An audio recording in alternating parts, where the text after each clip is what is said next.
Okay. All right. Let's see. I'll probably have to say it a couple of times. It's not that big of a deal, though. But can you guys hear me okay? Is everything good on your end?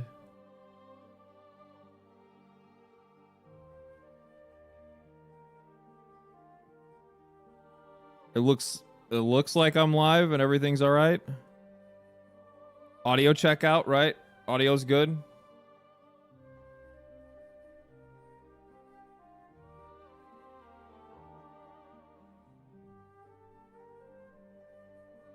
Oh my god, are both working or no?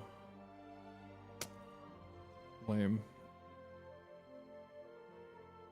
Okay, so I have to do pop-out chat for Twitch then. That's fine. Let's see here. I'll explain. There's some goofy shit that's going on right now. I'll let you guys know what's going on.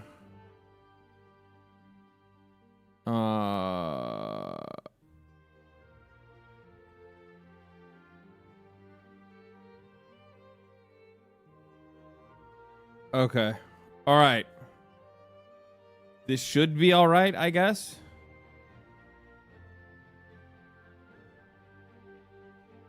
You're good early today. Everything sounds good.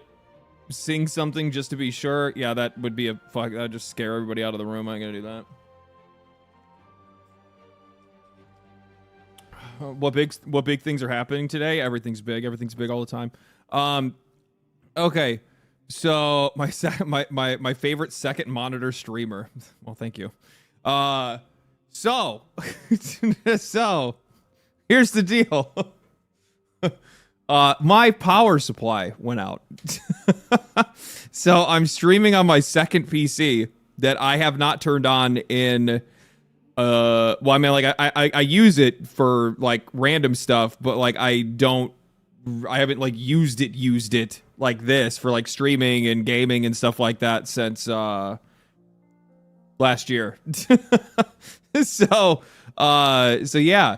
That's the deal. This is the one that the cat is always sitting on. This is the one that the cat is always sitting on. Yes. So essentially it like I woke up day before I woke up yesterday and came into the living room and noticed my PC was off and was like, oh, maybe there's like some forced Windows update or something like that. And then I went to go to like fire it on and it didn't respond and I was like, okay, well that's weird. And it checked everything, checked, breakers and all that good stuff. And I'm like, well, everything else is powered on. I'm like, except for the PC. And the only thing that would turn on if I hit the power button was just like the LED on like the RAM sticks, which tells you that it's like there's 5-volt power, but there's no 12-volt. I think it's 12-volt if I'm right. So the 12-volt lane was like busted. It was busted. So I had to get a hold of the folks over at Starforge and was like, hey, so this is what's going on. And they're like, okay. And these dudes are quick with it. They're quick. I mean, like legit, they overnighted me apart that evening. Where's the kick stream? This computer can't support 3 streams. The other computer can support 3 streams. This one can't. So I'm only streaming on Twitch and YouTube right now. So just this week alone. Next week we'll be all right. We'll go back. We'll go back to having 3 streams next week. But this week I'm just not gonna be able to do it. There's just no shot. Are you planning to play the new Warframe update?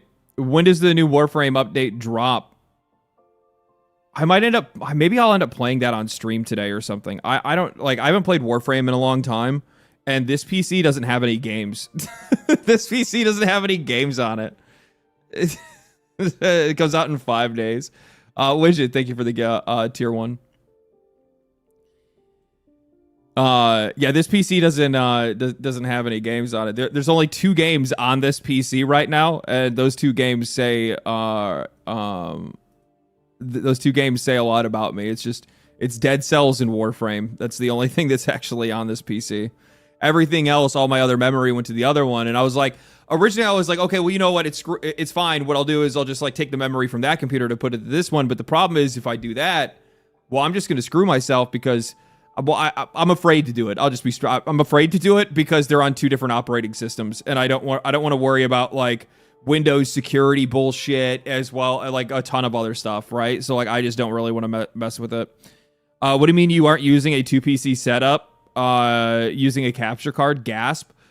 So there's a reason for that. And the reason for it is, frankly, that I just don't have the room. Like, I don't really have the space to do a 2 PC setup, and I didn't want to have to go through the whole like controlling a second computer through my same monitors. I'd rather actually have a genuine 2 PC setup where one actually has a dedicated monitor to itself. But I'm not going to be able to do that here. So.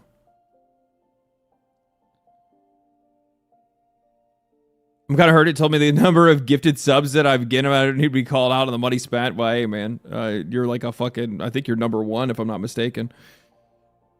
It's just trying to remind you that apparently you're a fucking sugar daddy.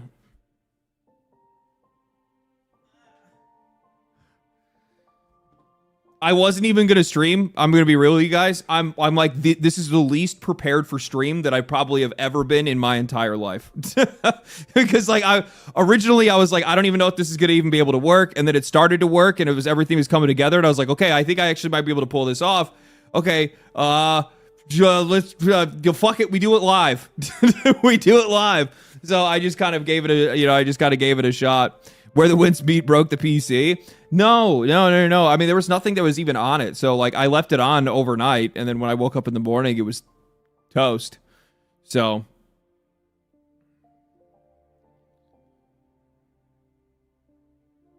Waves from Linux. Good luck. Have fun. For real. Yeah. How's the cat doing? He's doing fine. He was being, like, super whiny earlier, but that was just because he wanted to eat early. That's all it was.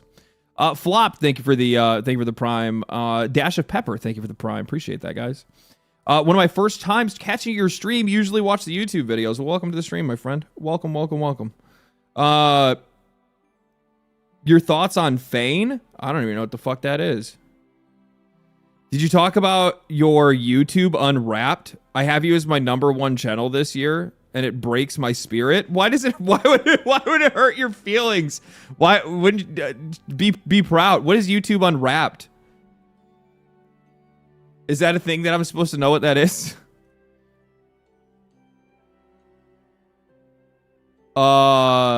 Is that something like in my studio maybe?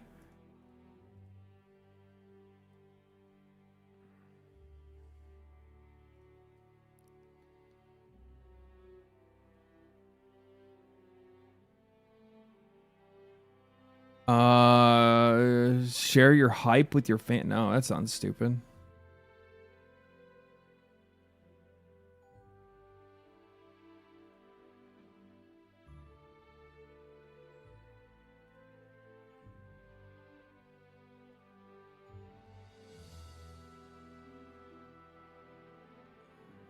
I don't even know. I don't know what you're talking about. I don't even know what you're talking about.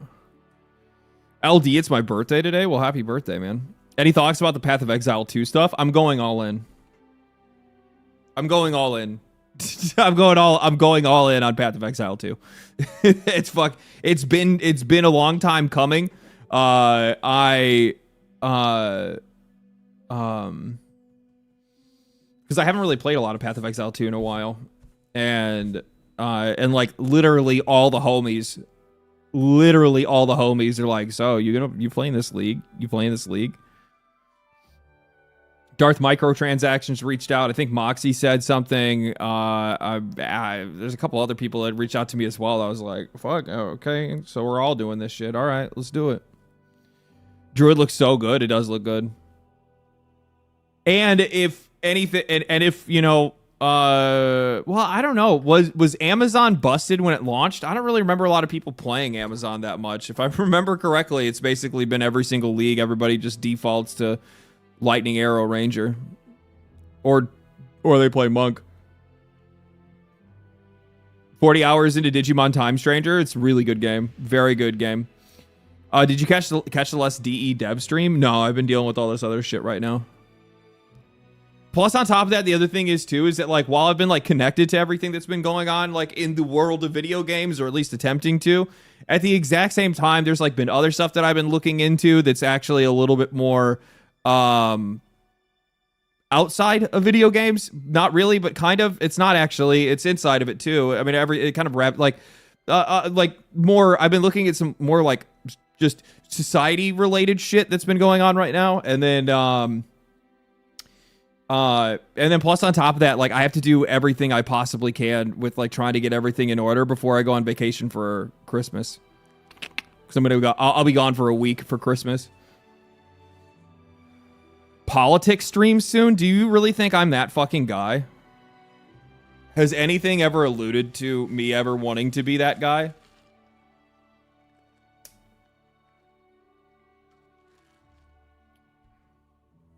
Oh, yes, me with all my deep political analysis. Fuck. The whole reason I don't even talk about politics, I'm just going to be straight up with you guys, is because it's all bullshit. Like, I am much more interested in covering things in business because business is what dictates politics. I'm sorry, do people actually think that the US is ran by its politicians? What? No, right? No. Tell me for some odd reason that you actually think that our fucking you think that our country is not, I mean, at least my country, the US isn't ran by every fucking corporation. Look what's happening right now. I think it's a mix of both. I don't think it is. I mean, maybe people can call me a bit of a pessimist isn't the word that I'm looking for. Agnostic isn't it either. Grumpy, thank you for the prime. Appreciate that. Realist? I mean, I feel like I am, but anybody can feel like they're a realist if they're delusional. So, cynic? That's the word I'm looking for. Cynic. I am very cynical when it comes to politics. I'm very cynical because I'm just going to be real with you guys. If you live in a country, you are exposed to its politics. You hear it, you see it, you watch it. You can't escape it. It's always around you. And all they ever fucking do is talk. All they ever do is talk. And they never attack any issue head on. They dance around the issues. And then what do they do outside of that? They fucking placate everybody with race and gender-based politics to keep them distracted from the fact that none of them are actually doing their fucking job. That's really all it is. I mean, like, the amount of, like, race and gender politics that have, like, consumed the US is just fucking absurd. And people are like, no, but these are the real problems. Are they? Are they the real problem? Well, no, because, like, the economy would be better. Would it? Would it be better? It's fucking so stupid. I mean, don't get me wrong. I'm not saying that there aren't issues to fix with certain social issues within, like, if I'm just talking about the US, like, obviously there are social issues to tackle, but I don't think people realize I'm going to be straight with you guys. I've been crashing out for like the last week. After I made that video where I talked about RAM prices going up, I've been slowly unraveling and losing my mind. We're about to lose everything. Like, we're about to lose everything. This entire, like, maybe I'm the one being a conspiracy theorist here, but there are a couple factors that are just not, it's not making me feel good. And the first one was Crucial leaving the games, or just leaving the, like, PC hardware in, like, industry entirely. Like, that alone by itself, seeing the third largest brand in consumer-facing hardware leave the consumer market to feed AI, one, that shrinks the already shrinking stock insanely, which gives even more power and control over the companies that are already squeezing the numbers. They're already squeezing the people for more money, which then makes me realize that all of this data center technology, whether it's AI or cloud, is literally just going to be used against us to force us out of not even owning hardware at all. And this is something that, like, I've talked about this before. Gaming is just a microcosm for all the issues that plague the world. If they're looking to get rid of people, get people out of video game hardware, so then that way you just use cloud gaming like xCloud or something like that instead. Well, the same can be said for all hardware. I am almost fully convinced now that what we are likely going to see in the next decade is going to be ever increasing prices to the point where just average everyday people cannot afford to buy any hardware whatsoever. And all of home computing is going to be done within the cloud. And we will all be paying subscription services for literally everything in life. There won't be a single thing that won't have a subscription service anymore. Like, this is, yes, oh, I say we. Oh, yes, I say we. Where are you going to get the fucking hardware if you can't afford it? They're trying to take it away from everybody. That's really what the point of this is. It does come back to the idea of just like the complete erasure of ownership. It gives these companies so much power. And like right now, I'm looking at, looking at like what's been going on with AI and how much money's been being pumped into AI. I will not comply. Well, I mean, by not. So the problem is that like in most cases where I would say, you could always just not buy, right? But that's kind of the point. You can't really like, there's nothing to boycott here when they're quite literally trying to take hardware off of the market from general consumers. Like, that's what it feels like. Is it that extreme right now? No, but I think it's going to become more and more extreme as more of these data centers get completed. Like, we're not even at the beginning phases of these this data center expansion right now. We're only at the very start of it. And the problem is that like I've also been going over all of the bleed over when it comes to some of this stuff. So like I might as well just go ahead and do my rant for a lot of this stuff now, because it's just going to make the best sense for me to do so and just do it in context of the stuff that I've been looking at. So Micron left the consumer hardware business. This is the third largest memory producer in the world. Are they the largest? No. But they're still pretty damn big. They're still pretty damn big. And that means now your two main pushers are going to be SK Hynix, or is it Hynix or Hynix? I think it's Hynix. SK Hynix and Samsung. Like, there are other ones, but they're like 9% of the fucking industry. The other two are the gods that run everything. Samsung's memory is in like fucking everything. I mean, it's literally in just about everything, right? So for these guys to leave the consumer business, and also what it seems like is actually just leave like general hardware, industry hardware as well, and focusing entirely on AI, not only does that shrink our options, but now that gives even more control over to the ones that are still there. And then that also begs the question, well, if the third largest one is going to do it, who's to say that the other two aren't as well? They've already come out, these memory makers have already come out and said that they do not plan to increase their production for consumer products. Instead, all of their focus, all their investment, and all their manufacturing is going to be moved towards AI. It's going to be towards all of this AI build out and infrastructure. Now, there's a couple of huge issues here. One, that's going to make anything that uses memory far more expensive than it has ever been in just like the history of time. And what I don't think a lot of people have taken the time to realize is, in the modern day, there really isn't anything that doesn't use memory anymore. Memory makers are making it for vehicles, they're making it for cell phones, they're making it for computers, they're making it for tablets, they're making it for all kinds of different things. They're making it for the fucking card reader at your local grocery store. SSD prices are next. SSD prices are already starting to increase in response to all of this as well. Not to mention if you're just thinking about like GPUs, right? So like go back and think about it, and you think about, I found this channel under the category while Asmongold is offline. Oh, that's nice. I guarantee that's probably not. Maybe everything's connected. I don't know. So keep in mind, I mean, like if we're just talking about computer hardware itself. So also on top of that, NVIDIA has already come forward and said that they are no longer going to be supplying memory for their GPUs, which means that's going to go onto the GPU makers. And guess who the GPU makers are going to have to buy their memory off of? Samsung and SK Hynix. So just the prices of everything is going to skyrocket.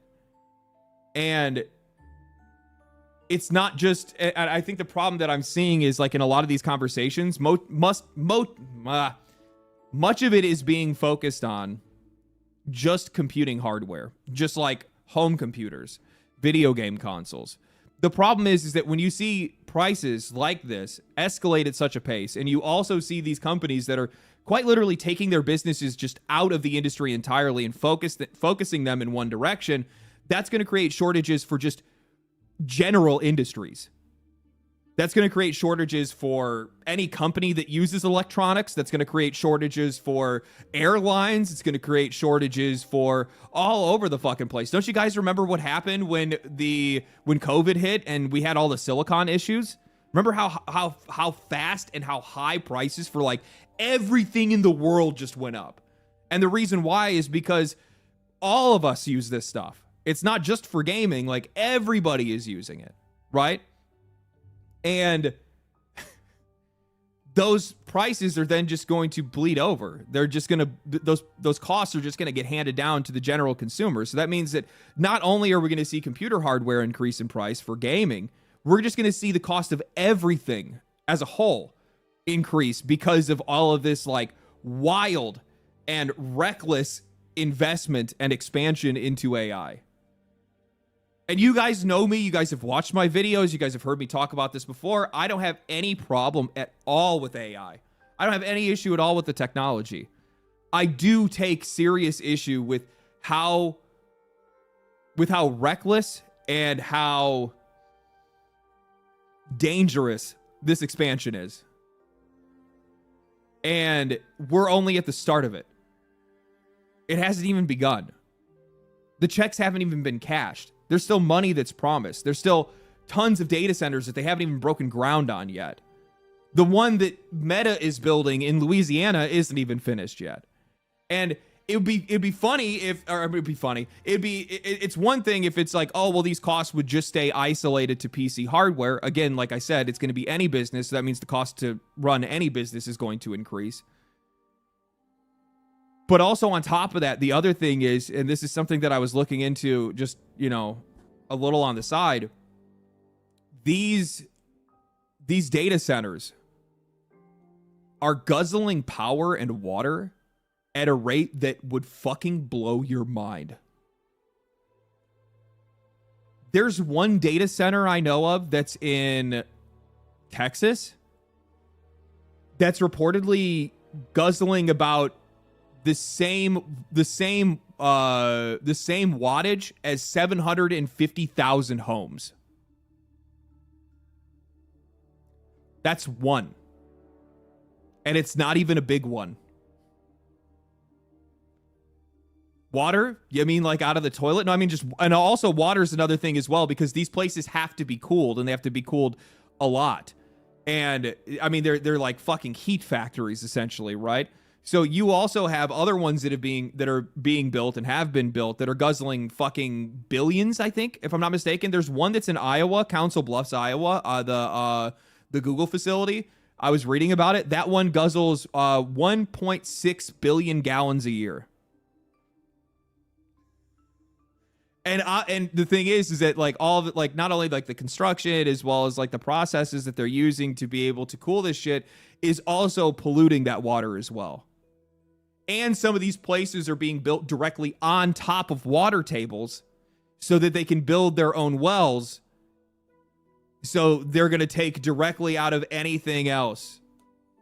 They get for anything else out of a community. Not to mention the other side effect that happens because of all of this mass construction, which is they are plopping a lot of these data centers into small rural towns. They're also plopping them down into just like small towns in general, and it is driving property values into the floor. So now let's scope out a little bit. So one, I'll just give you guys another example, just another random data fact that I found. The ones that are in Virginia, if I'm not mistaken, I think it was the ones in Virginia, they have already seen the price for their electricity increase by over almost, I think they said 300% in 5 years. 300% in 5 years. In just the last 5 years. So we haven't even got, and again, we haven't even started yet. So like, that's just like a small little taste of what's going on. We haven't even reached the show yet. We're not even in the fucking parking lot, right? We're not even on the way to the venue, okay? We're like, so once these things actually get up and once this really kicks into high gear, you're going to see the cost of just living in, like, the cost of living is going to shoot through the roof. Because of water consumption and power consumption that are just going to just scream to levels that normal people are just not used to paying for and will never be able to afford. On top of that, PC hardware is going to increase, or just, PC components and the raw materials for them, the value for them are going to go through the fucking roof because these places are going to need a lot, and they're also going to need a lot of maintenance and replacements, which is going to take options away from us, increase those prices, which puts that stuff out of our reach. Add another layer of effect. What are these data centers? What is AI's purpose? What is AI's initial purpose? Why does everybody want to invest into AI?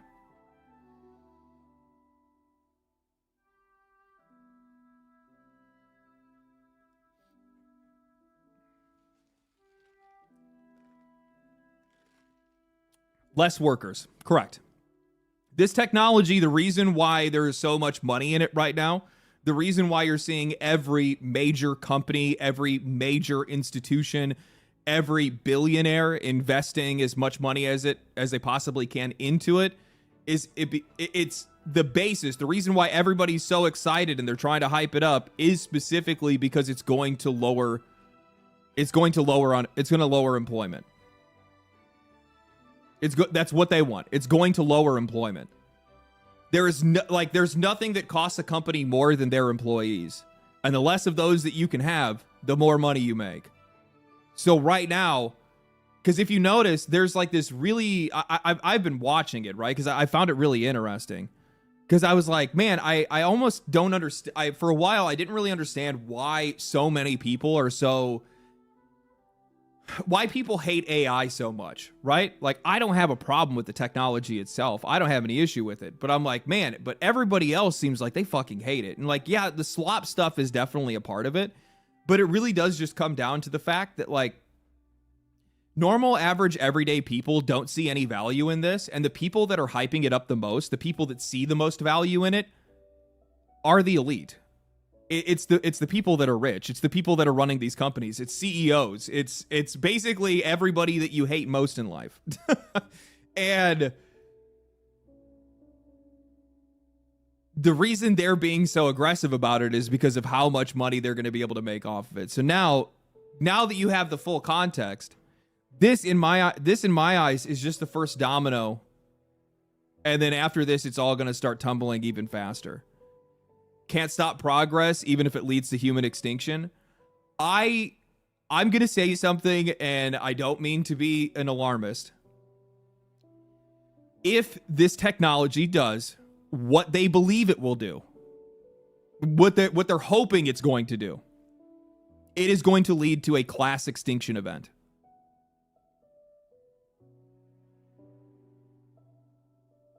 That's it.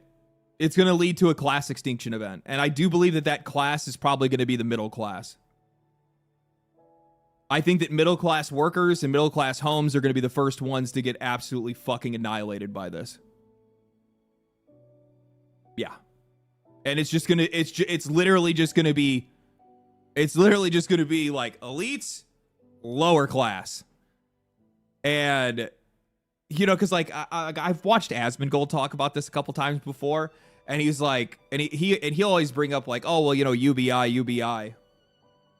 Why the fuck would anybody want to pay people just to live?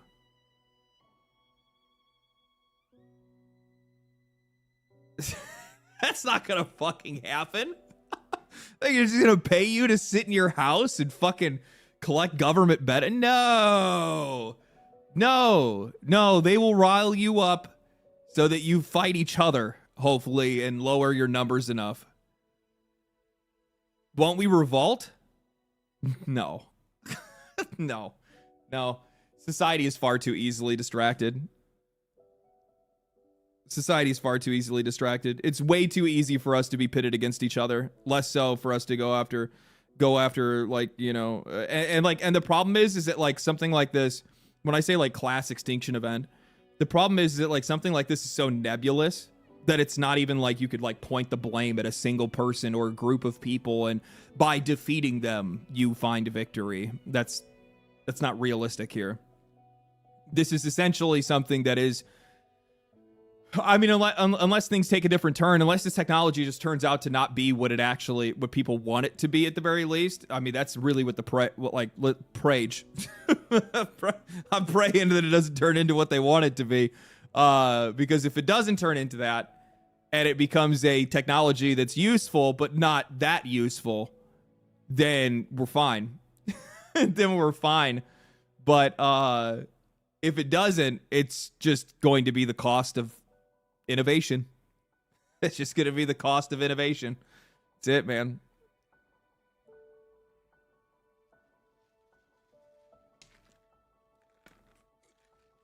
And like, I guess like the problem that I have, and like something that like the reason why I said like I've been crashing out over this is like, in some cases, like I try to do my best to like look for like solutions to these issues, or like, what can you do? What can I do?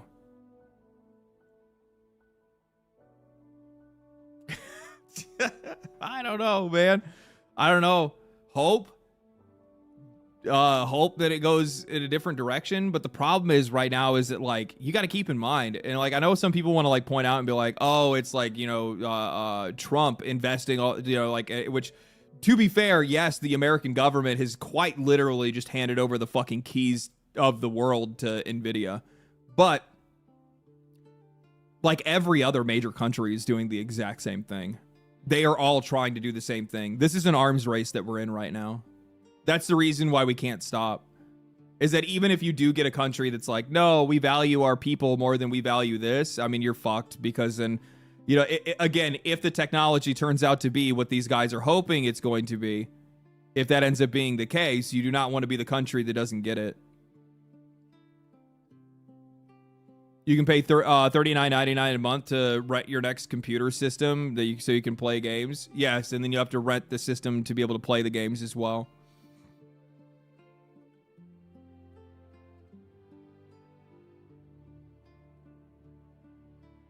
The people in charge who are letting this all happen have been paid off by these companies. Yes, absolutely. Oh, there's a lot of, like I said it before, there's a lot of money hatting that's going on right now. Our president is a genius. He'll make sure that America is not defeated. There's not a single fucking politician that's worth their salt, bud. All these motherfuckers are in office for they're in there for the money, baby. Every single one of them's in there for the money. And I don't care who the fuck is running, they're all there for the same purpose.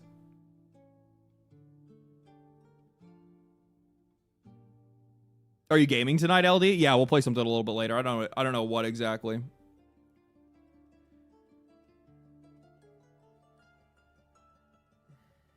So what you're saying is we're cooked. Yeah, essentially, yeah. Now, again, this could all completely blow up in their faces, right? Because, like, if the technology doesn't prove to be what it is going to be, this is the thing that I hate the most. The data centers aren't going anywhere. the data centers aren't going to go anywhere. So this data center expansion essentially is what it's going to do. These hardware companies have hedged their bets perfectly. They have hedged their bets perfectly. Because even if in the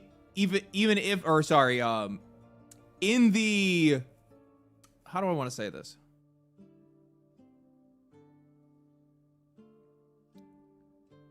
In the event that AI does not turn into this like magic bullet technology that can replace all of these workers, that can, you know, do all of these incredibly sophisticated things, and it ends up just being essentially just a very strong algorithmic tool depending on what you're trying to do, then the AI bubble bursts big time.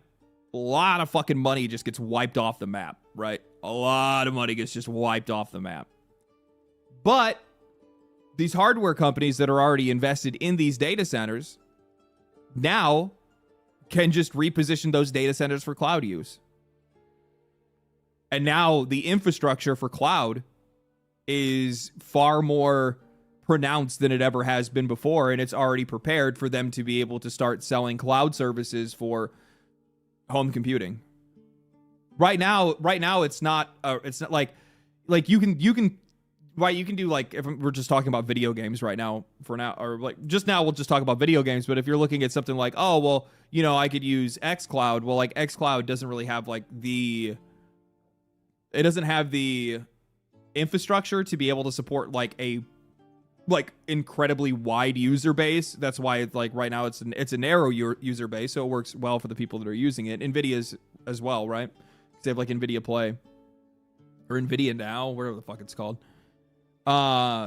So they're already going to be in the position to be able to push cloud harder than they ever have before. So they won't even have to come down on the PC hardware prices, because they'll just slowly but surely start filtering older or younger generations into cloud computing.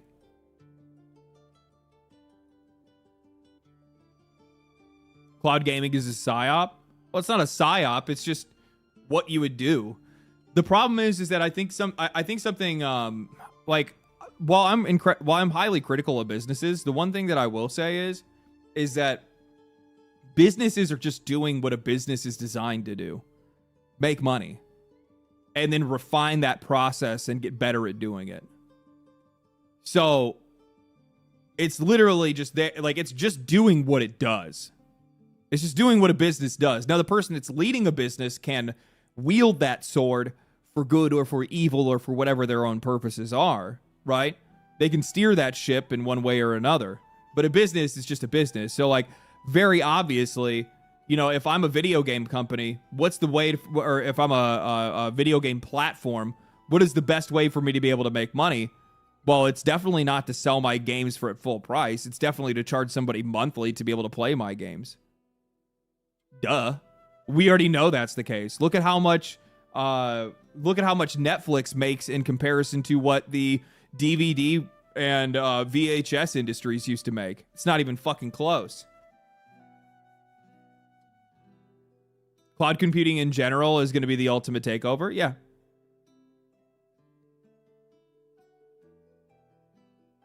Netflix is $17 billion in debt, though. Oh, they did make that purchase today, didn't they? How much is that purchase? Debt is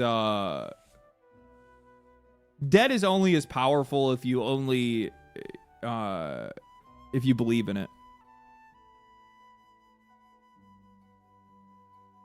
You know? It's kind of like the boogeyman. The more you believe in it, the more power you give it.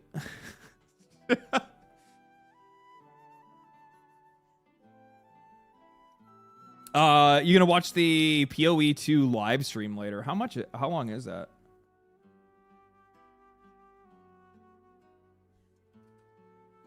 Oh, dude, I've been watching this. Eddie Burback's video on ChatGPT made me delusional. It is so fucking good. It is so good. Oh my god, it is so good.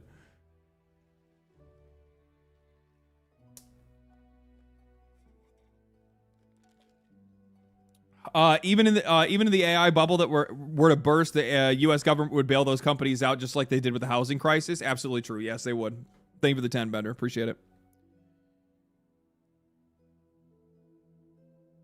Will PoE 2 ever officially release? Why is it taking this long? It released into early access this time last year. What are you talking about? It's been in early access for a year. They released the game half finished. It took them, I think, 2 or 3 years for them to develop it to the point that they had released it in early access. So it's going to take about 2 years for them to actually fully release it. Realize like Baldur's Gate 3 was in early access for like 3 years. People are so impatient. I think that early access has become so omnipresent, especially for PC gamers, that I think people just kind of view it the same way as like a full release. So they don't really tell the difference between the two of them.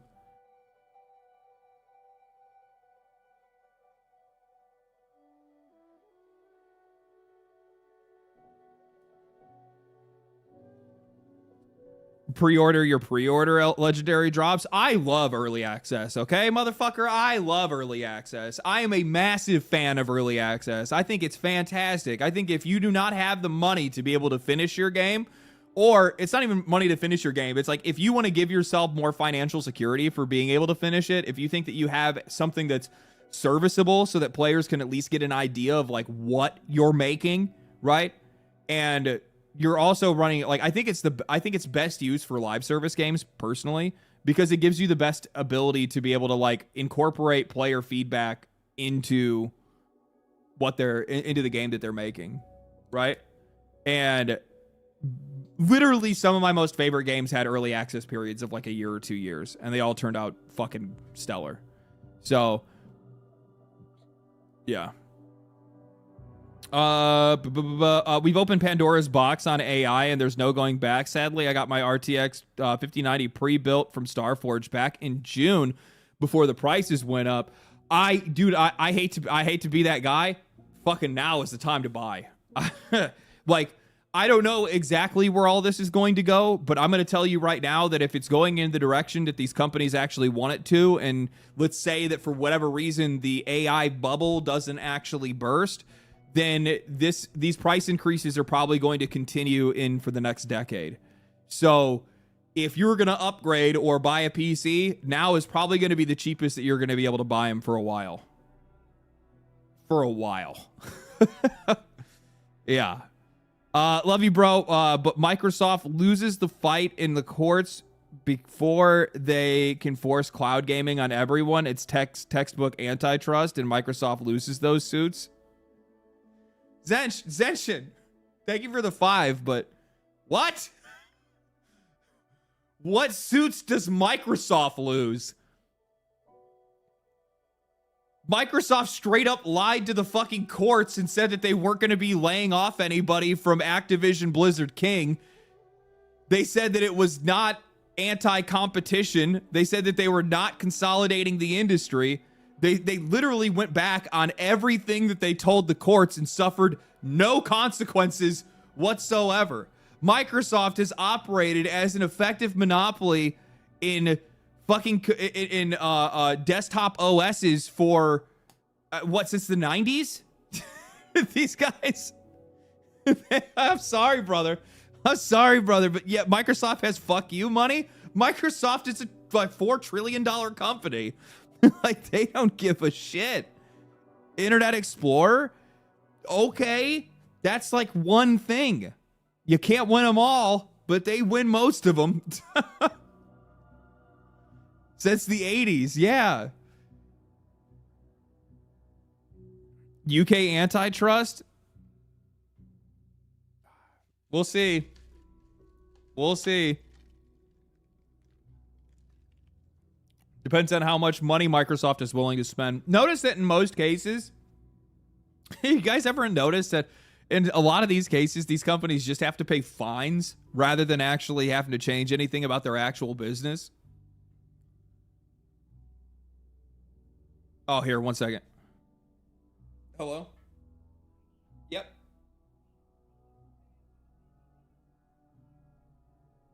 I sure did. It said this morning. That's when I woke up and I saw the note.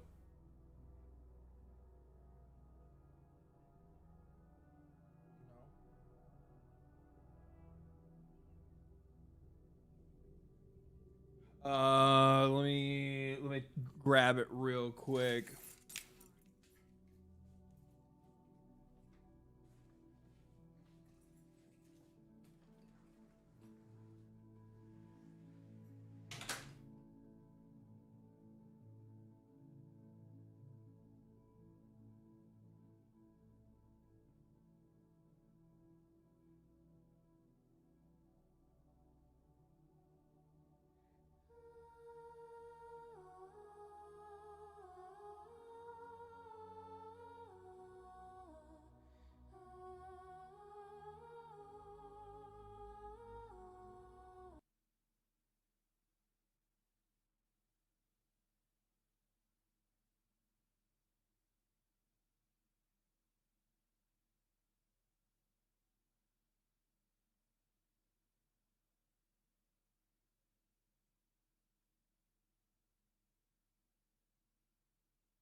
Okay, all right, I'm back. Sorry about that. Yeah, no, so I'm trying to get my what happened here?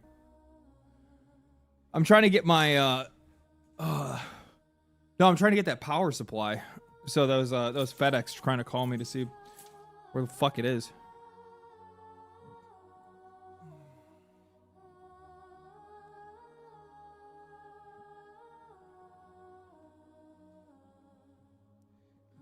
He's a clone now. Yeah, they replaced me. So AI is actually great, guys. Everything that's happening is fine. Everybody's gonna be cool.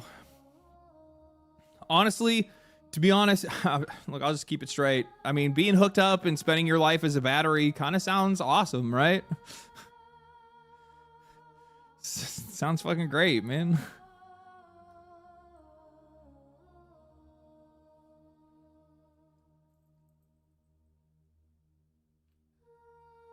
AI will never replace real boobies. How many people even know what real ones look like?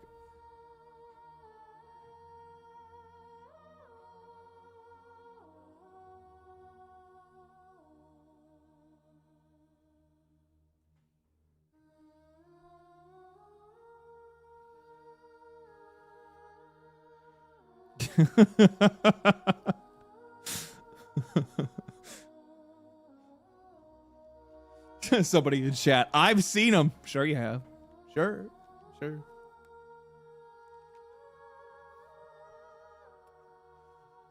Oh, man. All right. Let's see here. So yeah, this just sucks. This sucks.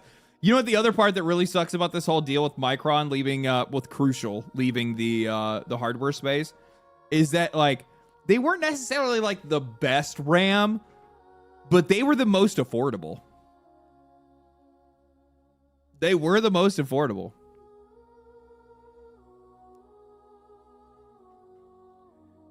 Like they were cost effective. They were like the no frill option if you didn't want like you weren't worried about like LEDs and all this other stuff. Like yeah, I got 2 of their SSDs. Were cool. Yeah, no, I think I in one of my systems I have a crucial SSD.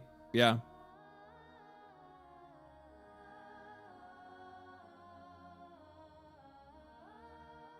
Kingston or nothing. You're about to have that be the only option soon, man. So you're not even gonna have to worry about it anymore. It's literally just gonna be like, it's going to be Kingston or nothing, or SK Hynix, yeah, SK Hynix and nothing, or Samsung and nothing. That's pretty much about it. But yeah. Do you think the next tech leap will be Neuralink?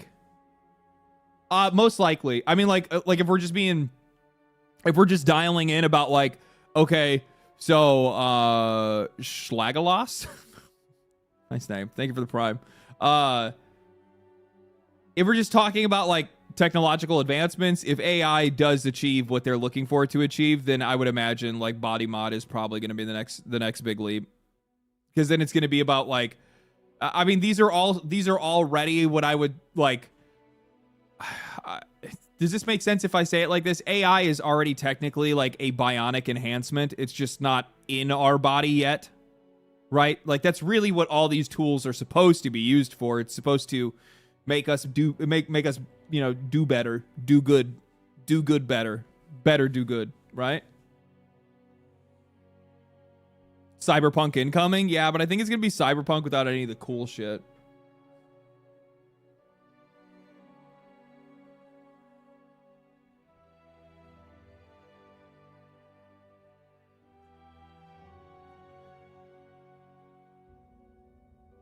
No Pan Am?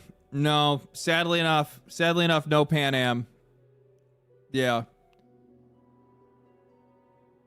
A big part of Cyberpunk was RAM. It was.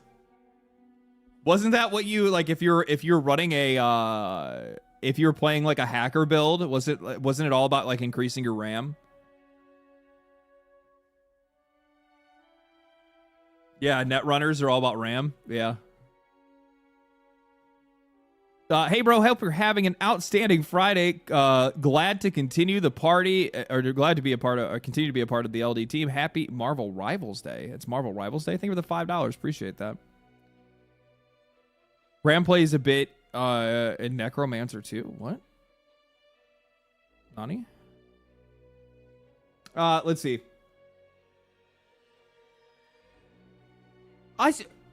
Why are we not supposed to judge retro games by our modern standards? Because that would be unfair to modern games.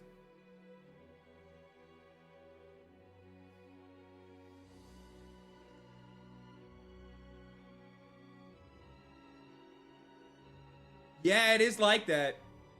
It is like that, isn't it? That's true. That's true. Yeah. That's definitely one way to put it. I mean, how do you go back? Dude. So, okay. The impatience has I'm gonna give you guys a 2025 reveal. Are you guys sitting down? I would imagine most of you are probably sitting down. 2025 reveal.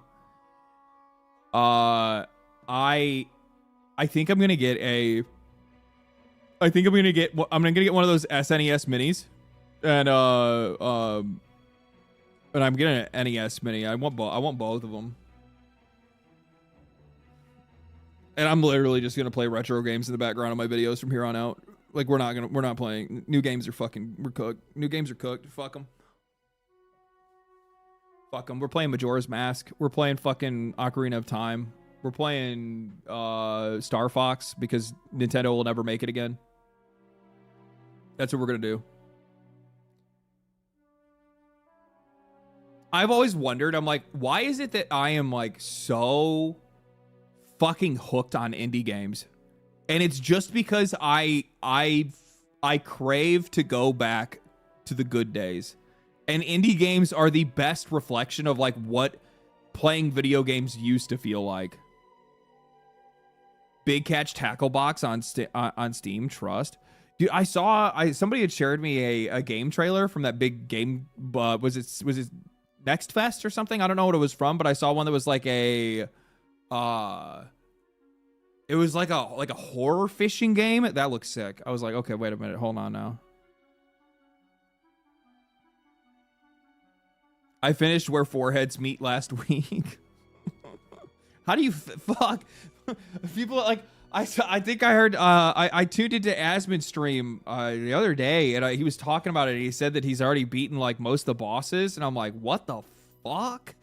I'm like, I haven't even had any fucking chance to play any. Well, I mean, like you know what I did yesterday? So like I didn't have any PC to game on, right? I played Dark Souls 3, or no, I played Demon Souls yesterday. I just literally just sat back. I played Demon Souls. I watched hockey. It was great.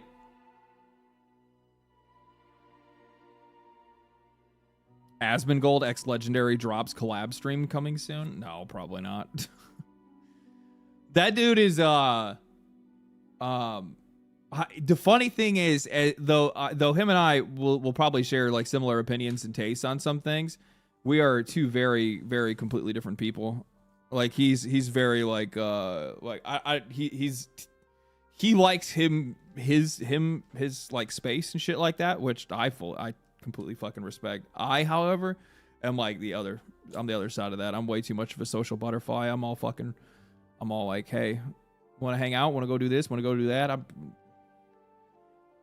I've known from watching the dude for a while, like he's not into like pushy people, and I know that I'm a pushy person. I know that I am. I can't fucking help it. It is what it is. You look like a butterfly? Shut the fuck up.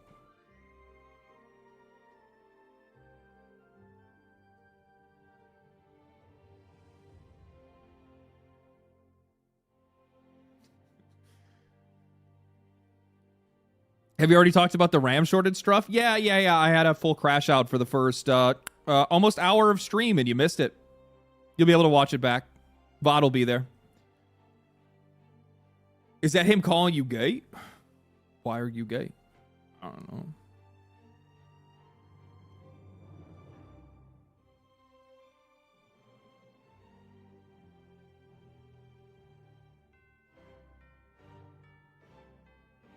Not a butterfly, just a shitty moth. What the fuck? Stop. Okay, look, I am not one of those fucking YouTuber streamers that wants to sit around getting fucking insulted all day, okay? So you guys need to keep your goddamn mouth shut. Do you ever want to make games, LD? I did when I was younger, and I went to college, and I got myself in debt because of it. I don't have the attention span to code. Do you know what it is? There's actually a personality type. I am INTJ or whatever the fuck it is. I took the personality type or personality quiz thing in the before. Tell me if you guys well, hold on. I'll look it up on the other screen because I know what I just can't remember what it is.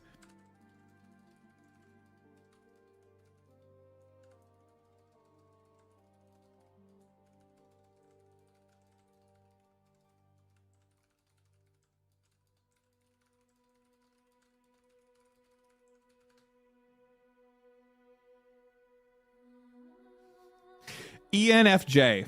That's what it is. ENFJ.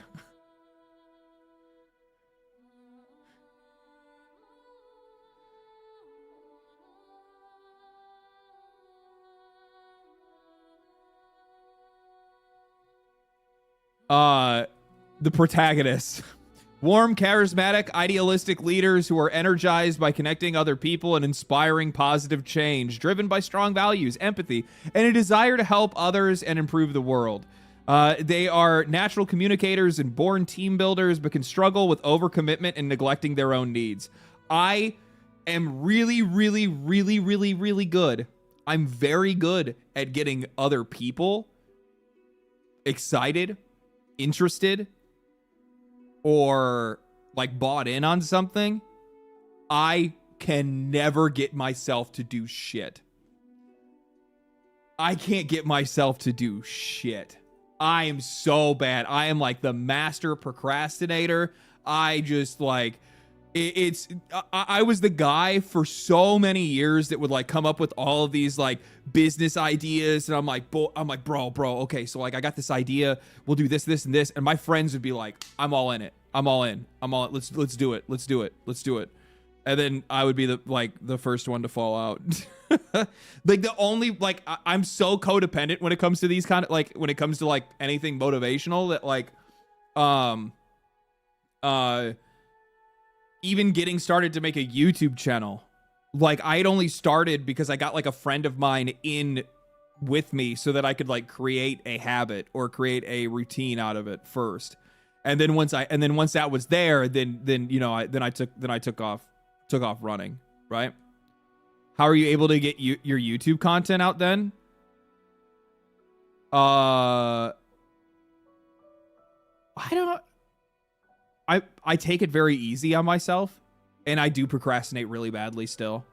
Like as an example, nearly every YouTube video that I post, I'm up until like 4 o'clock in the morning posting it because I put off writing to like the day I need to record a video and then post it the next day. I am still motivated by my own survival, right? So like, I'm not going to like completely give up on something if I know that it's going to like cost me my fucking living. That's one thing. But yeah. I sit back and have I sit back almost having a panic attack before I stop procrastinating. Yeah.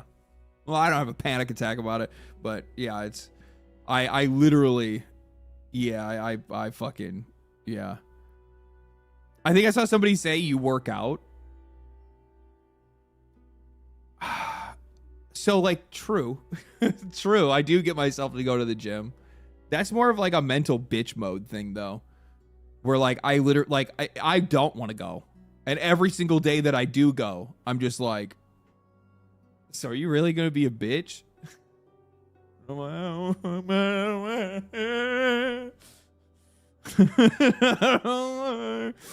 And I'm like, dude, your job sits in front of a fucking computer screen talking shit. If you don't go to the gym, you're going to be fucking like 500 pounds. Yeah, you're going to be, that's all it is. It actually has more to do with like just making sure that I'm like staying alive.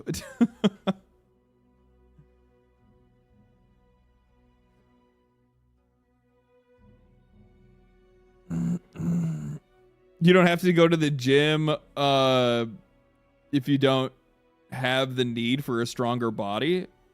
I mean, if you work a sedentary job like I do, you should be using the gym, because if you don't use the gym, then you're going to be fucked.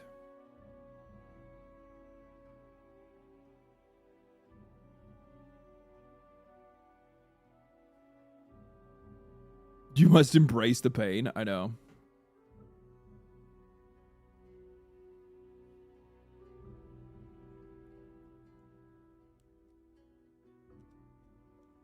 Play it now. I want to see your reaction. My reaction to what?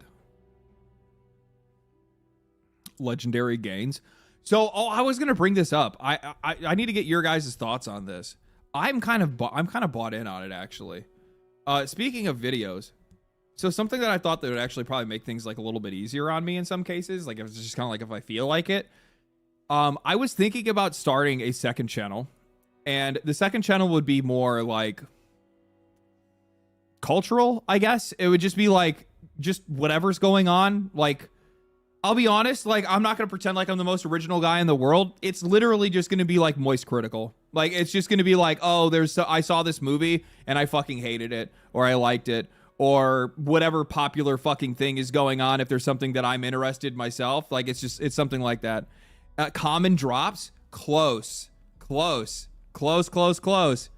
I was thinking about calling it all commons. So you'd have legendary drops and then all commons. Which I'll be real. After I said that, I was like, that's pretty good. That's pretty good. That's pretty good.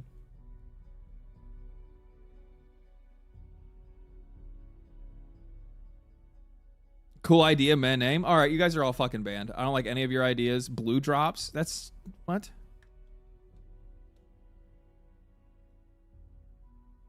What? Legendary thoughts? My thoughts are not that legendary. I literally named the channel because it was going to be a Diablo channel. Like, that's how the name of the channel came out. It was literally just because I was planning on making it like an ARPG channel. It was going to be like Diablo focused, and I fucking pivoted away from that fast. I was like, what?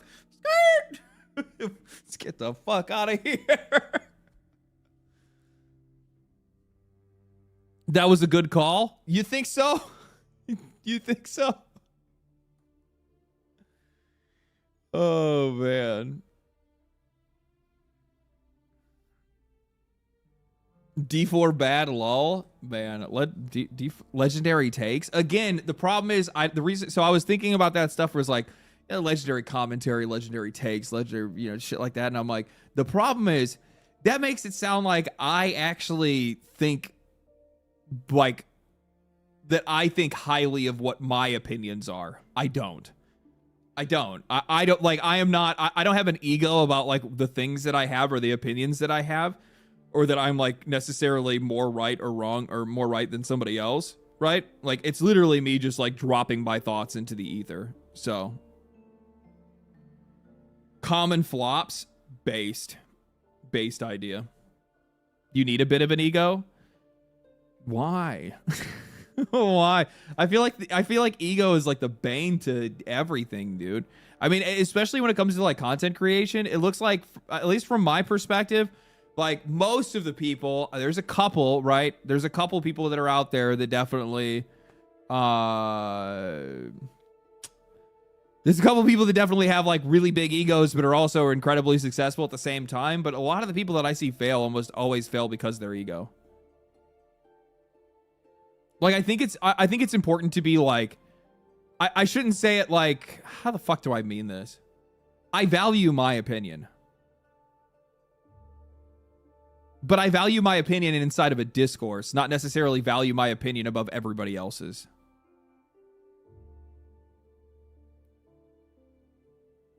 I don't really have a lot of narcissistic traits, if that makes sense.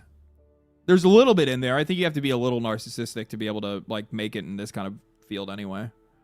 Mic drop.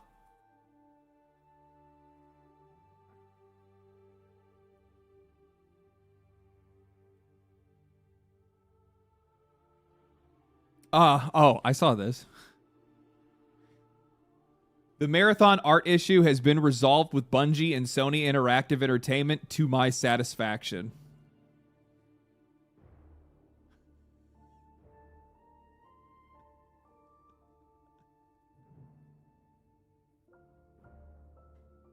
So have they completely changed their art style or no? No, they didn't change their entire art style. Their whole art style was not completely fixed on this dude's art style. It was something that they used for like the texting and stuff, which, I mean, that will affect the design language, but it's not going to be nothing to like a copyrightable or trademarked or to like a trademark level. But they probably just scraped everything from all the objects and stuff in the game, or they just paid them for their work. That also could be it as well. You got to keep in mind, like, these guys are actually pretty far in development. So there's a pretty good chance that they were just like, fuck it. Do you just want to have your art in the game? Because that would save us some face, and also you get paid, and this would all work out for everybody, right?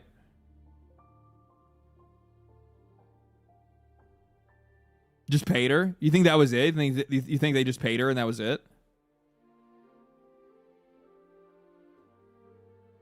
I'm just thinking about, like, if I was in the position of Bungie, because I usually try to put myself in the seat of, like, management, because that's the only fucking perspective that I know. I mean, I understand like customer perspective because I buy these games, but in this case, like, I wouldn't be able to understand the perspective of the artist. But if I was the company, I would be like, what are the best possible outcomes? Best possible outcome would be we save ourselves a shitload of work by not having to scrape through the entire game and all of its assets and all of our art to be able to make sure that nothing has your shit or is influenced by it at all.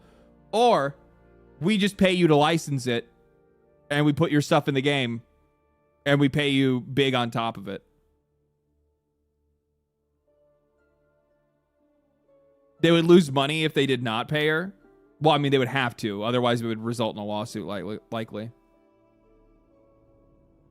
Which, to be honest, that's what I would have... Like, now, if I was the artist and I was in this position, I would have put up a fucking GoFundMe to raise money for me to be able to fund a lawsuit against them. And that shit would have made more money faster than Marathon ever would.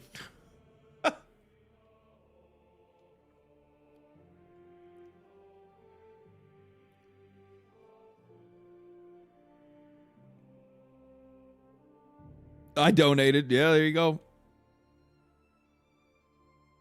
Yeah, they just paid her. The optics look good, and the time you don't want to change everything, they have the money. Yeah. At the end of the day, the game is cooked. I mean, like, I always still hold out, like, it's not hope, but I still withhold, like, at least just a slight drop of optimism, because you honestly never really know with some of these games. Like, don't get me wrong, am I of the mind that, like, these guys probably aren't going to be able to cook? Yeah, pretty much. But stranger things have happened, my friends. Stranger things have happened. So just kind of wait and see what ends up happening. Do you think Anti-Real could have gotten more out of a lawsuit? Probably not. I mean, like, maybe they probably could have gotten more out of a lawsuit, but it would have taken longer and it would have been a lot more messy. And this is probably just settling out of court, probably just fixed the issue, right?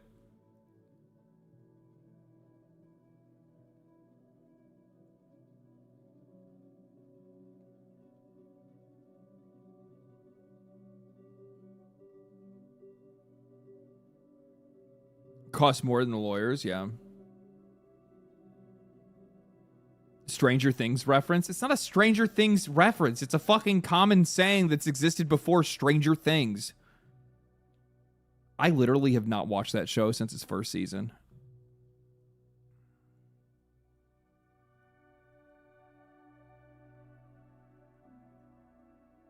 I'm the like if like there's so many I have watched 4 other than anime. Okay, anime don't fucking count. All right, we're not counting anime in this conversation. I've watched 4 entire TV series to their completion. That's it. I've watched yes, no 5. I've watched 5. I've watched 5. Shit, 6. Okay, never mind. Yeah, you're right. Have you watched Severance? No, I haven't watched Severance. No. To their completion, not even South Park. I mean, I've watched a lot of South Park, but I've never watched every single episode of South Park. Yeah, I have seen. Yeah, I did watch all of Breaking Bad. Yeah, I did watch all of Breaking Bad. I watched all of Breaking Bad. I've watched all of Lost. I've watched all of Battlestar Galactica.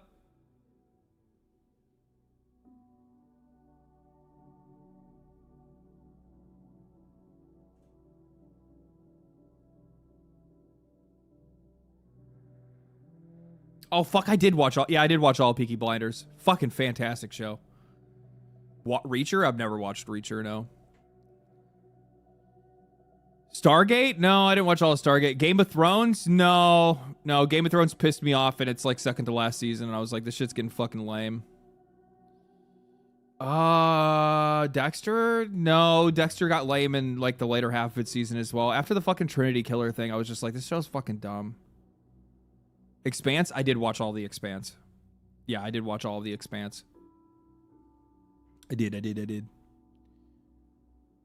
Sliders? No, I never watched all of Sliders. I watched a good bit of it, but I haven't watched all of it. True Detective? No.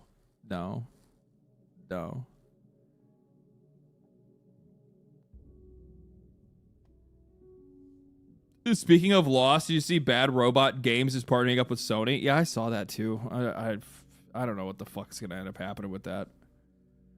I don't know what's gonna happen with that. Anyway, all right. This pissed me off so much.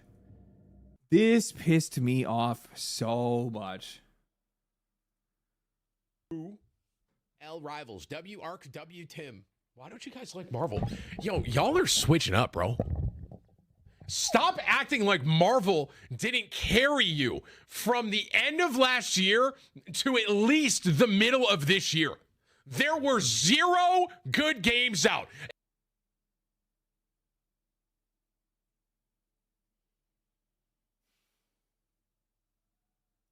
And Marvel Rivals came out and it swept the nation. It swept the world. So stop trying to act like you don't mess with Marvel anymore, okay? Marvel made you. Sorry, I'm sorry, bro. 0 good games. 0, guys. There were nothing. If it wasn't for Marvel Rivals that released, do not step on the soundboard, kitty. Come on, dude. Move your butt. No, stop. If it wasn't for Marvel Rivals, there were 0 good games. That forget about the fact that, guys, Path of Exile 2, I know that came out in like the same week, but you know, I mean, yeah, that game didn't do any numbers, right? I don't think so, right? What was that, Path of Exile 2? What oh. I mean, Marvel Rivals is like 1 million, didn't it? No, it's 640,000. About the same. About the same. 0 good games the entire year up until about halfway through the year. There was no good games. No good games. Never mind the fact that we saw Kingdom Come Deliverance 2 soon after that. We also saw, like, I mean, obviously it hasn't aged very well, but at least the first couple of weeks of Monster Hunter were pretty good, at least for the people that could actually get the game to run. So you had Monster Hunter Wilds, Expedition 33, but like nobody played that game, right? Like nobody actually played that game. Wukong? Black Myth Wukong was last year. What are you talking about? He's saying all basically this Marvel Rivals carried this entire year up until about halfway through. Expedition 33, KCD. We also had a couple of indie games that snuck out in that period as well.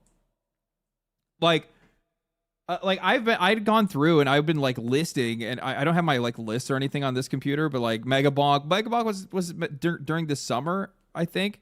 Have you tried Where the Winds Meet? I made a video on it. What do you mean? Stellar Blade did have their PC launch. That is true. Yeah. I'm trying. What else was there? Dude, I don't have like any of my fucking notes and lists on this PC. This is what like really fucking sucks. Digimon Time Strangers that came out. Schedule 1. Motherfucking Schedule 1. Like that game fucking exploded. That game had a shitload of people playing it. Like, good lord, that game had a lot of fucking people playing it. I played The Altars this year, which I really enjoyed as well. That one was really good. We've had Ball Pit.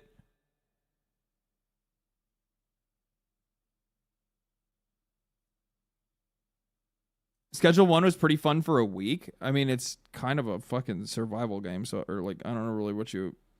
Hades, yeah, it's true. Well, Hades 2 didn't come out until earlier, but Escape from Duck Off. Some of these ones are a little bit more recent. But the problem is, like, and it... I mean, I could literally just drop a full fucking list of, like, every game that came out this year. Split Fiction is another one that's on that list as well. I had a lot of fun playing that game. Like, there is a whole list of, like, fucking absolutely fantastic games that had came out. I'd responded to this, actually. Quotes... Where he be? Where's mine? I want to go searching for it.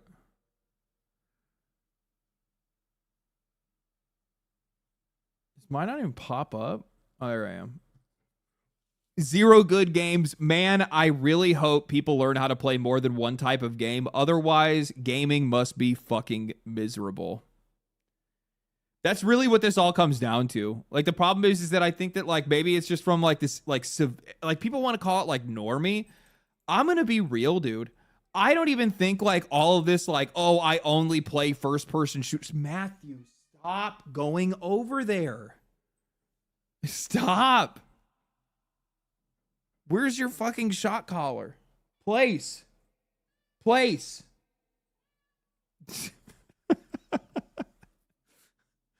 So, fucking totally just like lost my train of thought there. So the point that I'm trying to make right now is that like there's been plenty of games that come out, and you know what the funny thing is that I don't think like the people that all they do is play shooters, I don't think that that's a normie take.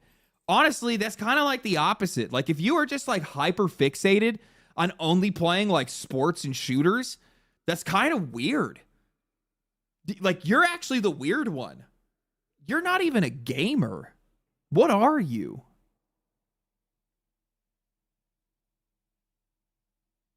You know what I like? I find it more weird that people are not playing like a larger variety of games. But like if your entire personality revolves around just playing Call of Duty and fucking Madden, bro, I don't even know. A gun and a baller. Yeah, I know. Oh yeah, this game doesn't have a gun or a ball in it. Must not be very good. I saw some people like somebody had responded to this, and I like it fucking. I was like, this is so stupid. Where is it at? Maybe they delete. Maybe they might have deleted it. To be honest with you. Yeah, not everybody likes RPGs and Metroidvanias, dude. Thank you guys, by the way, for filtering comments like this.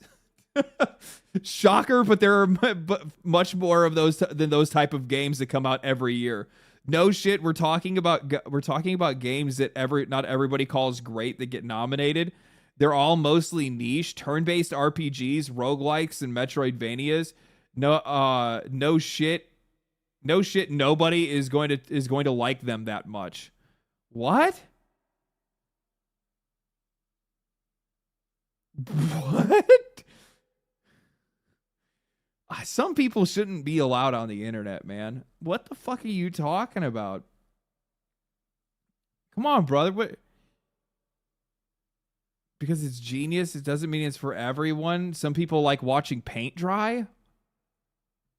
So what, like, if a game doesn't have, like, consistent, constant fucking, like, grind your brains into mush action every 5 seconds, then it's just not good? It's got to be rage bait? Well, then why are they responding so much? I love RPGs, but you can't expect people to love niche genres as much as you do. These games take 40 to 50 hours to complete. These guys are putting fucking thousands of hours into shooters. What are you talking about? Yeah, but it takes so long to beat those games. These guys are playing games that they never beat ever. That you can't beat. What are you talking about? Strategy games are niche. Turn-based games are niche. You're just being dense. Sorry, but the fact that you're calling any of these niche genres shows that you play like 1 or 2 games at most. What isn't niche? Games like Red Dead, Baldur's Gate 3, Elden Ring, God of War, etc., etc. Those aren't niche. Those are huge, big budget games. Baldur's Gate 3 was a $100 million game. It was not a... What does the budget have to do with how many people play it? I swear, like, at one point in time, I just want to, like, climb up in somebody's head for a second and just, like, how exactly are you coming to these conclusions? What are you talking about? So, like, but, like, you've also then just completely defeated your own point by saying that, like, turn-based games are niche and nobody plays or talks about them, but Baldur's Gate 3 is in a list of games that you're saying that isn't niche. And then you go and start talking about people don't want to play RPGs, but Elden Ring is in there, and God of War also could be included in that as well. I don't know. I don't know what the fuck's going on there. Sometimes you might be thinking a little bit too hard. You might got a little bit of smoke coming out of your ears. You know what I mean? I mean, just give it a fucking break. And also on top of that, so that was somebody that was obviously a viewer, by the way. Like, that's obviously a viewer comment. I'm not gonna pretend like it's not, because not everybody likes RPGs and Metroidvanias. That's a fucking call out. That's a call out. And it's also not true. It's also not true. Like, yeah, I do play a lot of Metroidvanias, and yes, I do play a lot of RPGs, but I also have been playing Battlefield, and I've been playing fucking Arc Raiders, and I've been playing survival games. I've been recently even playing a gacha game. Like, what? I'm a fucking, I'm a traveler. Okay, I'm a traveler. I make my rounds. But I will say this. When I see people that will like post and comment and talk about how like gaming's dead, there's just no good games anymore, and it's just like, you literally just play first person shooters, don't you? Because like, if that's the only genre you play, holy woof. Imagine if you were imagine being live service gamer. Like we're talking about, you're just on a slop rotation. That is rough, dude. No wonder you think gaming sucks. It does, actually. Like, for you specifically, it does suck. Like, all you're doing is just getting passed around by the next company that's trying to squeeze you for another $5. That's not good. Typical COD brain rot saying. I don't even think it's just COD. Maybe you're right. Do you think Counter-Strike players feel this way?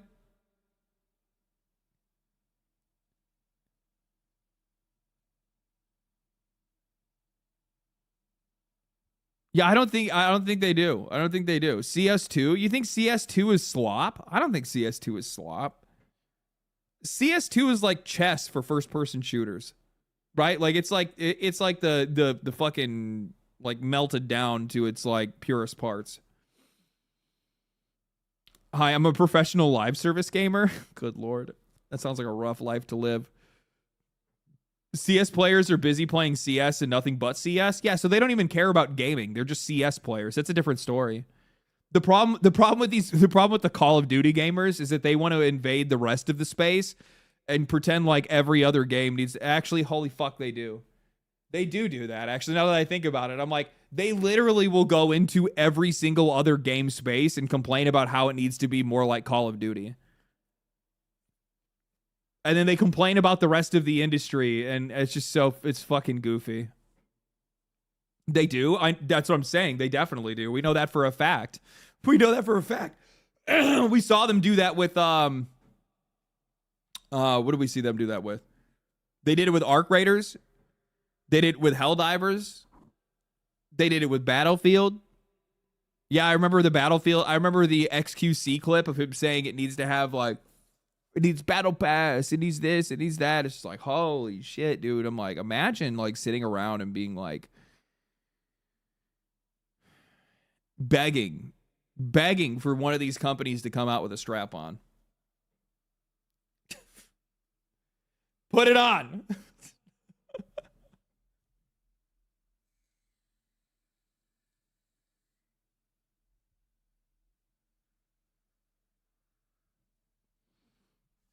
Hey, some folks are into that. Well, I mean, like, you should do things in moderation, right? You should do things in moderation. I'm just saying, it's, you know, you got to watch your health.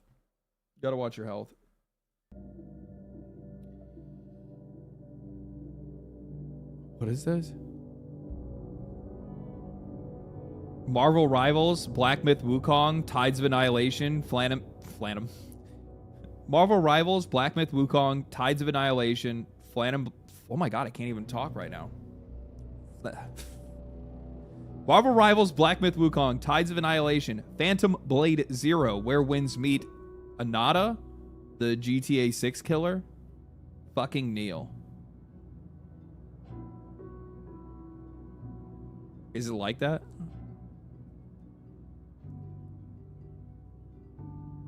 Is it like that?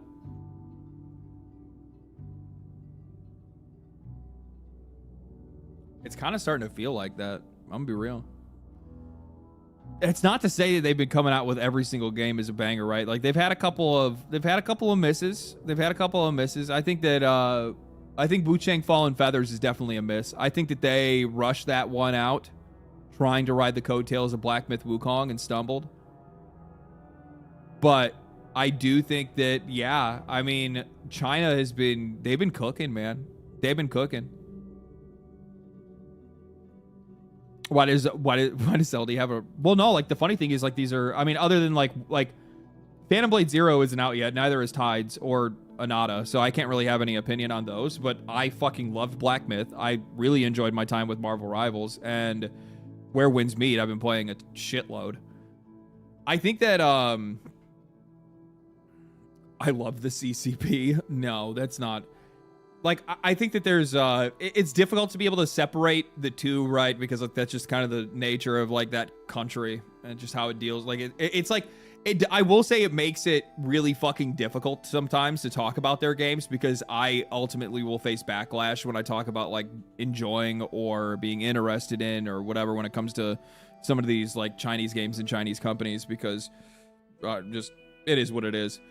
But, well, I mean, like, look, immediately, like, you know, people are like immediately trying to post into that. And you're probably going to, I guarantee you start scrolling down, and you'll probably start seeing some people that'll probably talk about how they, you know, aren't really a fan of the country. And that I can fully understand. But I will say this.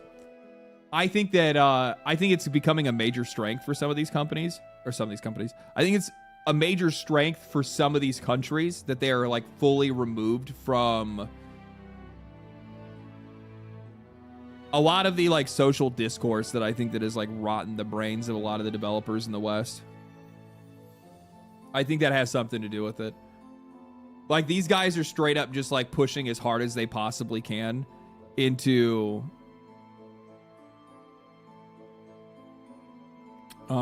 people are once again using the Nazi noticing meme. Oh, I've seen that like running around. You're talking about the one from Inglourious Bastards? Yeah, I've seen that around. But they've been cooking, so I ain't really got much to say. They've been cooking. As long as they continue to make good games, that's the only thing that I care about, right? So, simple as that. Rockstar co-founder compares AI to the mad cow disease and says executives that are pushing it aren't fully rounded humans. I think that they're just pushing whatever they know they can do to be able to like pull in more. Like, right now it's open season when it comes to investors, and that's what these guys are looking at. The more they push into AI, the more investment they're going to get, and that's really all they're chasing right now. I mean, that's what CEOs do. CEOs are there to make investors happy. They're not there to make gamers happy. They're not there to do anything else other than that. If I remember correctly, I installed Where Winds Meet the same day right after you. Even playing it in Chinese, it's still very polished at the start. I really fucking like Where Winds Meet. I think it's cool as shit.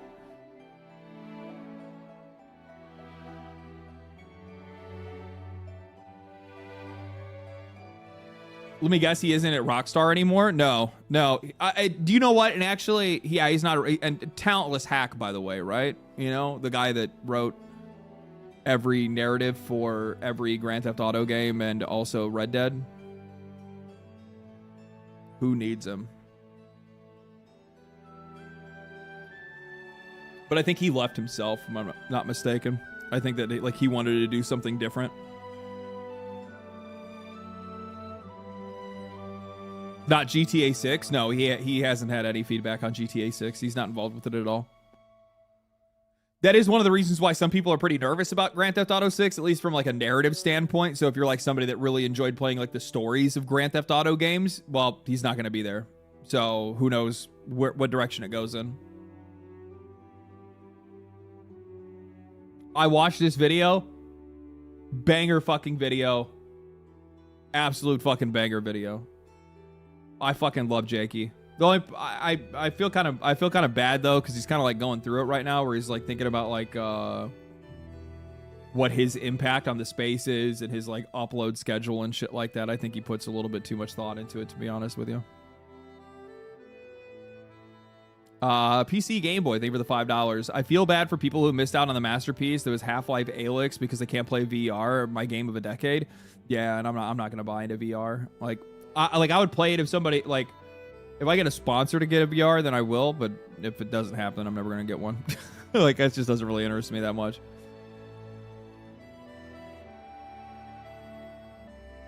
I think it'll be good for both the West and China that they're stepping into the market, might see more significant cultural exchange. That's been my point the entire time, where I'm like, art is one of the best ways to be able to communicate different cultures across any language. And like, one of the reasons why I think a lot of Western players are really interested in some of these Chinese games is because they're coming at us with an art style, with narratives, with storytelling devices that we're just not used to. That's really all it is.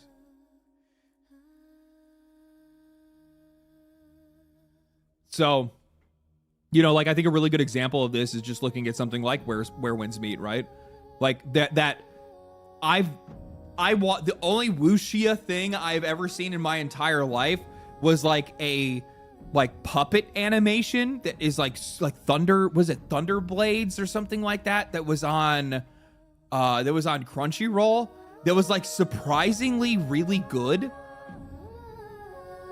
Thunderbolt Fantasy, that's what I watched. Yeah, I watched Thunderbolt Fantasy. Yeah, I watched that. I was like, that was really good. I'm like, this is actually fucking fire. Wait a minute. I like, obviously, like, I guess you go way back and say, like, you know, Crouching Tiger, Hidden Dragon and stuff like that. That's also wuxia as well, but yeah.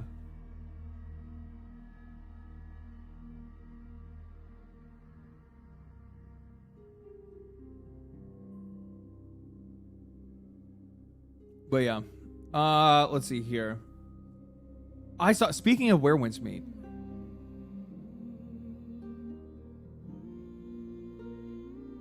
these dudes literally are just sitting around and saying, like, let's just put it into the game.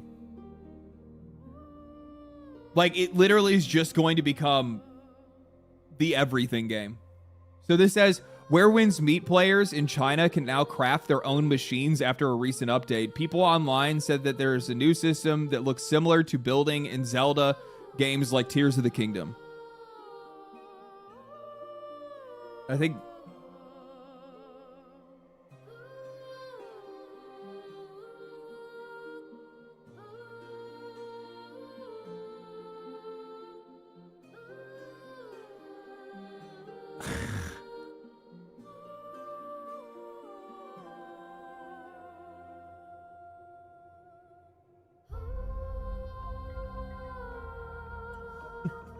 What? So a cheaper version of Gmod? Essentially, I guess. I don't know, man.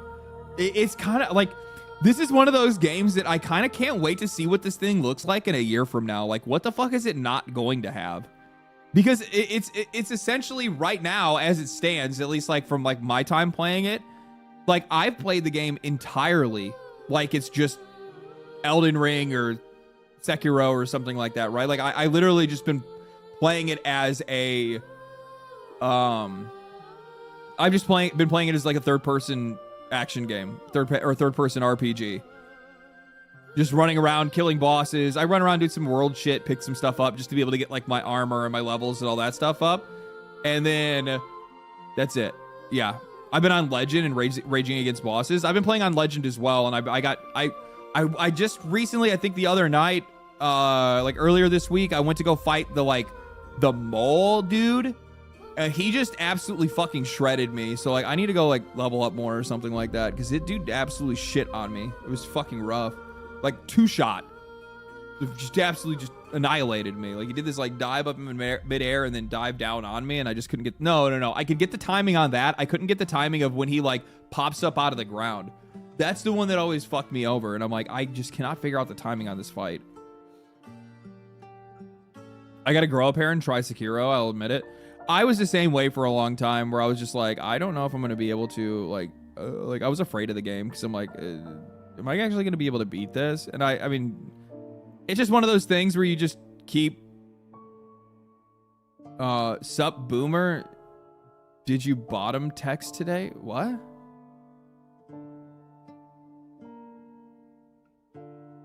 Huh?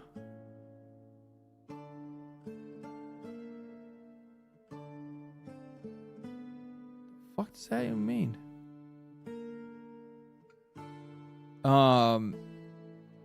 Sekiro is amazing.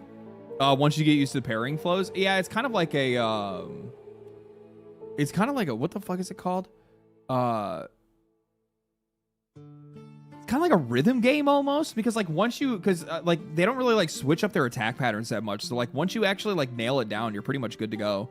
Have you looked into the Bloodborne PC port that the fans did this year, and do you think you would try it out? Or if you haven't already? I have not. Thank you for the 5. I have not tried it out yet. I've been kind of like waiting to see like when it gets to the point where it's like you can actually get a full playthrough of it right now.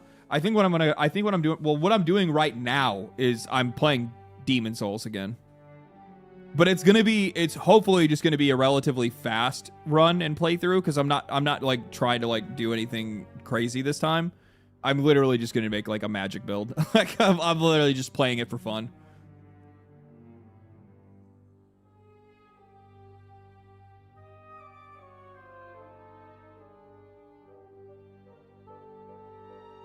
Like legit the other night, I ran and got like a scimitar and stuff. Like, boo. Like, I've played Demon Souls, I don't even know how many fucking times, dude. I played Demon Souls for like probably 200 hours when it first released on PlayStation way back in the day. I went hard on that game. God, I was sitting down. I remember when I played that game and I was just like,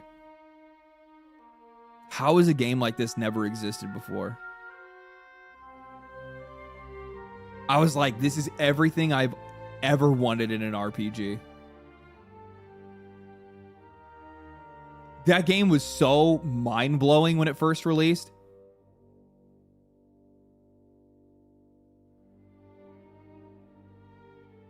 I was just like, this is insane. Like, as somebody that like loves RPGs, like that game was just like, what the fuck?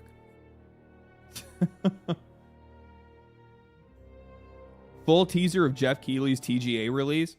Dude, everybody's been talking about this. I said it's Diablo because it looks Diablo to me, at least like this right here. Like this demon that's like on the bottom, like on top of the guy with the armor. Like that demon face looks very...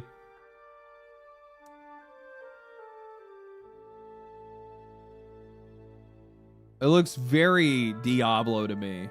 And like some people are like God of War, but I'm like, but that doesn't even make any fucking sense, because like, yeah, okay, this guy's wearing armor, but it's not the same. It's not the same armor. Somebody says it's an Oblivion Gate. You think it's going to be an Elder Scrolls 6 reveal?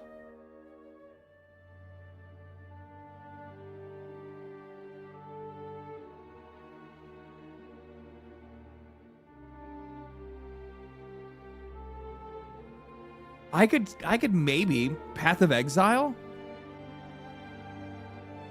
I guess PoE kind of makes sense-ish. Maybe, not really.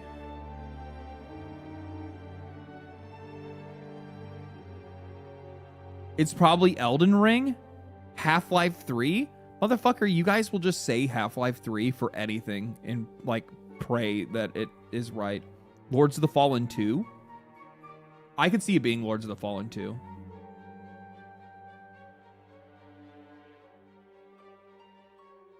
Those guys are really trying to make a name for themselves.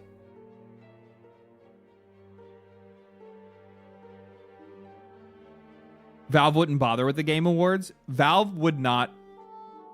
Valve would just... You want to know how Valve is literally... If there is a Half-Life 3, they're just going to drop a trailer. That's it. It's not going to be big and flashy. They're just going to be like, trailer. Thank you for the 5. Cool, but I thought they got the Bloodborne to where you can get a platinum trophy on the PC version in November, but I could have read it wrong. Oh, I haven't looked into that at all now.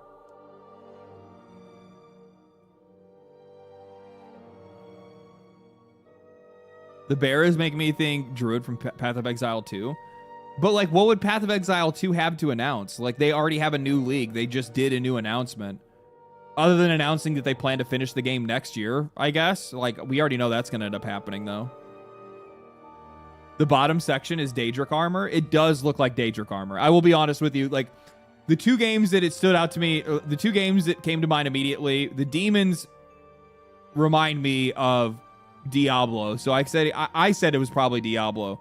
And the reason why I said Diablo is because those motherfuckers are really bad about spending money.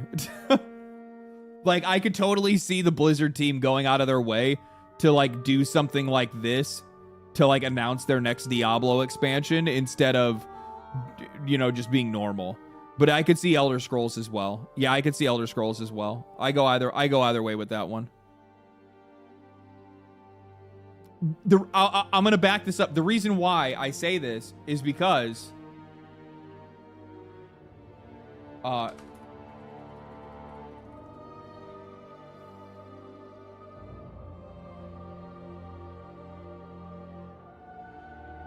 Jesus fucking Christ. Is that a mummy?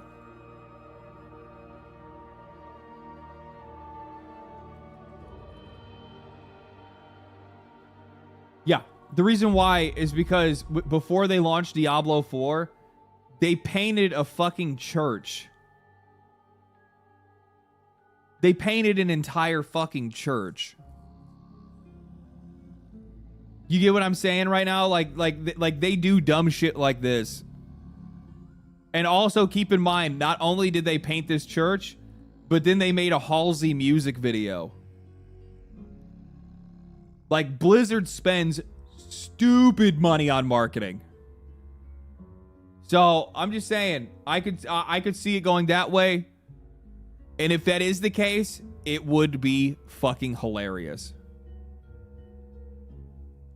So they defiled a church? Yes, for Satan and marketing. Same thing. Didn't Jason Schreier says he knows what it is, but it isn't Diablo? I'm going to be real with you. There's only one person in the games industry that I never want to hear anything from, and it is Jason Schreier. Like, I cannot stand that dude. He's like the most like know-it-all. Like, I'm on the cutting edge. I'm the insider. I'm that guy. He thinks he is him, and I'm just like, I cannot fucking stand you. I also, at the exact same time, some of you guys are gonna know what I'm talking about. Some of you guys won't. It's fine. You know, I always get him confused with that one weirdo that I don't even know the fucking guy. I probably shouldn't call him a weirdo. The only thing, I don't fucking know these people, right? It's fucking content creators. But there's that like one content creator that's like a left-leaning content creator that's always talking shit about people online, and people always post a picture of him. I don't know what his fucking name is. They always post a picture of him where he's, or not a picture, it's a video of him like touching a girl on her back, and then the girl being like, dude, what the fuck are you doing? And he's just like, Mike from PA. Is that what the guy's name is?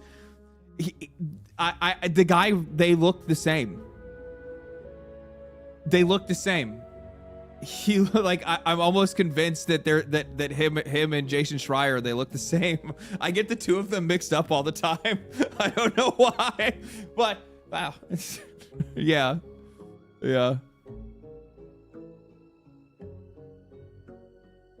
Oh yeah. So there's a new leak that they put to it. Where is that at?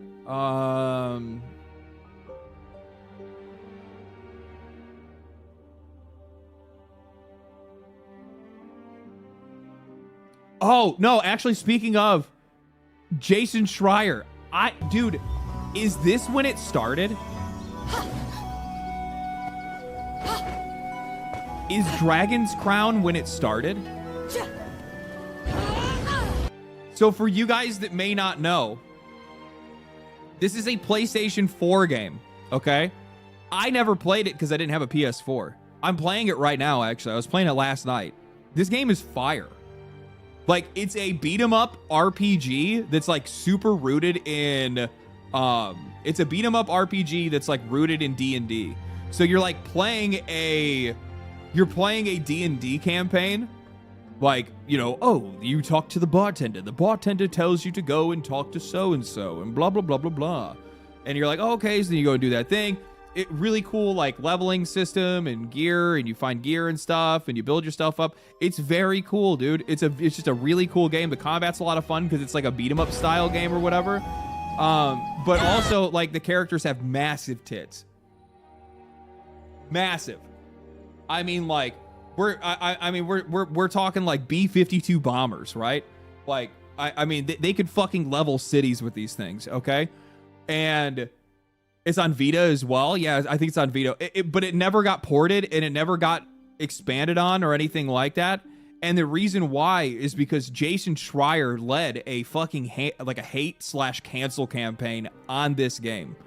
He called out the studio and said that the studio needs to stop hiring teenagers to make their games. Said that, you know, this is, you know, what's damaging about over-sexualizing female characters. Like, bro, this is just an art style. This is just the game that they chose to make. Now, you're not going to have any problem when these companies are out here like purposefully uglifying women for their video games, because somehow that's more inclusive and less of a problem. But this is back when Jason Schreier used to write for. Do you guys remember who Jason used to write for? He used to be one of the lead writers and editors for Kotaku. Yes, Kotaku. Yes, this is one of his Kotaku pieces. And this is like over 10 years ago now. And I'm like, bro, did all of this shit really start with this dude like whining over like hot chicks in this like 2D beat 'em up game?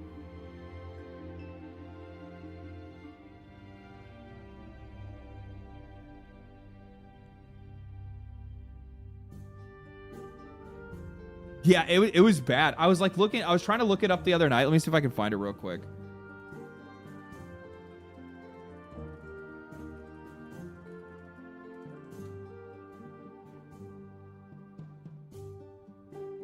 This post is 11 years old.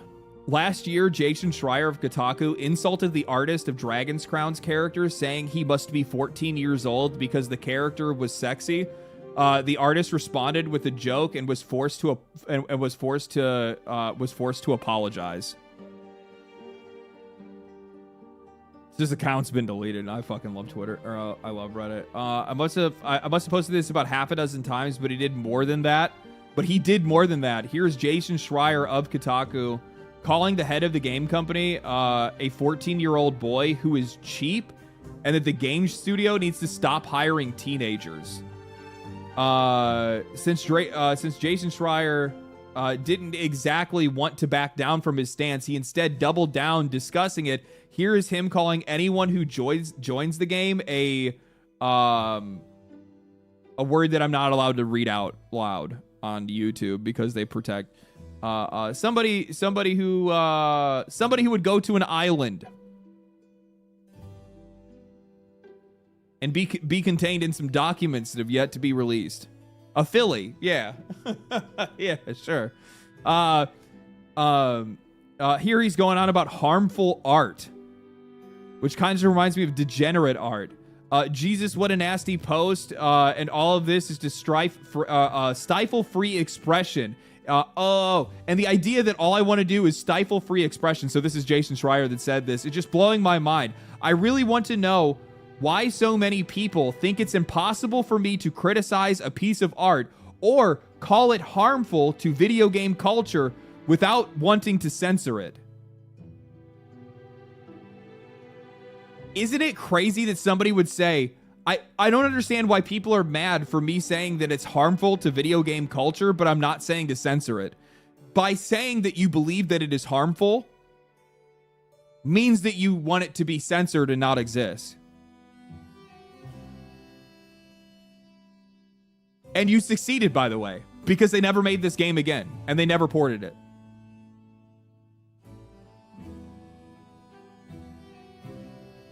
He led the lynch mob? He did. Not censor it? What do they expect them to do? Oh, just wait around and just continue to be his punching bag. Let me be clear, I do not want to censor anything. Calling something harmful does not equate to saying this should not be allowed to exist.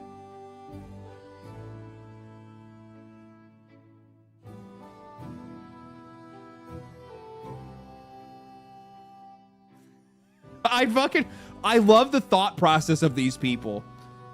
How does that, calling something harmful does not equate to me saying that it shouldn't be allowed to exist. I would love it if Dragon's Crown didn't have such tasteless designs. That doesn't mean I'm going to tell George Katamini how to make the game that he wants to make. But that's exactly what you did when you said that they shouldn't hire the people that made it. And then when you insulted the people that played it. Like, what? And like, this dude hasn't changed, by the way. He's the same fucking dude. I think one of the last posts that he ever put on Twitter, if I'm not mistaken,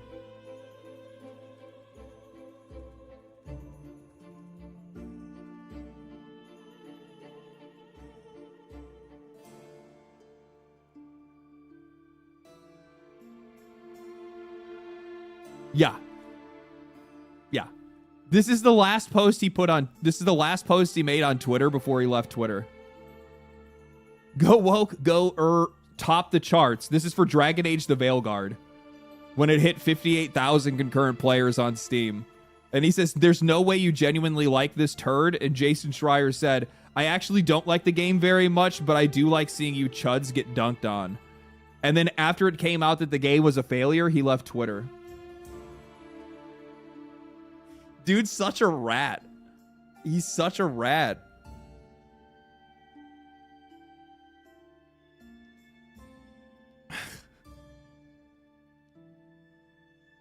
And also on top of that, like, I find it like really weird. I'm not gonna pretend like the dude doesn't have industry insider knowledge. He has great relationships with a lot of these studios. He's actually done. You know what the problem is? I guess one of the reasons why I don't like a guy like Jason Schreier is because it's because he's done good work in the past. Like, he's actually written some great articles. There's tons of articles of Jason's that I've liked over the years. But the problem is that, like, they find these hills to die on, and they will go against everybody and everything and reality itself, and it's just like, why? Why are you doing this? He gives off Reddit mod energy. They become hills to fry on, put the fries in the bag, I guess, yeah. Which led to the famous BTFO post. Here we have a few more of his statements and comments from the article. How we couldn't possibly accept such games existing on a moral basis, and how he's embarrassed by it. You probably don't have to guess about how I feel about this latest round of compulsory swaying and fainting. So much like an old-timey tent revival. Complete with its hopping devil, and perpetually put upon holy warriors. But let's try to look at what's actually on the plate. It's very weird to pull up a story about a game with frankly visionary art and hear about how it shouldn't exist, or to hear that I supposedly fantasize about, or what kind of power I supposedly revere. I don't know what that is. It's just, I don't know, man. It's a really good game, though. But they never made another one. And the funny thing is, the mage is not the Ludus character. The Amazon, which is not shown in this clip.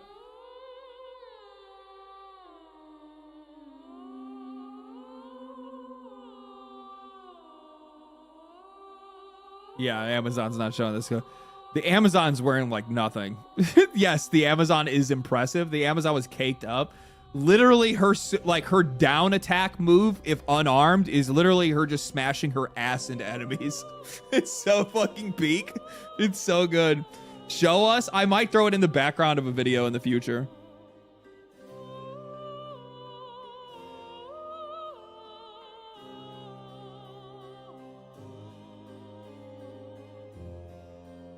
I'm jealous of the enemies.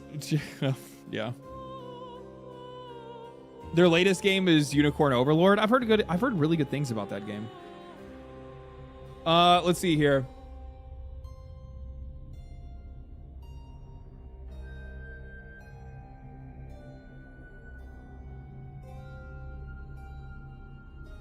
I'm not even gonna get into it. I already crashed out at the beginning of stream over this shit. I'm not gonna do it anymore. It's really funny to hear these CEOs be like, Yeah, those are regular people problems. And it's just like, bro, like, you guys are very, very overtly saying that, like, this technology is going to replace jobs. And, like, some of those jobs probably need to get replaced. I mean, like, you know, we were talking about, like, with the video game industry and stuff like that. Like, I'm going to be real with you. A lot of these companies are far too overstaffed, and there's plenty of people that probably don't belong there. But at the same time, they're not the only ones being targeted. It's like fucking everybody. And like, I get it, man, but like, and while I can sit here and like point and laugh and whatnot from like, I guess what my problem is that like, I'm looking at this and I'm like, I don't really think it's anything that necessarily affects me that much, but it does affect a lot of people that I care about.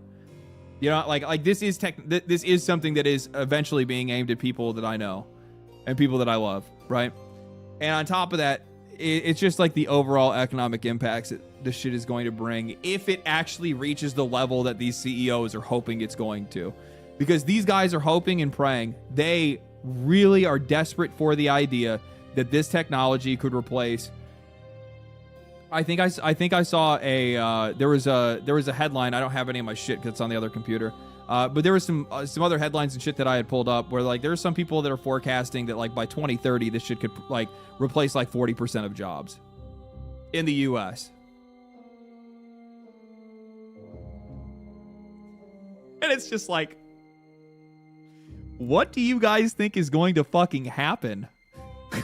Like, I understand, like, I totally get these like billionaires and fucking data nerds that are like, oh man, this technology is gonna fucking change the world. And it's just like, do you have any idea what kind of fucking upheaval you will cause if you guys somehow delete 40% of fucking jobs in America in a matter of like, in less than a decade?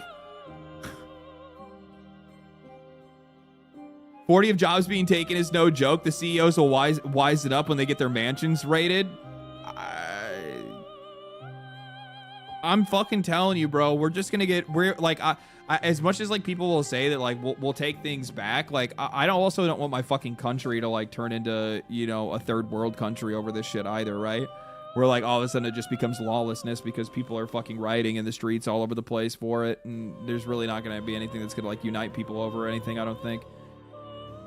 Especially because we've been so effortlessly divided by like, I brought it up in my video that I talked about a lot of this AI expansion stuff with already, but like, don't you guys find it oddly convenient that we have been like, I don't mean we, I should just say like socially, people have been wrapped up in identity politics and like basically, you know, race and gender politics and all these different things. And all of that shit is being pushed by social media platforms that are owned by the same people that are investing in, running in, or directly contributing to all this AI shit. Like, it feels like the biggest, like, dangling of keys just outside of vision to keep people distracted.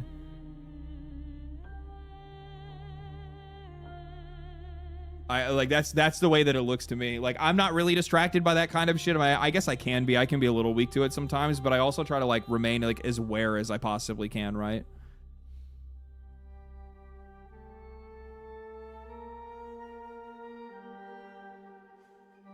Well, the USA just NYC voted for Zoran Mamdani. That's showing.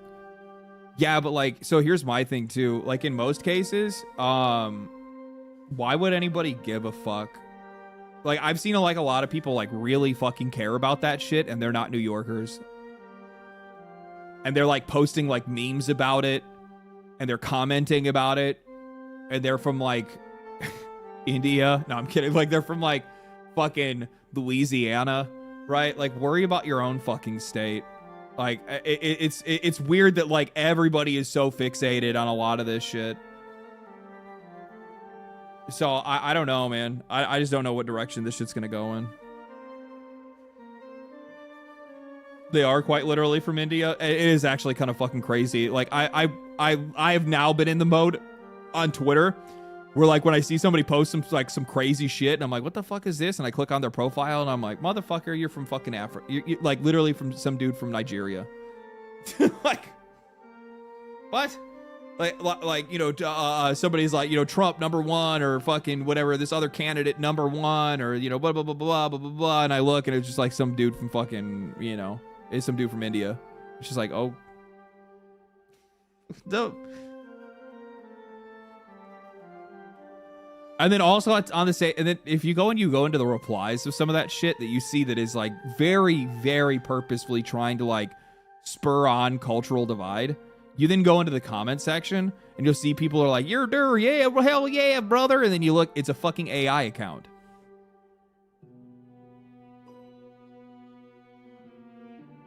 Like all of it's inauthentic, but it's all having an impact on like everyday people. Because they don't look into it. They don't think about it that hard. Most people don't think about things that hard. Especially when something already confirms their own internal biases. Like Asmongold replying to the fake man-hater account and it was some dude in India or Pakistan. Yes. Yes. Yeah, he got. Yeah, he got. He did. I remember that. I saw that. Somebody posted about that.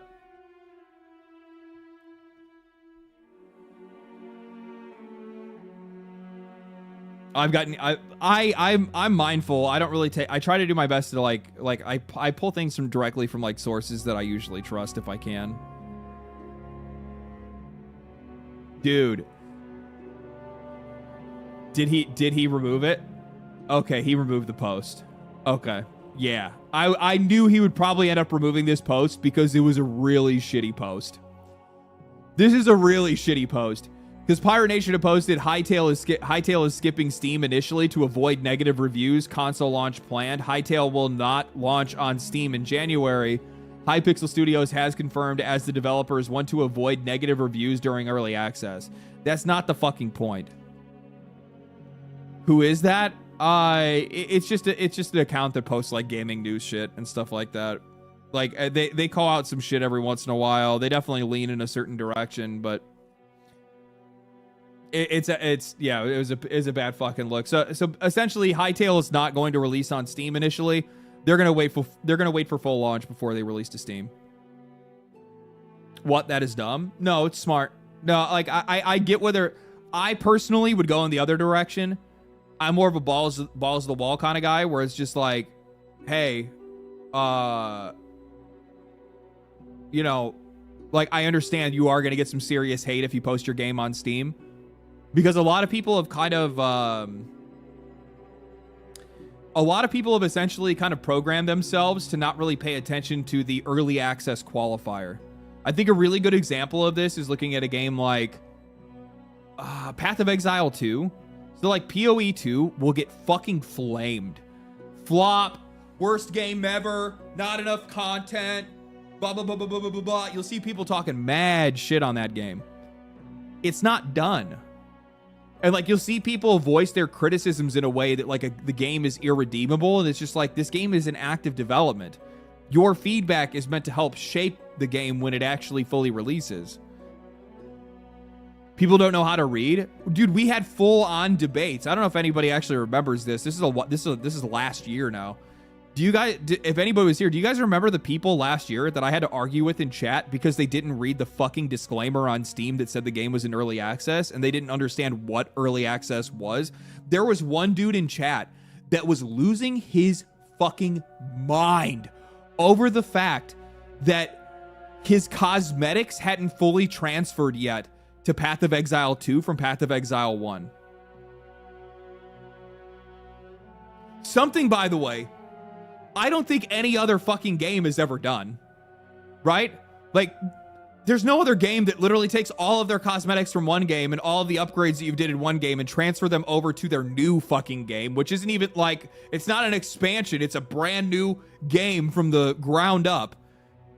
Oh yeah, I remember that. I remember those. Yes, dude. There was this one dude. He was losing it. And I'm like, dude, it says, like, I had to sit here and read him the early access like briefing that they give you before you even open it, and he's just like, they're thieves, they're this, they're that. I'm like Unbelievable. Does Counter-Strike 2 count? Counter-Strike's been the same game for like fucking 50 years.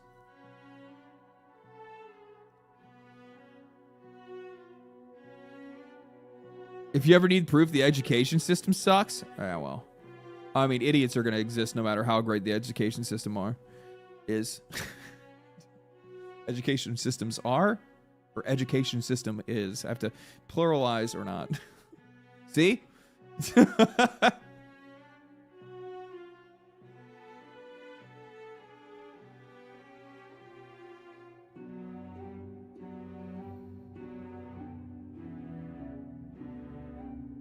How is this one of the only channels that I watch on YouTube, but I only just now found you on Twitch? Because you don't finish the videos. Because you don't finish the videos.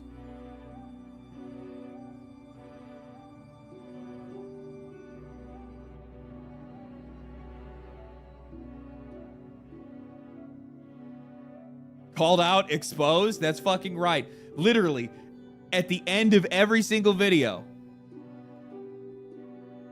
Anyway, I hope you guys enjoyed today's video. If you guys did enjoy the video, like the video, subscribe to the channel, follow me on Twitch, follow me on Kick, follow me on Twitter, and I'll catch you guys in the next one.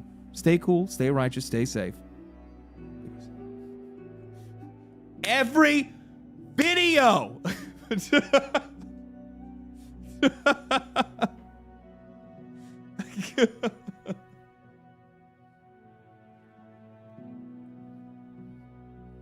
Unbelievable. Unbelievable. When is this new PoE2 league comes out? It has an entire League of Druids. Yes. It comes out on the 11th. I think it's the same day as the Game Awards, if I'm not mistaken. Same day as the Game Awards. My brain turns off when the video ends. Don't pretend like your brain was on to begin with.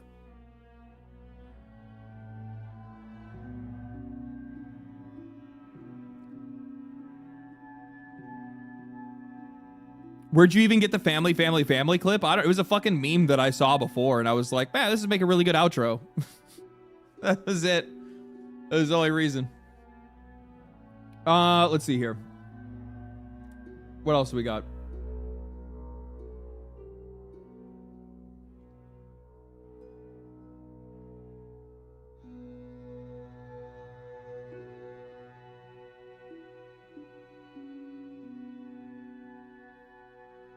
I'm going to be playing this,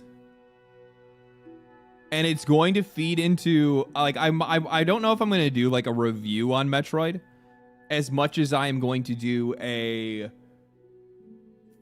critical response to the industry.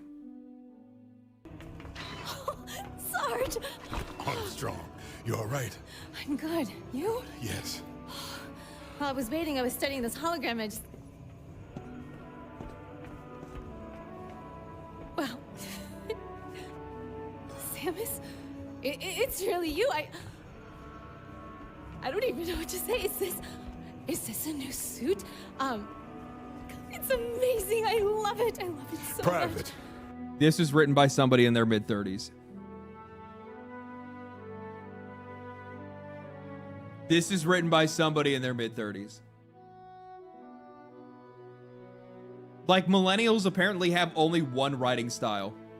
And it is just like cringe and constantly stating the obvious. Somebody who thinks they're quirky. Yes. Yes. No, it's not somebody who thinks they're quirky. It's somebody who describes themselves as such. Where they go, oh, that's just me. You know, I'm just kind of weird like that. It's like because like this kind of writing, this kind of it's like how they talk it's like how people talk in person. Like, oh my God, is that what this is? Is that thing? There's no way. That is totally it. Oh my God, it is it. Zero substance. Like, that is a 30-second clip of zero storytelling substance. They do so much talking with no purpose. I've been like trying to think about what this problem is when it comes to a lot of these like millennial writers, where you want to like put a stamp on it and say that is millennial writing right there. It is saying a lot but not saying anything at all. For spoken dialogue, I mean, yeah, for spoken's definitely in there as well, but yeah. People that really tried to write Tolkien and make a Lord of the Rings prequel? Fuck no, that's not what this is. No. Self-insert dialogue. That's probably the best way to be able to say it. I think people, like, they write themselves into the stories too often. An entire generation of, like, I mean, like, it makes a lot of sense if you think about it. I mean, like, the millennial generation was the one that was told that they were special. Every snowflake is different. We're in an epidemic of self-insert. Oh, no, I know. Yeah. Sardine on toast. Thank you for the tier 1. I'm telling you, that's really what it is. Like, it's way too much self-insert dialogue. It's just an entire generation that was brought up thinking that, like, they were unique for some reason. Without realizing that we're all just fucking meat suits. Microscopic meat suits. Legendary drops, are we also not millennials? I'm different. I am special.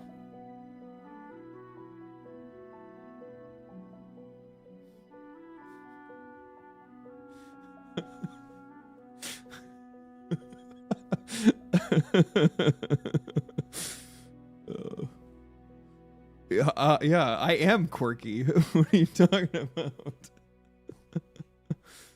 Oh man, I'm gonna have so much fun playing this.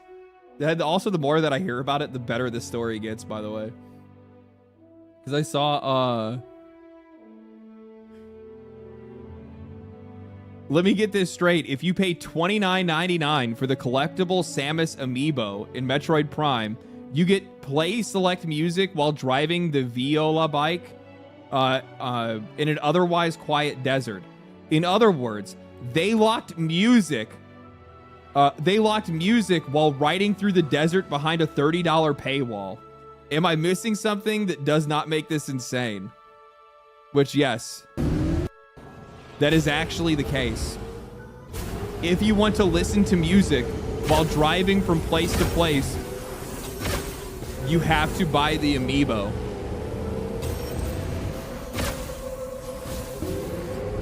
I can't wait until they release the, like, 1080p amiibo, the 4K amiibo.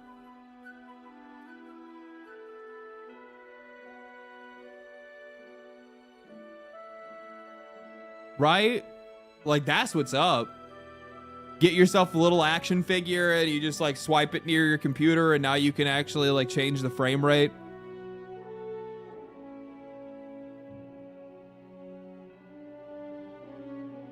Hell yeah, dude. Hell yeah, dude.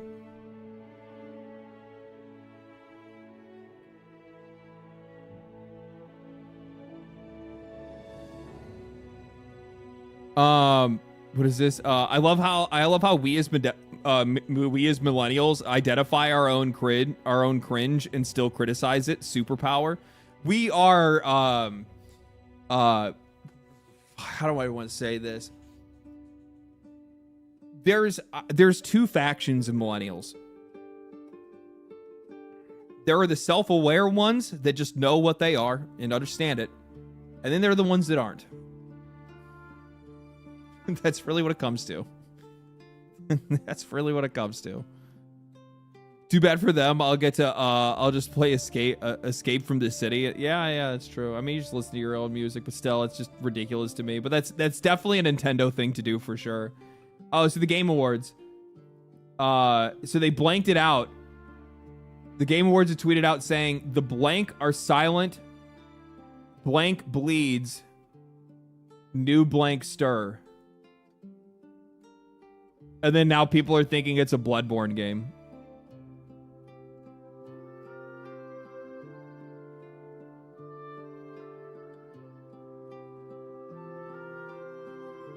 Fable? I can't. How the fuck are people crying for Fable? How are you begging for Fable? Like, out of all games, Fable is the one that you're like,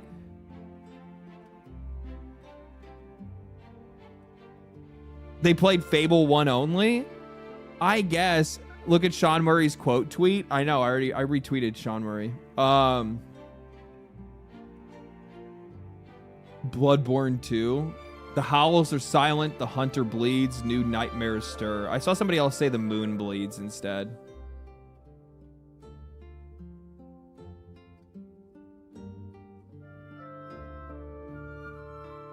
I mean, I feel like Elden Ring is a bit of a reach. What is this? Like, just copy and paste it over the fucking...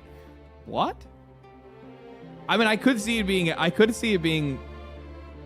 gonna be real with you, man. FromSoft, they pump out games pretty fucking quick. Like, they don't take a whole lot. They don't take a whole lot. They don't take a whole lot of time.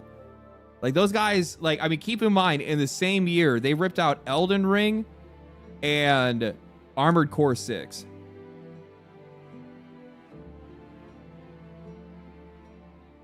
They also have Dustbloods. It's right around the corner. But you can't... Like, here's the thing, though. Like, yeah, they have Dustbloods that's coming. But that's Nintendo exclusive. Or at least a timed Nintendo exclusive. So they're probably still going to want something that's, like, their own thing.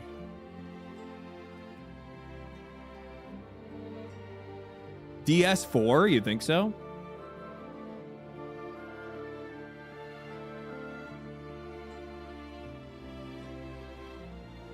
That's super close to an announcement, according to someone with sources that reported on it. I don't know, man. I don't know. We'll have to wait and see, I guess. But yeah, then Sean Murray retweeted and says, is Jeff Keighley about to reveal the Epstein files as a world premiere? World premiere.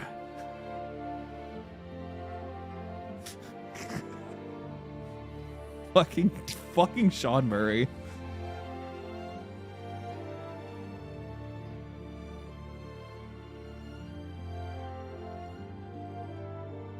I love how this dude went from like one of the most awkward people in the games industry.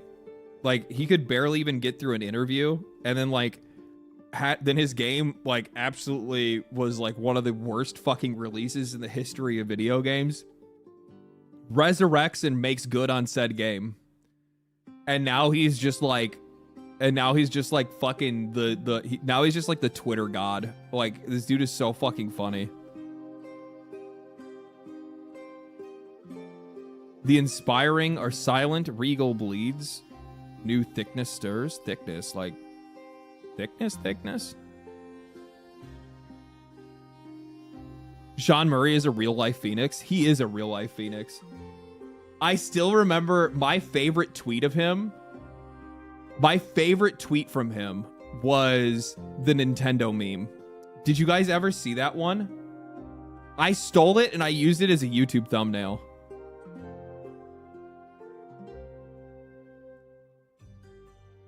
Let me see if I can find it.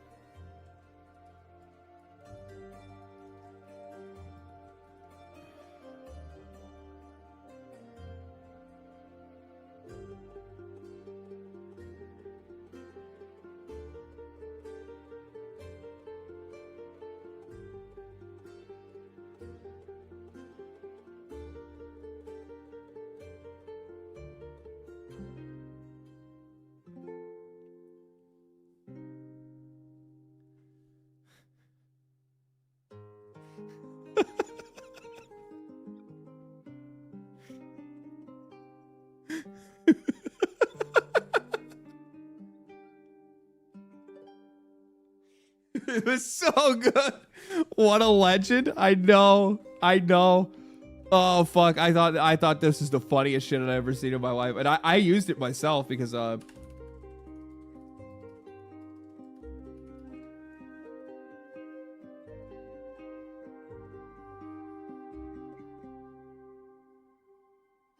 where's it at?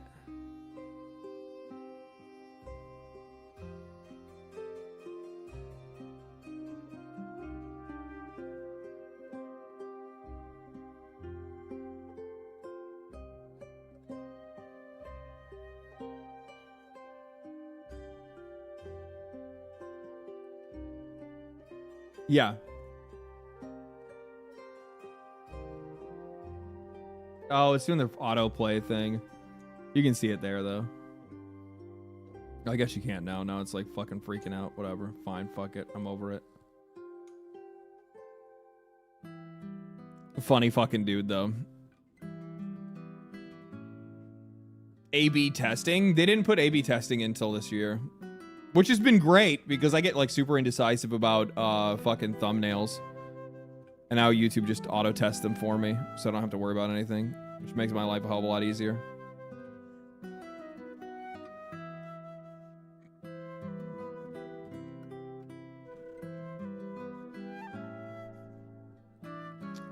Does anyone know if there's gonna be a Helldivers 2 announcement? I don't know. Maybe. I don't know. I guess they probably should be announcing new content soon, because if they don't, like, I mean, like, I did see, actually, hold on.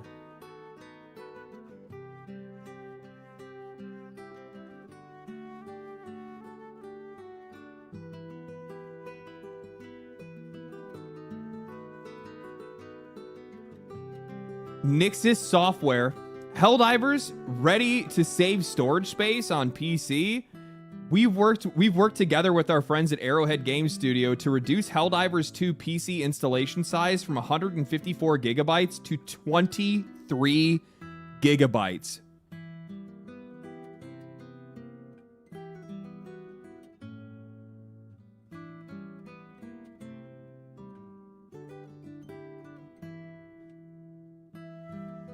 Dude, isn't that fucking crazy? Isn't that fucking crazy? I don't even know what to say. Oh, no, I do. It just makes me want to crash out, because it goes to prove how absolutely garbage this games industry is when it comes to optimizing their games at the very fucking, just at a baseline. Trying to make sure. One of the reasons why, because they came forward and said, Helldivers, Arrowhead Studios came out and said, what had happened is that they had so many duplicated files, because every time they went in to fix something, they'd end up duplicating files on accident, and they had just like all of these extra files in the game that were completely fucking useless, and that's what was being stored on our computers. Literally, there was like, at this point, so if they got rid of nothing but, let's just say they got rid of like nothing but duplicated files, right? So there were 6 or 7. There were 7. We had 7 Helldivers 2, 7 Helldiver 2s installed on our computers. How many other games do you think are suffering from the exact same thing? I don't need to ask that question. It's fucking all of them. It's damn near every single one of them. And like Helldivers 2 it's a gorgeous game. It's very pretty. It has its own customized physics engine. It has a whole lot of shit that's going on. And you're trying to tell me that, like, for some odd reason that, I don't know, Call of Duty needs to be 250 gigabytes? That Grand Theft Auto needs to be 400 gigabytes? No. Like, this exposes just how disgusting these developers are at cleaning up behind themselves. And what makes matters worse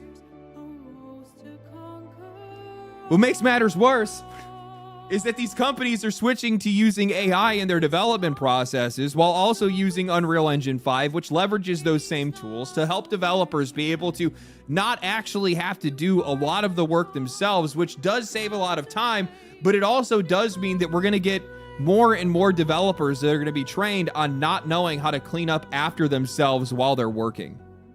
And I know this. I know this from like the first C# fucking programming class that I took. You always go back before you move on. And these guys never get the chance to do that. They never get to go through and make sure that they cleaned everything up, that there's no useless strings of code or anything else that's like that on there, useless files or whatever it might be, because while it might not be a problem in the game or your program or whatever else can run right now, I think at the time I was doing it with SQL. So like it was like I had C# classes, but I also had SQL classes for like databases, like creating your own databases and whatnot. And like while it might not be an issue now, it will be an issue in the future as you get further and further into the development of whatever your project is. And if you're not going back and doing your housekeeping, you're fucking cooked. That's crazy impressive. What is? Oh, the 23 gigs? No, it's fucking nutty.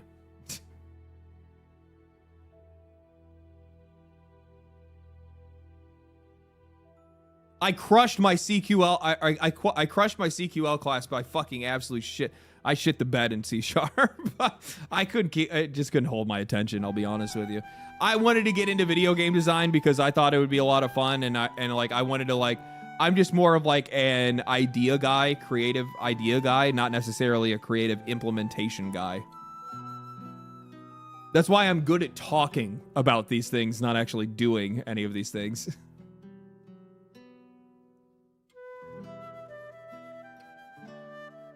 It's deduping, that's what I read. Yeah, they had tons of duplicate files.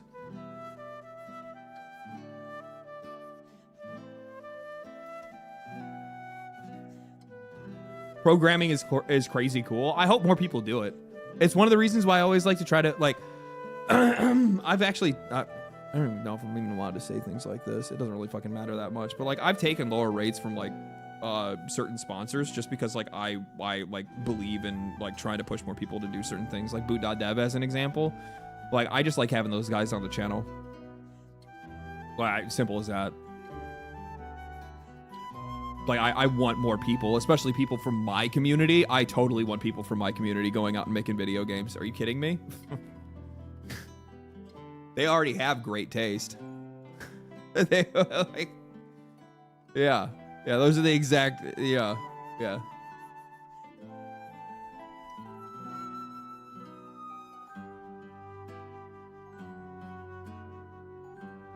Is boot.dev legit? I very purposefully try to make sure that I don't take scams for sponsorships. Yes, boot.dev is legit. They've been in the business for years now. I mean, like anything that's going to be anything that's a self-taught or self-education program is ultimately going to come down to your desire and your drive to be able to do it. But if you but if you stick to it and you do it all, then yeah, you're going to come out on the other end to know it. What can you learn on boot.dev? They have like fucking everything on there. They have everything on there. You can learn C#, you can learn Python, Go. You can learn every popular programming language. Yeah. SQL, whatever else. I use it. It's fun. Yeah, I recommend people at least give it a shot and check it out because you can actually look at the entire site in read-only mode for free. So like all of the information on there is free. So technically, if you wanted to, you could actually just create your own lesson plans yourself if you're that driven and not actually have to pay for the service at all. Obviously, there's a lot of tools and interactive media and stuff like that that you can engage with if you actually buy it, though. But yeah. It's one of the reasons why I like promoting it is because I know that my like people can use it for free, and I have a lot of price sensitive viewers, and I'd rather those guys be able to get it shit that they want to do. I know there's plenty of people that are in the community that are already using it, and some people that have already tried it out. I know that for a fact.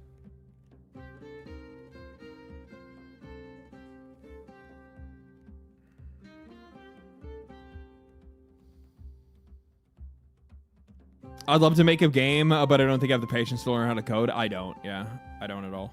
Personally, I don't have it myself. Speaking of Linux, have you tried the 30-day Linux challenge yet? This is what's going to happen. When the other computer gets fixed, and then after I move, because I need to make sure that I have like both of my computers, I need to have everything good, and then after I move, I plan on trying to turn the other computer into a Linux system.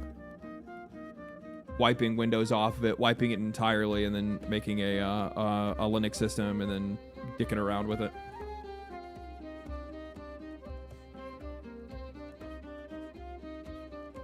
Blame it on PewDiePie. I've been watching his like his fucking his Linux journey videos and shit like that, and I'm like, man, this looks so fun.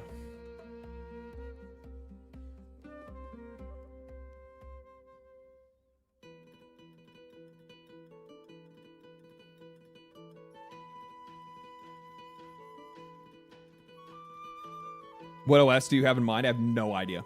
I literally, I'll figure it out when I get there. That's kind of the point. But I do really think that I think this goes to show like just how poorly optimized a lot of these games are.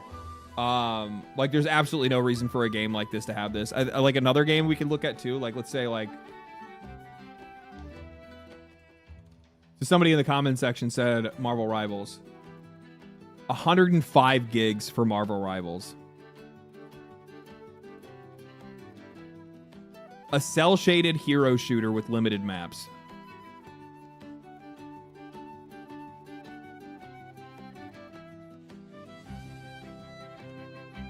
It runs good. Marvel Rivals runs well. But still, Stalker 2? That's different, though. You have to keep in mind, Stalker 2 is Eurojank. So, like, I would actually come to expect games like that to be, like, the worst optimized, like, worst running, jankiest piece of shit ever, but enjoy it anyway.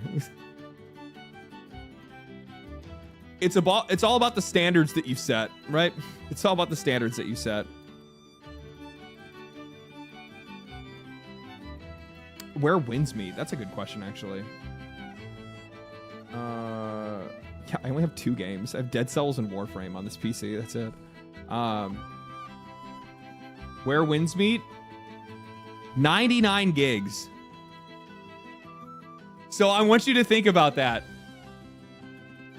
So Marvel Rivals takes up more memory than Where Winds Meet.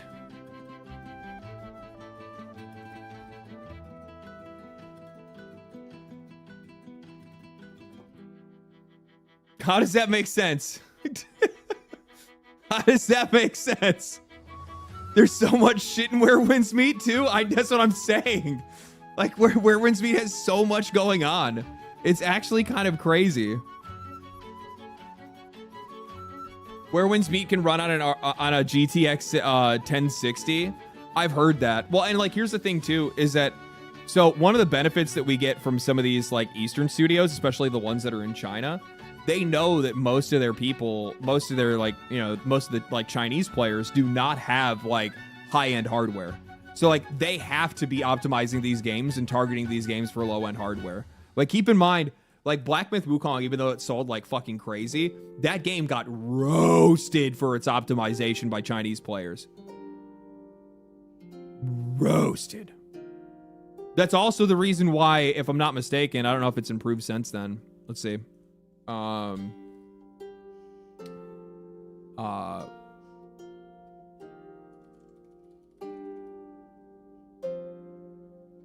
So Monster Hunter's mixed.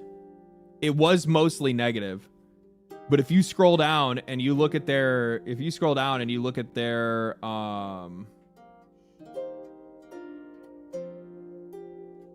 look at this.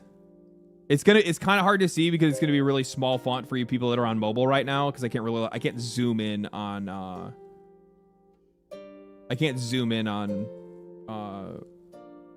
Steam. I don't think, can I? No, I can't. The most negative reviews, simplified Chinese, overwhelmingly negative, 45,692.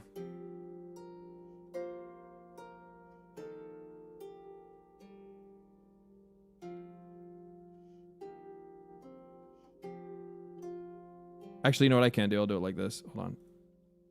Grab this little guy.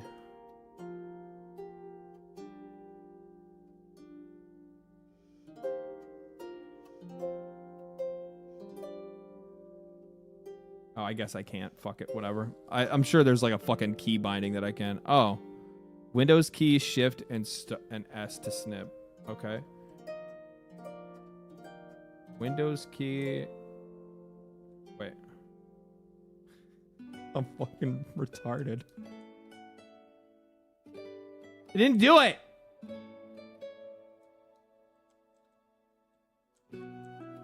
It doesn't work. Fuck you. I don't think my Windows key works.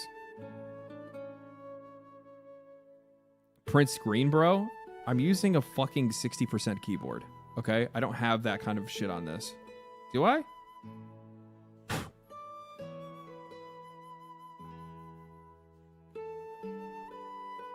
Function. Print screen. That didn't do shit either. None of my shit works on this keyboard. Ugh? What do you mean, ugh? Normie detected. I like having a small keyboard. Guess what?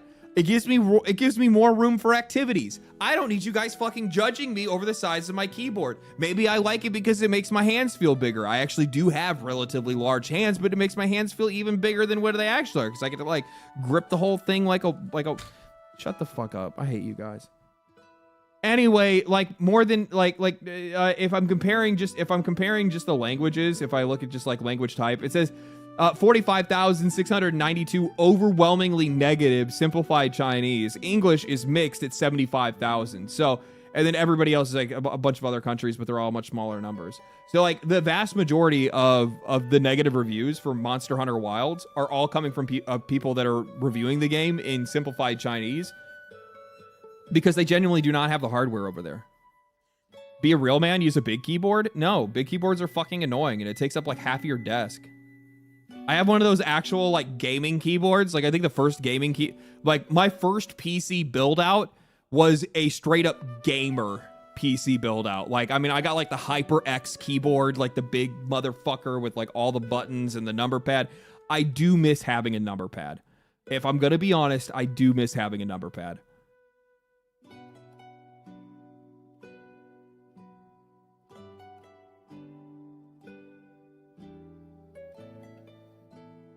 No, that game just blows. The performance is a red herring. I don't know what you would call it. No, I think that Monster Hunter Wilds is not a fucking horrible game. I don't like what they did with, like, they've definitely upped the difficulty. They've increased more variety of content and like ways to play it. It's still Monster Hunter at its heart. I still think that World is better. Well, World post Iceborne, but optimization really is that game's biggest problem. By a long shot.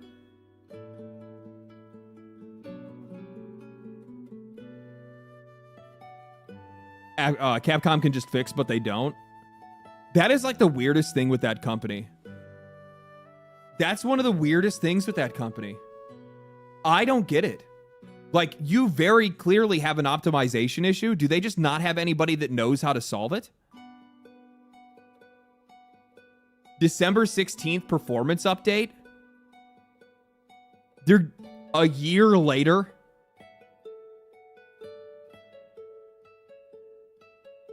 No shot.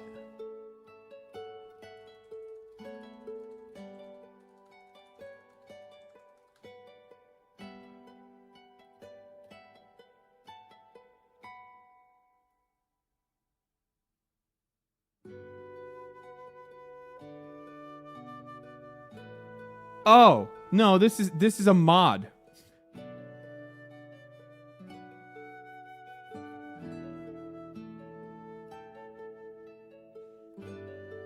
It's a fucking mod.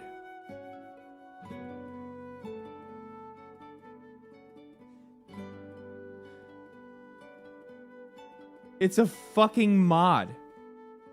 Finally, Monster Hunter Wilds' poor PC performance has a fix.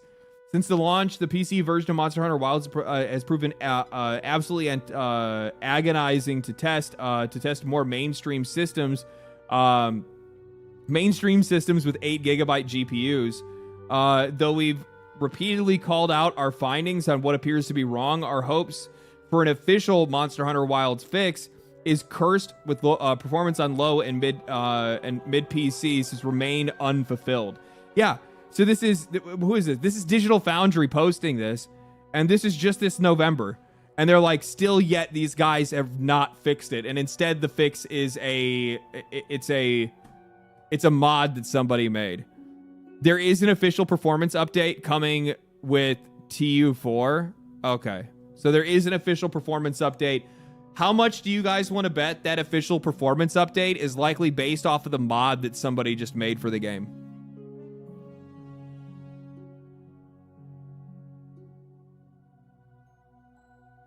How much do you want to bet that they were never planning to do an optimization pass and then they just found somebody else that did the work for them and now they're just going to take that code and use that instead?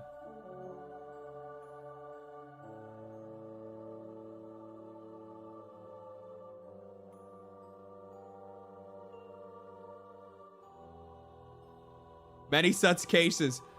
I know of one company that loves to do that. I know of one company that absolutely would never fix their own game and would much rather just let the modders do it. That's the Bethesda technique. That's it. Yes, it is, buddy. Yes, it is. Yes, it is. Why fix it yourself when they'll do it for you and then they'll still celebrate your games anyway?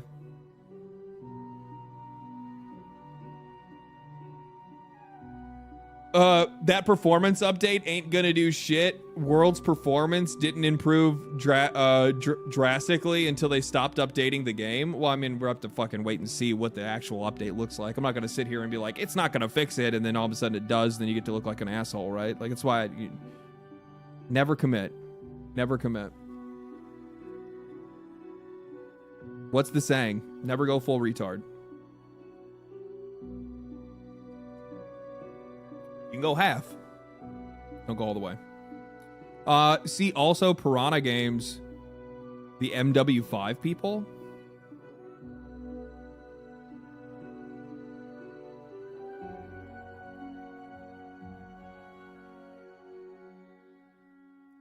We are playing on older hardware.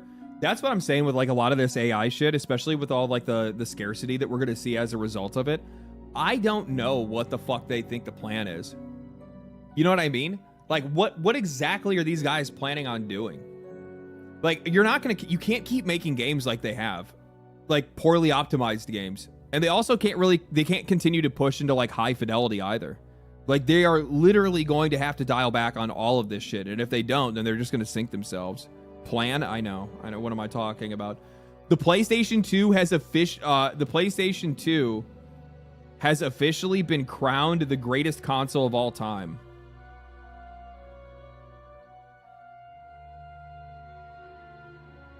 Why are they using an AI picture of the PlayStation 2?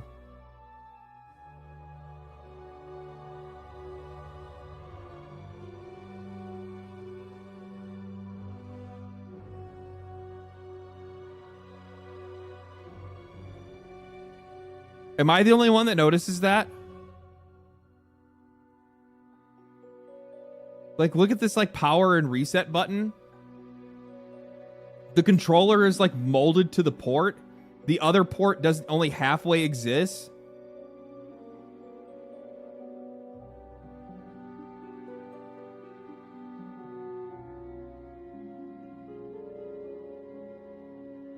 It says in the corner, made with AI.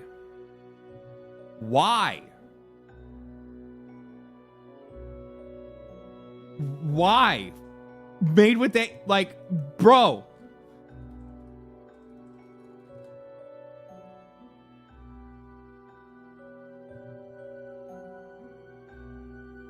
Look at all these pictures of the PlayStation 2 you could use. You could just Google it. How fucking brain dead are we getting to the point where, like, instead of just Google searching a picture of a PlayStation 2, you instead go to fucking Grok or ChatGPT and you're like, give me a picture of a PlayStation 2.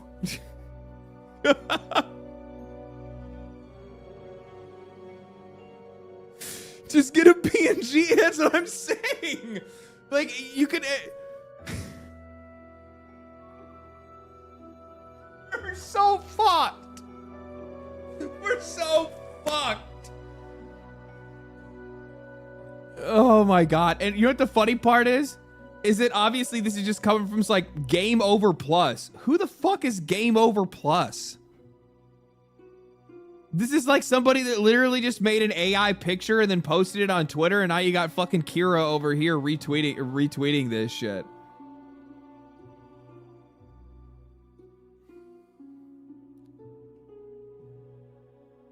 Dead internet theory, man. You mean to tell me that they didn't already have a picture on file already? I guess not. I guess not. Could you imagine they're just sitting there? They're like, I'm going to make a tweet. I'm going to say that the PlayStation 2 is officially the best console of all time. What does a PS2 even look like? Grok, make me a picture of a PS2. I had a PlayStation 2 Slim, size of a book. Crazy. Dude, PlayStation 2 Slim was fucking insane. Insane. God, that thing was so small, man.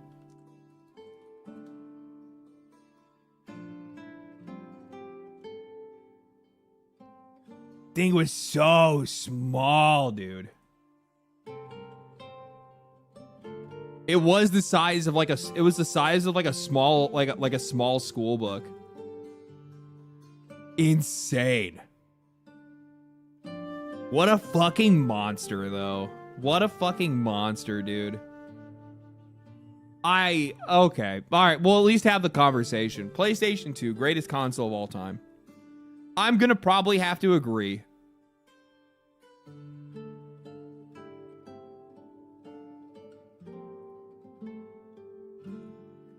The problem is that I don't really like this like of all time conversation, because the thing is that like I feel like the games industry, like it wouldn't have gotten to like certain places if it wasn't for certain consoles, right?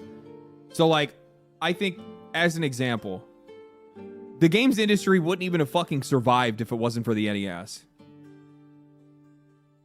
Right? I mean, like, let's be fucking real. If it wasn't for the NES, if it wasn't for Nintendo pulling them out of the fucking, like, literal apocalypse that the games industry went through with Atari releasing, like, 400 fucking consoles and games for all kinds of different shit and a bunch of other stuff. And the overstocking because of, E.T., I think it was the E.T. game. NES carried. NES fucking carried. It did. It did. It saved us from Atari. And also on top of that, the thing is that like the NES was also fucking peak. Like the amount of innovation that happened just on the NES alone is crazy when you think about it. Just using that as an example, like look at like Super Mario Bros. 1. So we went from this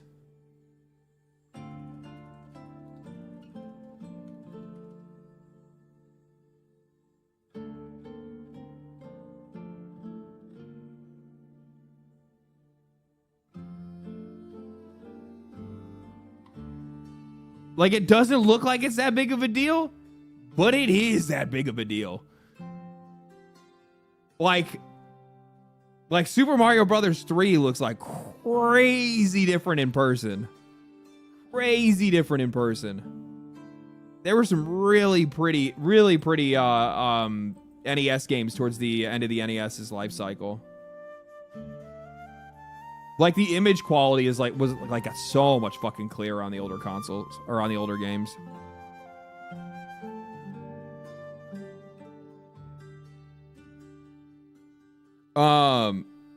Yeah, no, NES pulled us out of the dark ages. Also brought us some of like literally the most long-lived franchises that still today exist, which I think is crazy. Did you see this game, LD? Another Chinese game. What is it? Godslayer? We'll watch that later.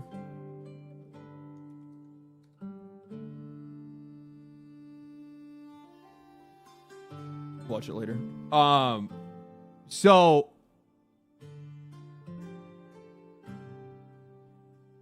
I guess I guess if you're just talking about just like gaming in general, like just pure gaming, like what is the best console for just pure video games? It's PlayStation 2.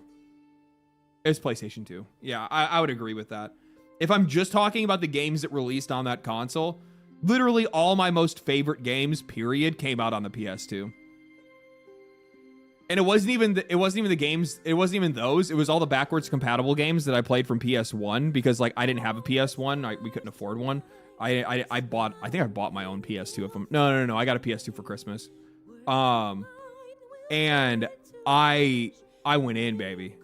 I went in on my PS2. Holy. Twisted Metal. Well, no. So, like, I played... What were the first games that I got for PS2?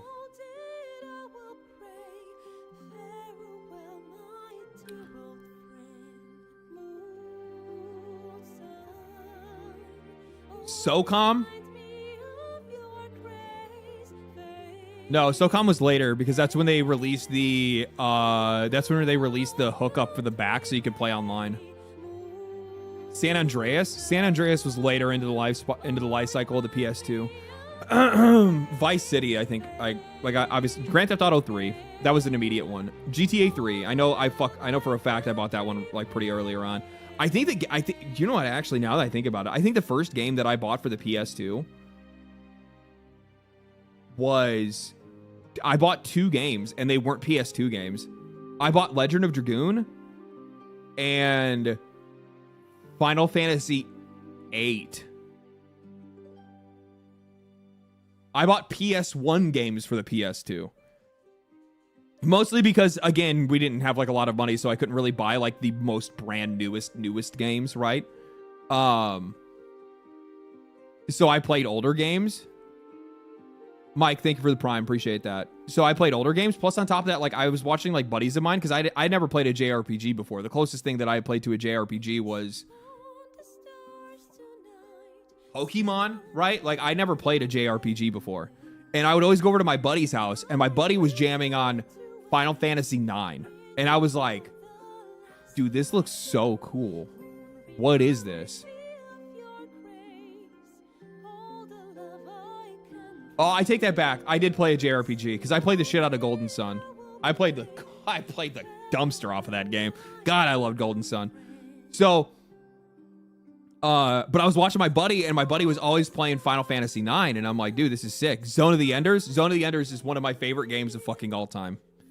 ZOE 1 and ZOE 2 are just like pure fucking peak.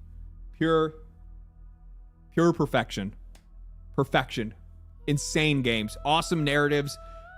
Like insane like storytelling and music and characters and gameplay and combat and like movement and all that shit. Resident Evil 4 was much later.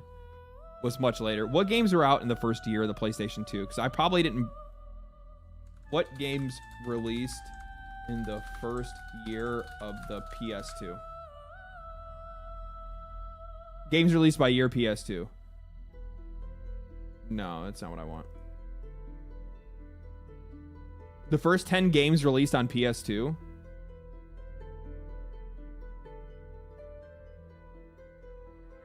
Eternal Ring. Wow. Wow.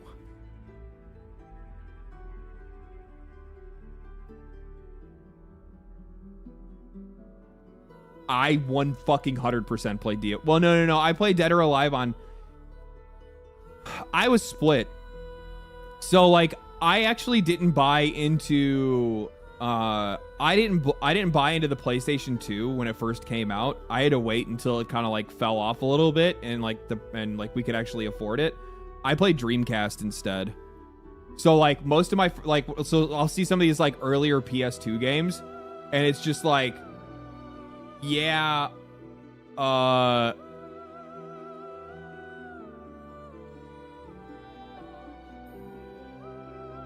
these are all going to be by alphabetical.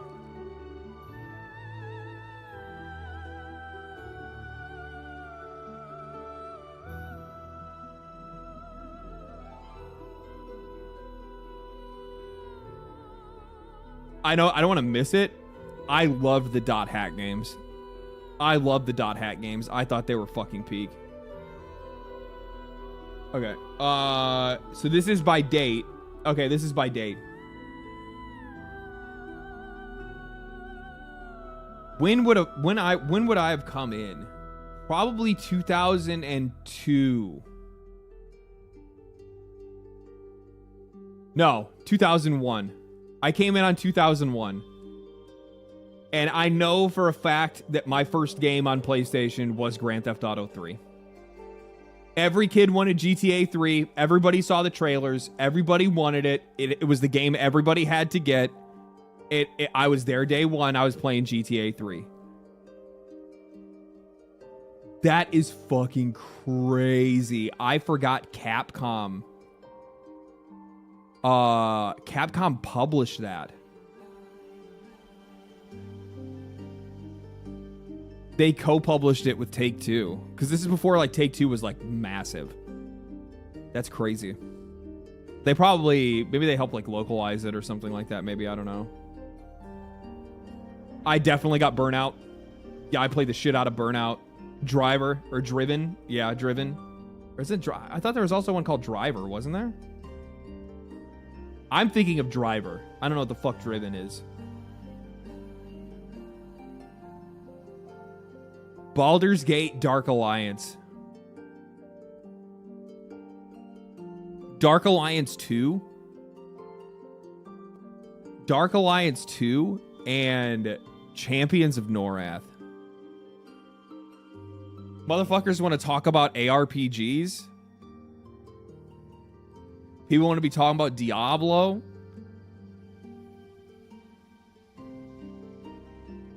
I mean, Diablo 2 actually is what spawned those games, but still, Dark Alliance 2 was fantastic, and so was Champions of Norath. I love Champions of Norath. Champions was sick as fuck. It was. I loved getting the swords of fire and ice, and then I'd run around dual wielding them as like a fucking dwarf. Return to Arms was peak. I loved both of those games. I love both of those games. So this is when I came in. It was about 2001. Yeah. I was not a Gran Turismo guy. Grandia 2. Now, I played Grandia 2 on Dreamcast. I played Grandia 2 on Dreamcast. I'm actually really upset that like this kind of style of combat really didn't catch on outside of like the Tales games. Like I feel like Tales kind of definitely hooked up on that as well. But yeah. PS2 were Onimusha 1 and 2, Red Faction, Quake, GTA Vice City, and Tekken Tag Tournament. Dude, Tekken Tag Tournament was like one of the most played games I would see. That and Soul Calibur. Soul Calibur 2. Why? It was Soul Calibur 2 that had like the PlayStation, Xbox, and Nintendo GameCube version where you had, what was it, Master Chief? No.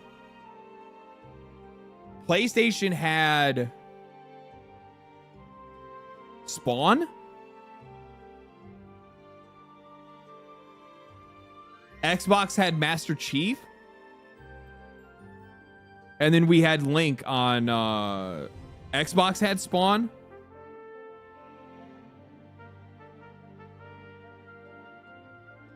Xbox had Yoda.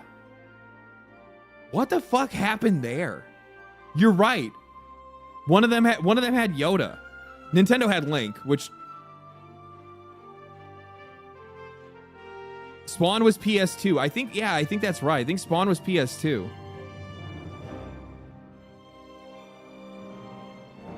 Yoda was Soul Calibur 4? Oh, you guys are wrong then. Haichi, that's what it was. PlayStation had Haichi. Yes. The dude from Tekken. It was the dude from Tekken. Yeah, they had a Tekken dude. Wasn't one Vader? You guys are thinking about older ones. You're thinking about much older ones.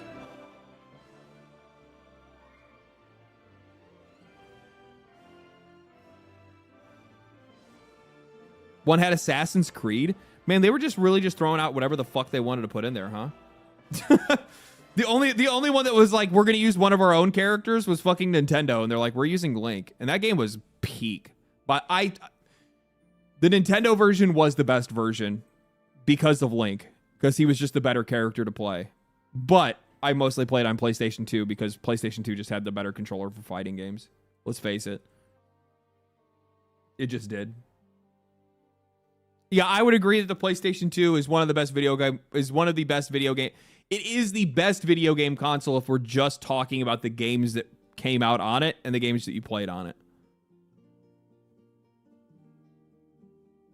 Sly Cooper 1 and 2 were fire. Yes.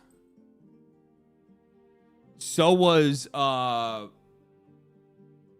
Shadow of the Colossus, obviously, but the RPG.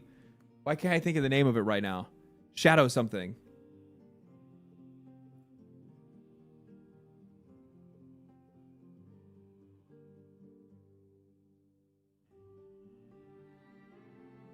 Marvel Alliance 1 and 2, those are a lot of fun as well. Shadow Hearts? Yes, Shadow Hearts. Yes. I'm listening to Baldur's Gate music, and for some odd reason the word Shadow Heart can't come to my fucking mind. Yeah, Shadow Hearts. That game was so good. Dark Cloud was really good as well. Shadow of the Colossus was really good. Onimusha trilogy was peak. I'm wondering how good do you guys think, how well do you guys think that the Onimusha games are going to perform? Like the new one that they're making right now. Do you think people are going to be into it? Hi, buddy. Here, sit down. Sit in my lap.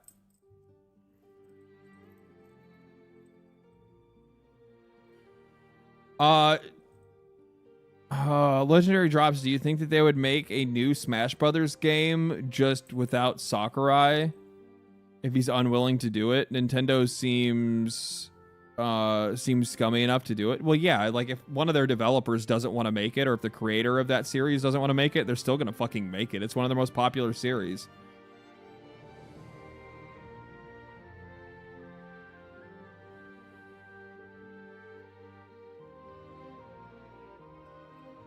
What are we talking about?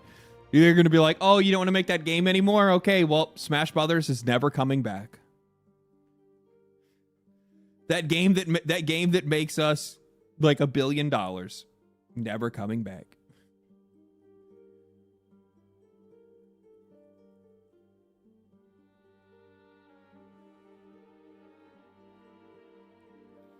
All right, let's see. Is there anything else I wanted to cover? Oh, Mega Bonk. Oh, I think they already fell out of the Game Awards player choice thing. All right, somebody sent me a game trailer. What is this now? God Slayer? The Slayer of Gods?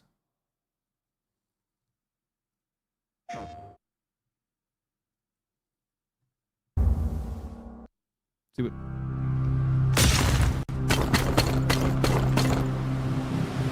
The hideout is on fire. Celestials.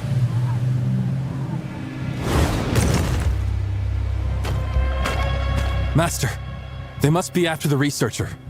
Could be. We need to act fast. I'll deal with the Celestials. You go on ahead and find out what's going on. Don't do anything rash.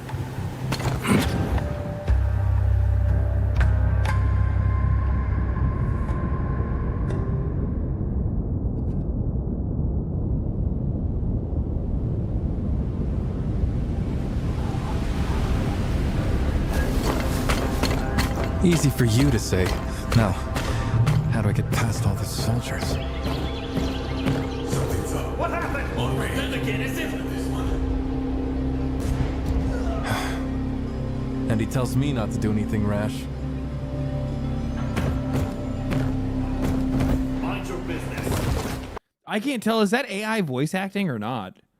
Like, it feels like it is. I don't know if it's, that's some AI dialogue. I was about to say, I'm like, this is like this is like very fucking like. There's like there's like nothing to it. When it comes to like AI voice acting, like I don't have a fucking problem if they're doing it for like secondary NPCs that don't really matter all that much, right? Like I don't really get much. Like there's some like the little kids in a video game or something like that. But like when you're using it for like the main characters, like it sounds dry. Yeah, like there's like nothing to it. Like it's just words being. I think the best way to say it is like when it comes to like it's just not there yet. It's not that they can't do it. It's just it's not there yet. And the problem is that by using AI voice actors, it just sounds like words are being said, but those words don't actually have a purpose. The style looks really good though. I mean, I don't know. We'll see what it is. What the fuck?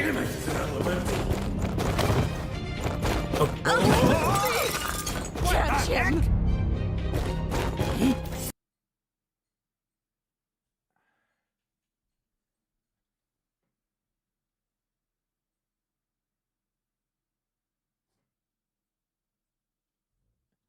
There's something really weird going on with these animations. And he tells me not to do anything rash.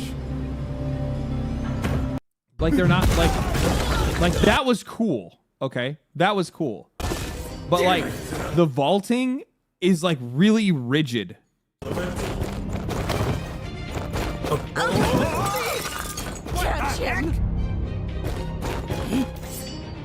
Like it's like maybe it's like the pickup and it's a little choppy. It's probably still early in development, I'd imagine. There you go. Damn! Stop right there! Where did he go? It's you! He's up there! That's cool.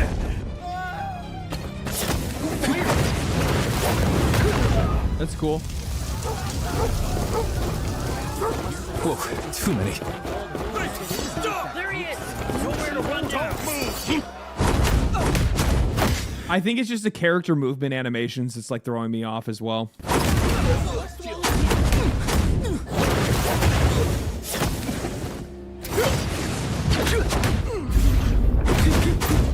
That's dope. I like that. Have a taste of my ass! Put it out! Put it out!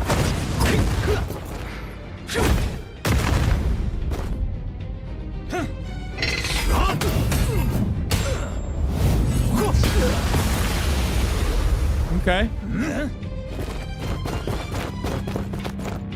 Cool off, you lot.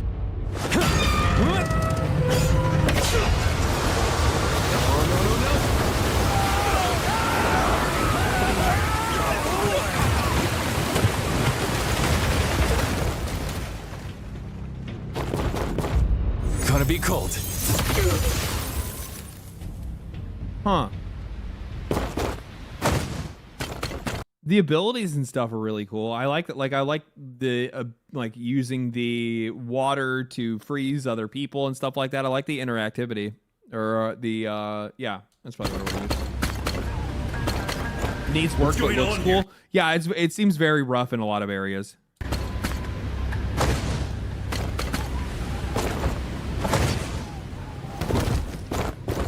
Here we are. Fodder. Fools. Humans. It's actually really funny. I would almost guarantee that these Chinese companies are actually using voice actors in their own country, but they're just localizing using AI. I would almost guarantee that's probably what the case is. Like they're going to put more, I wonder if they're going to put more effort into delivering it to their own audiences rather than delivering it to like global audiences. Which is next? That dude looks dope.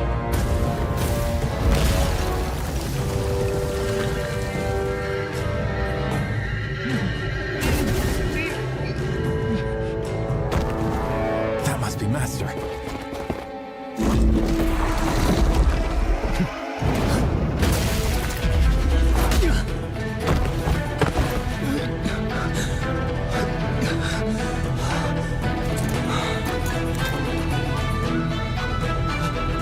Looking motherfucker. Yeah, I totally see where you guys are coming from, where you're like saying that it's kind of like Avatar, because earthbending, waterbending, and stuff like that, yeah.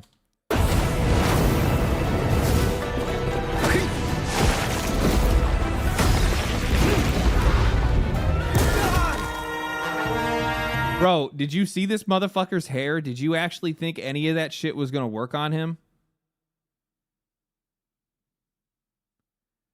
Did you think any of that shit was going to work on him?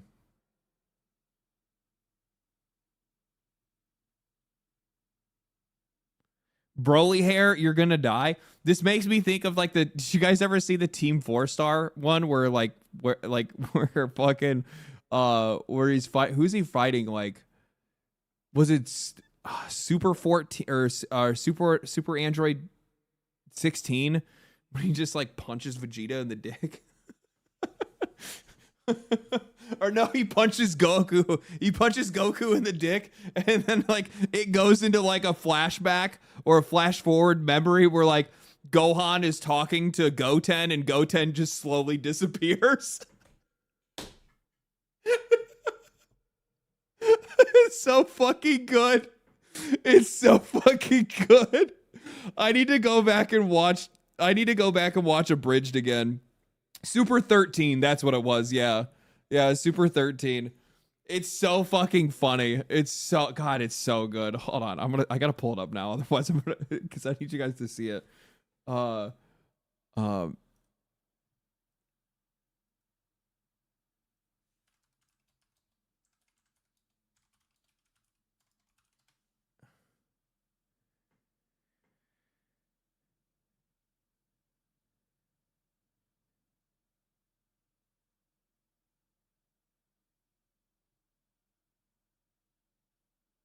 Yeah. Okay. It's like right.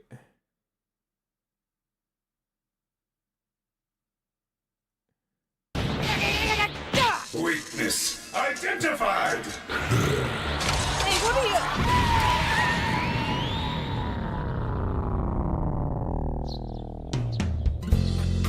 All right, Goten. It's your job to chuck these as hard as you can so I can be all trained up to face off against Dad in the tournament. Now stand behind that line and... Goten? What was I doing here? It's so good. It's so good. Oh my fucking god, man. Oh my fucking god. Weakness identified.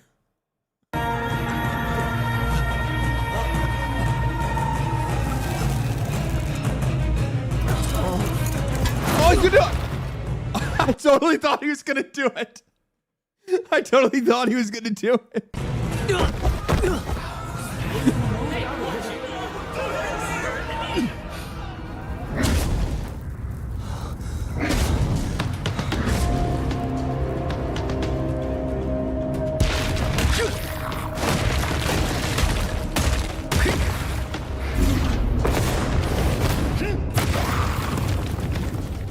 Okay.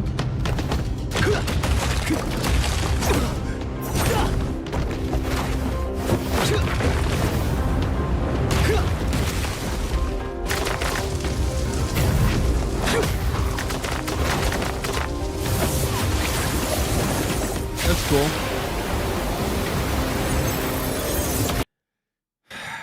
Okay, so there's one thing that these Eastern games really, really fuck up with. And you guys are gonna, the minute I say this, I guarantee a few of you guys are gonna just release a breath and go, true. So these guys will hammer on so many skills into their games, and they make their controls so convoluted. Like using Where Winds Meet as an example, like you have 3 separate like bars. Like you have like the ones that are on like I mean, if I'm just thinking about a controller, right? Like I mean, obviously I can play PC or on a controller, but there's like multiple different ones, but that's what people want. Bro, it just makes these games so fucking clunky to play. Like, you know what the problem is that like, and this is like a kind of like a game design nuance that a lot of these like Eastern games haven't hit yet. And when I say Eastern, they're Chinese games. Timing, button timings. Like some of my favorite action games are the ones that have like button timings for me to be able to hit specific combos in an action game, right? Not like a fighting game, but like if I'm like, you know, if I'm just using a controller layout as an example, it's like light attack, hold, light attack. I mean, Monster Hunter Wilds is the best example of this. Like, you have a shitload of skills in Monster Hunter Wilds. There's all kinds of shit that you can do in Monster Hunter. But it's all based on the timings and how you hold things and what combos you're doing into what other combos to be able to make that shit happen. And it makes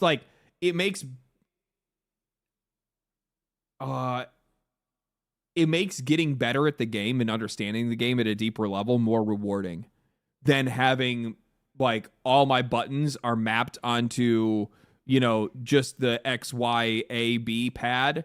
And then if I hold RT, then it's a different set of skills. And then if it's L1, then it's a different set of skills. And it's just like, and then it limits like what they could use those other buttons to do instead. So like, I think that it's just like trying to get to the place where it's like more about like button timings and presses and stuff like that. Combo transitions feel better. It does. They do feel better. Yeah, they feel a lot better. And also, like the other thing is too, is that like you actually feel skilled when you pull shit off. Like it feels good. Like when I'm playing, you know, I don't know, when I'm playing Longsword, the reason why Longsword is so popular in Monster Hunter is because when you pull off those combos, you look like a fucking badass and you feel like one too. The same thing goes for any of the weapons in Monster Hunter, except for maybe Hammer. Because like Hammer, you just knock their ass out and just keep smacking them in the head. There ain't a whole lot of combos going on there. Slide down a hill and do a barrel roll into them. Charge up the hammer and hit them with the main hammer combo. Then give them the main hammer combo when they're down. Like, I love Hammer, don't get me wrong. It's one of my favorite weapons, but it's also boring as shit. But it is very effective. It is a very effective it is a very effective weapon. Big bonk, that is true. It is a big bonk weapon.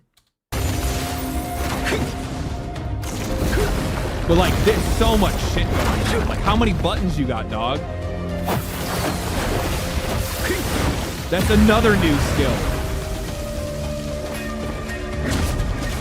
This is all scripted, so chances are it's just running on like nobody's actually playing this. I don't think it's just like it's all probably scripted events where it's all hitting these different skills. But yeah.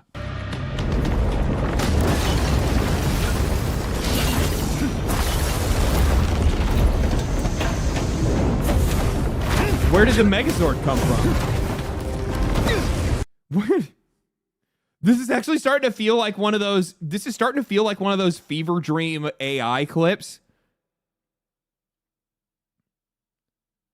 You guys know what I'm talking about? Where like it's like, you know, oh, I'm on a mission and the guy's like going and like, and he's like fighting guys in an alley and then he walks 2 feet and now all of a sudden he's inside of a bus and he walks 2 feet and is inside of like a government facility.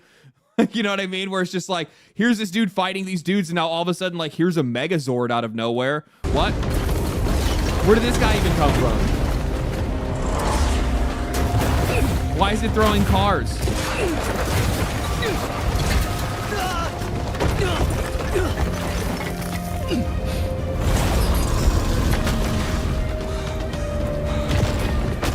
Master! Go! Head for the signal. Yeah, total AI voices. There's like nothing to them. There's nothing. Go for the signal.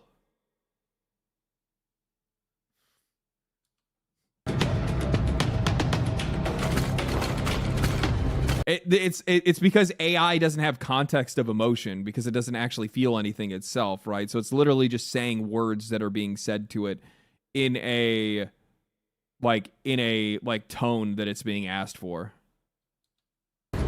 Just realizing LD is AI.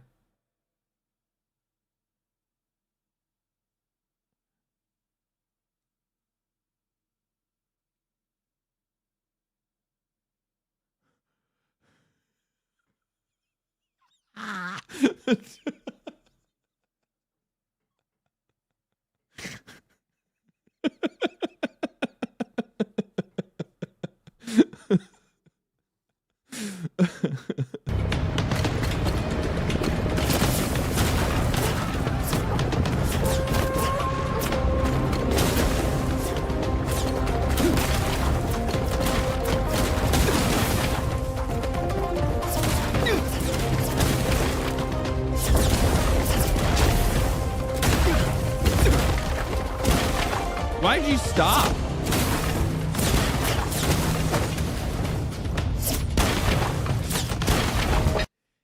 You can tell that none of this is actually gameplay. you can tell that none of this is gameplay, and the reason why you can tell it's not gameplay because the character reacts before something actually happens to them. Watch. When he comes up here to this top area, you're gonna see him dodge before the arrow actually even comes down.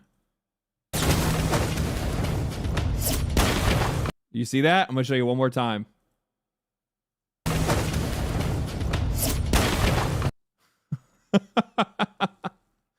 So like all of this is bullshit. Like all the like the prompts and shit like that, none of this is real. None of this is real.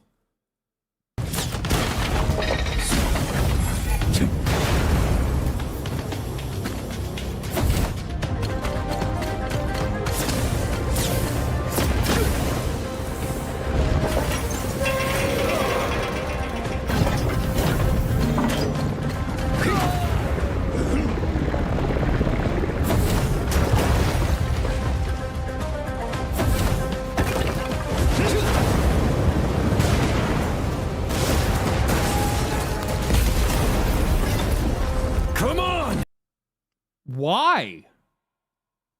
You already crashed it.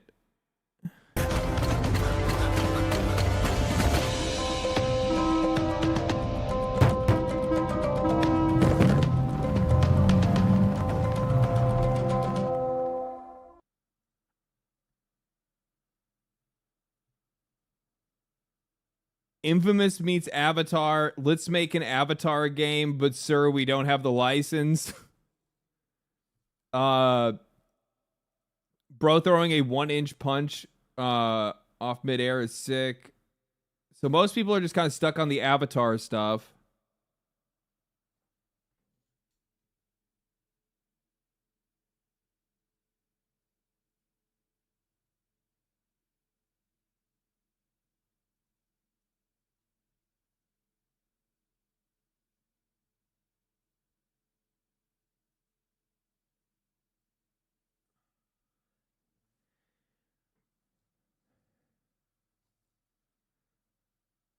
Yeah, I mean, like it needs. I who knows? Like they're not posting any data or anything like that. So like I can't be like super judgmental. But like I'm wondering like how much of this is real and how much of this is concept. Because like I also have a strong feeling that much of this trailer is AI. There's something uncanny about the movement. For sure.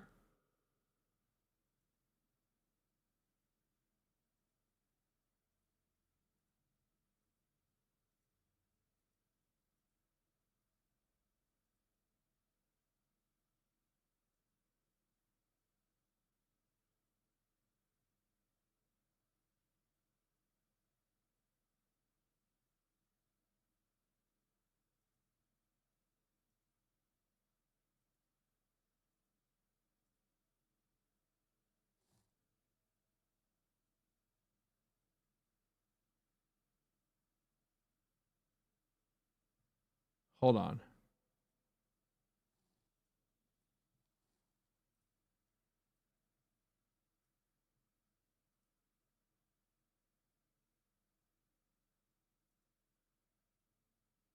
Okay.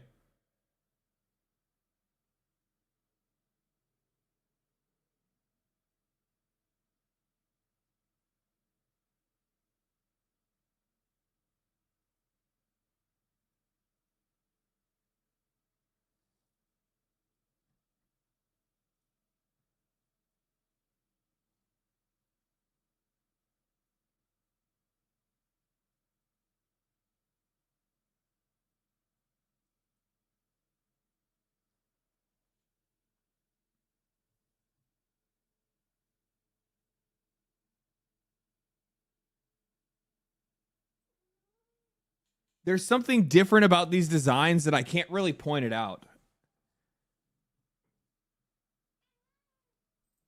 Like the coloring is different, but obviously there's like some fire down here in the back, so like maybe that could be what's causing me to like see like. But this doesn't look like there's like any orange on it. Now there was orange here, but there's no orange at all on it right here. But also like its halo is different. See how like the halo's like super thin and like broken apart in like sections here? But in here it's much more like put together and thicker.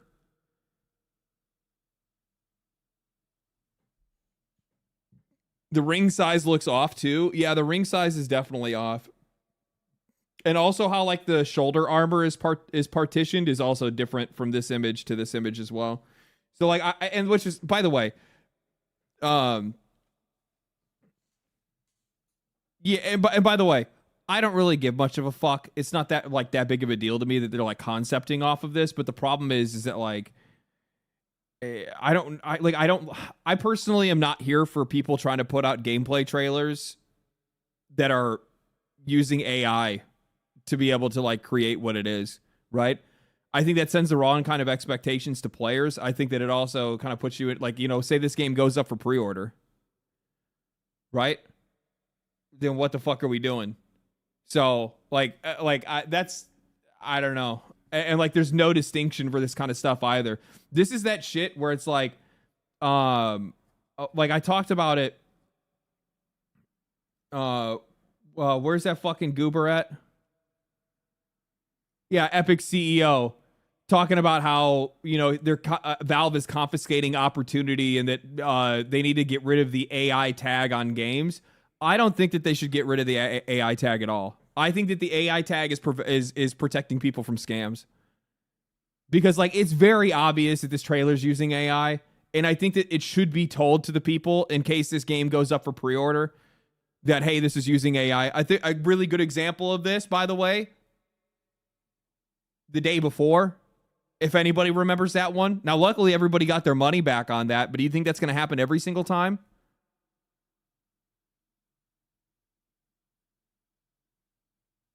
I mean, ever since the day before, I've been far more like critical and analytical when it comes to like watching these gameplay trailers, especially when it's coming from studios that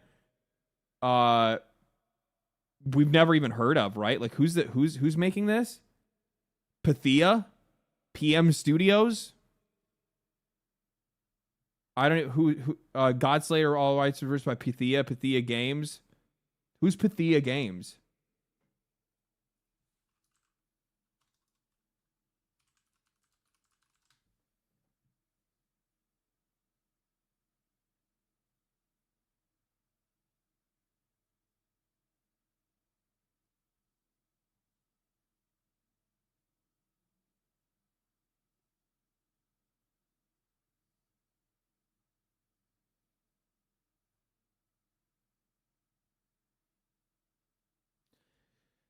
So does anybody see the problem here?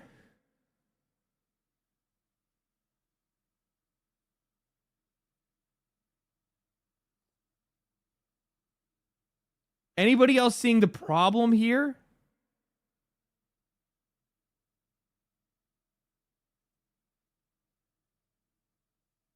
It's very positive. Okay. But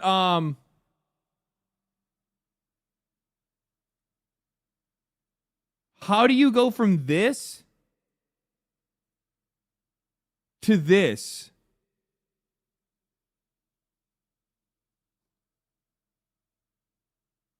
Again, from this to this.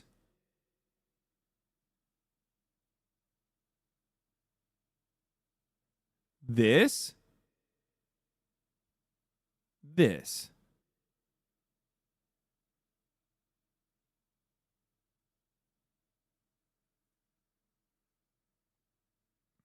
That is a fucking jump, my friend. So you guys are making like narrative. What kind of game even is this? A narrative farming sim with women kissing in it?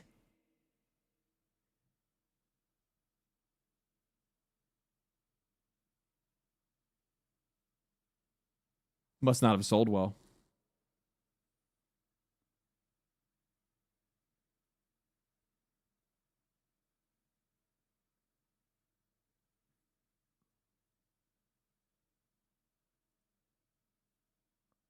What do you play?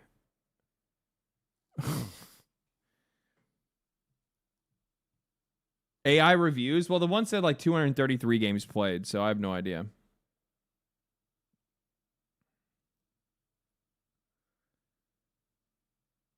Not in my Christian Minecraft server. True, real, based.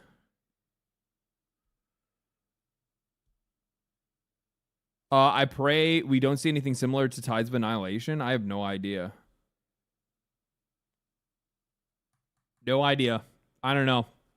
The thing is, I don't trust it. Even if something gets a lot of views, I don't necessarily trust it.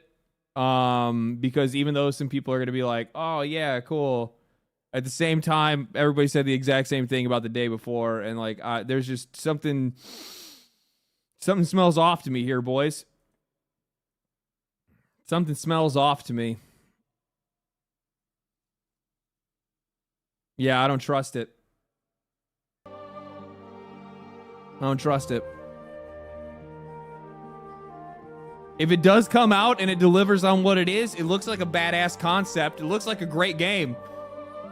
It does. But I don't know. I don't trust it. I do not trust it. That was November 27th. Did I not stream? I did. I streamed at the end of that week.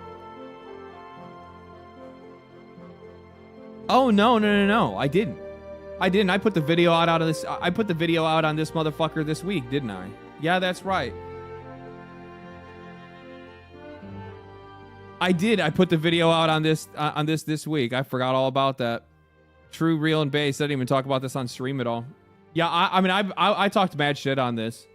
There is something, like, I always try to, I feel like slightly, I feel like I'm doing my part. I feel like I'm doing my part.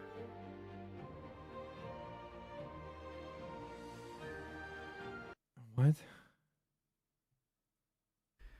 You know, I probably read several thousand emails a day.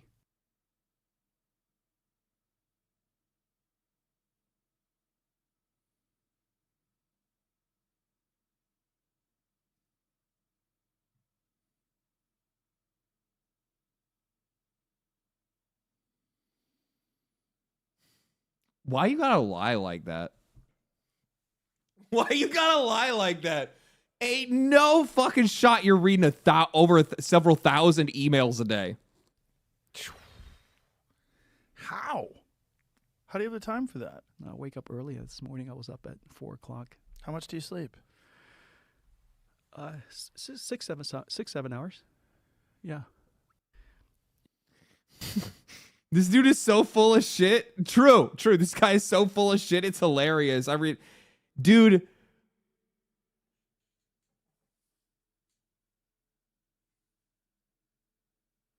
I'm just waiting. Maybe, dude, I'm actually kind of, it would be fucking absolute cinema for this entire thing to fall apart.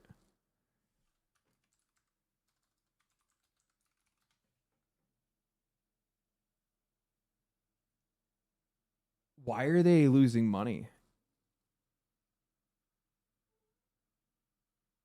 So they were up at like $200 a share. They're down $18. They're down $18. They're down almost 6.5% in the past month.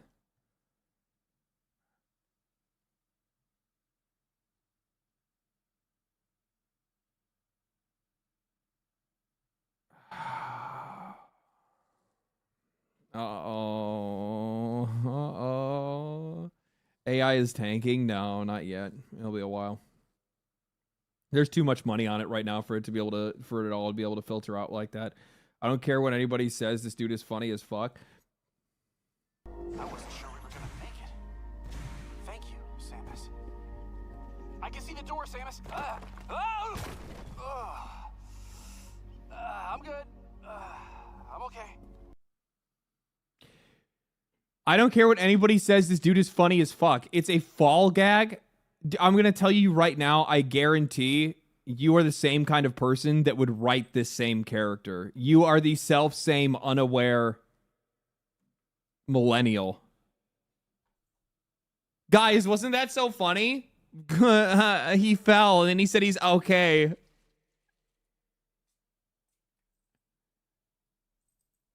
He said he's fine. He said he's fine, guys. Insert funny, haha. Zoink, Scoob. Zoink, Scoob.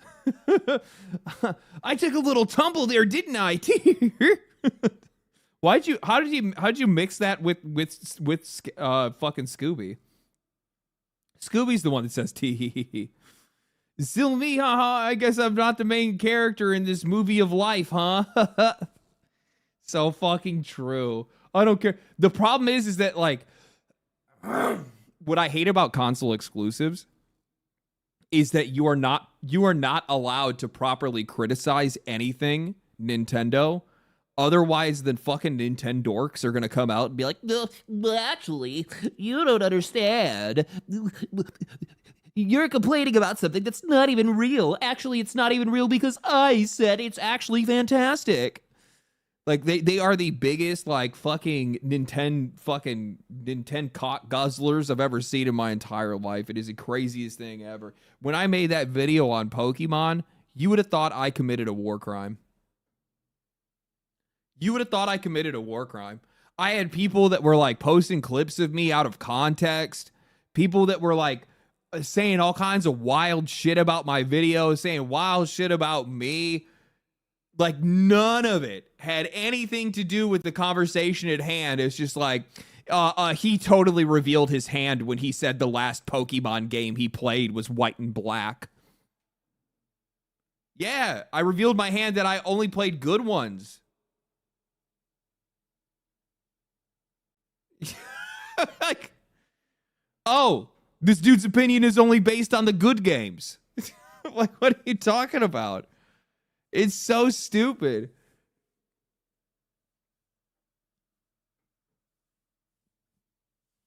Oh, man.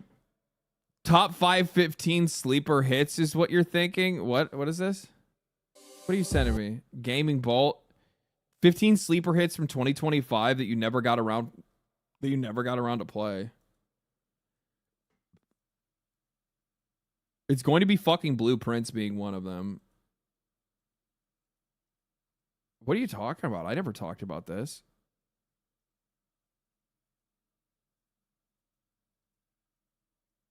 And also, I've already talked about most of these games myself.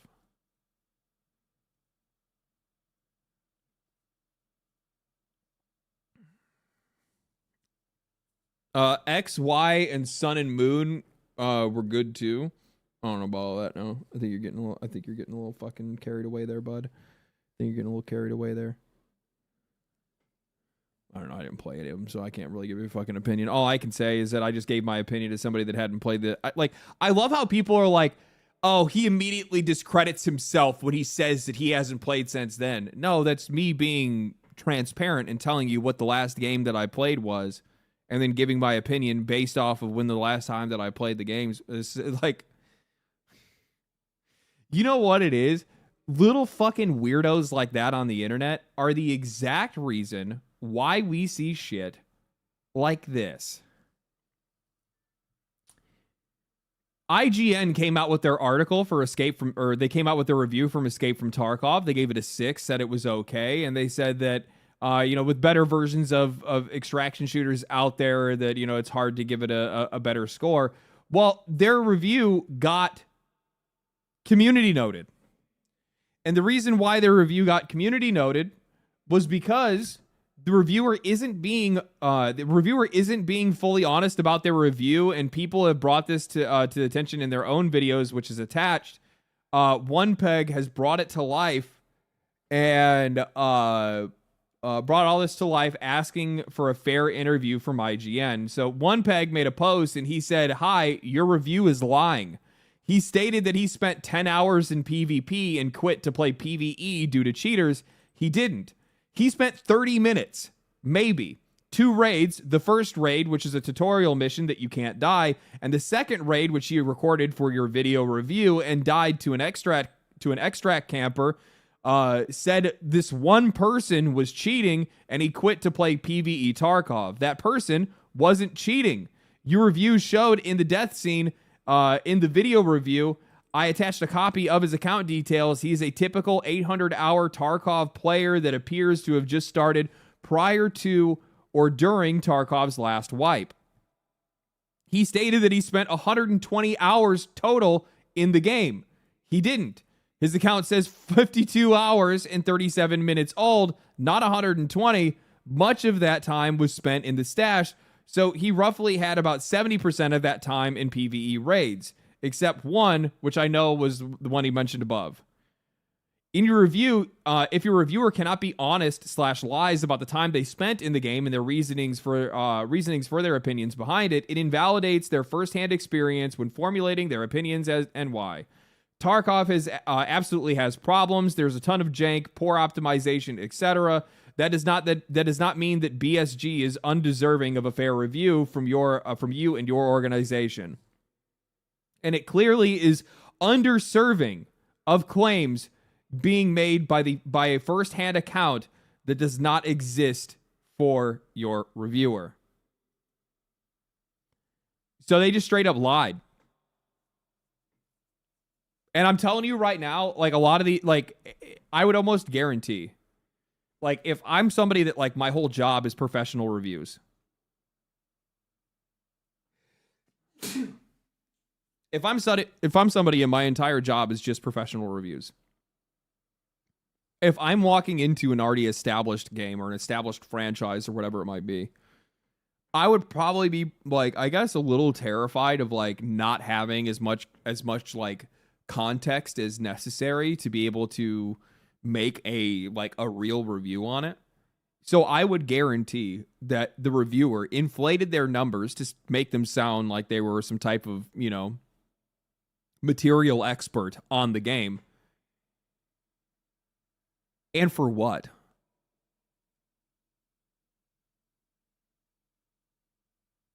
For what? Like, I look at a situation like this, and it's like, this is why I instead would just rather, I would reach out to the existing community for help and expertise. Destin, well, that's what a good reviewer would do. That's what a good reviewer would do. It's also really funny that somebody would inflate their numbers that much by essentially tripling their numbers. They said they spent 150 hours playing the game, which is obviously not the case since their account said 52 hours. Like, you literally, like, you can look up that information. So it's like, it's funny that somebody would do that in a game that you could track that kind of stuff. But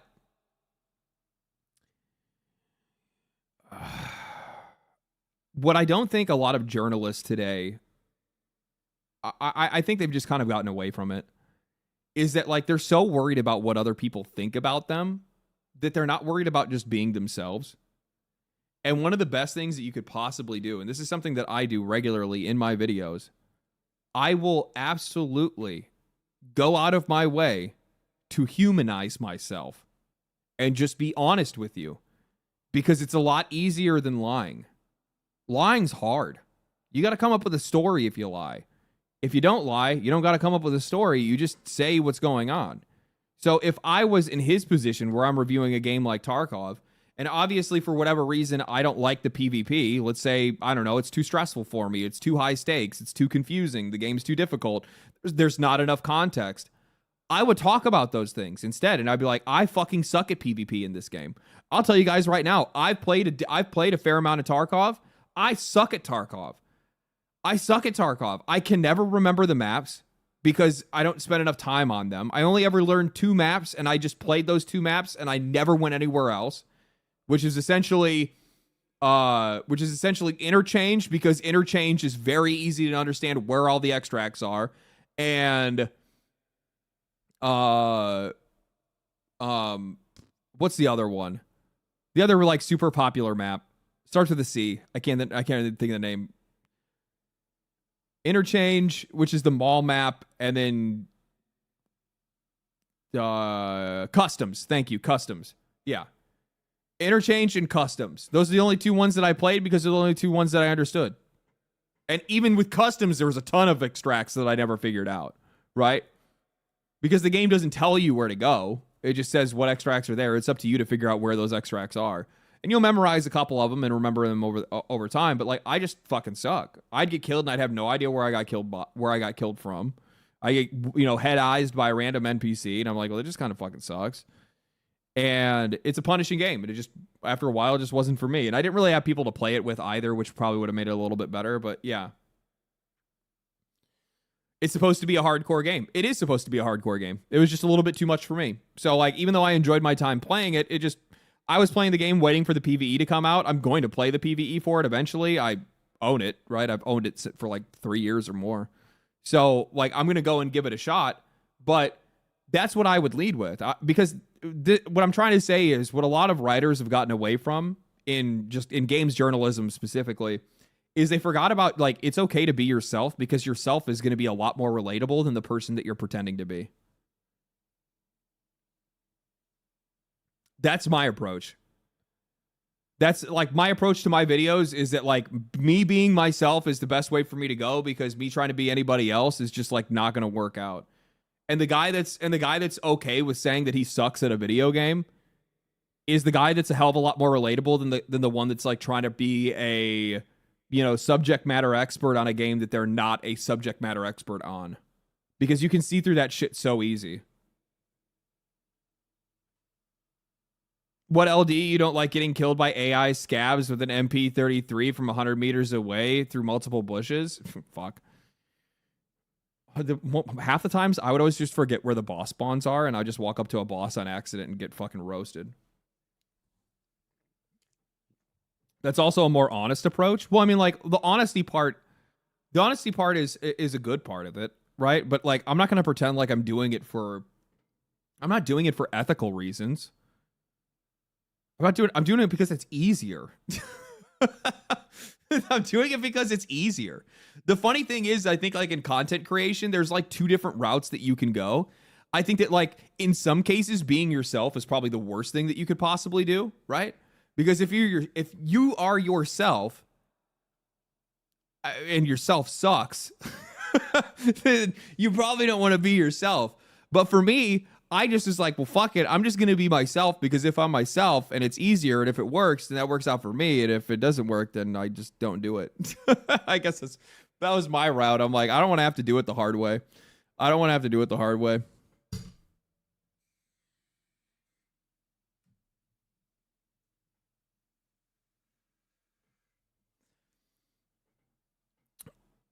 LD impersonating Asterion right now? I don't think it's really Asterion. Or maybe with the hair. I do kind of have the Asterion hair going on right now, right? Like, this shit is, look at the fucking weave on this guy. Look at the fucking weave on this guy. I got hat hair because I was at the gym. I was wearing a hat earlier, but yeah, dude. What do you guys think? Should I do like the pony? No, we're letting it all out, baby.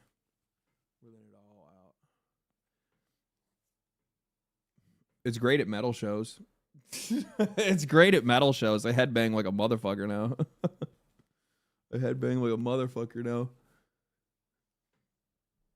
Swanging that shit. Swanging it around. Man bun? I don't know about all that. Absolutely not. Ponytail is the sleaziest thing that you could do.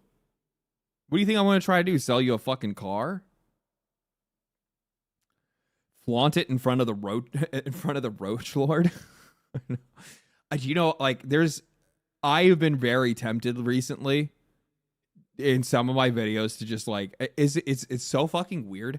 I don't think I wear hats on stream like semi-regularly. I wear hats in real life all the fucking time. I never wear hats in videos. And like the other night, my hair was pissing me off and I almost did in a video. And then I like mindfully was like, no, you never do it. What if people get mad? I'm like, what the fuck? And I remember after I edited the video and I was like, what the fuck were you thinking? Like, you just fucking wear a hat. Obviously, LD needs to get twin tails. Ooh, yeah. Wear a beanie? No.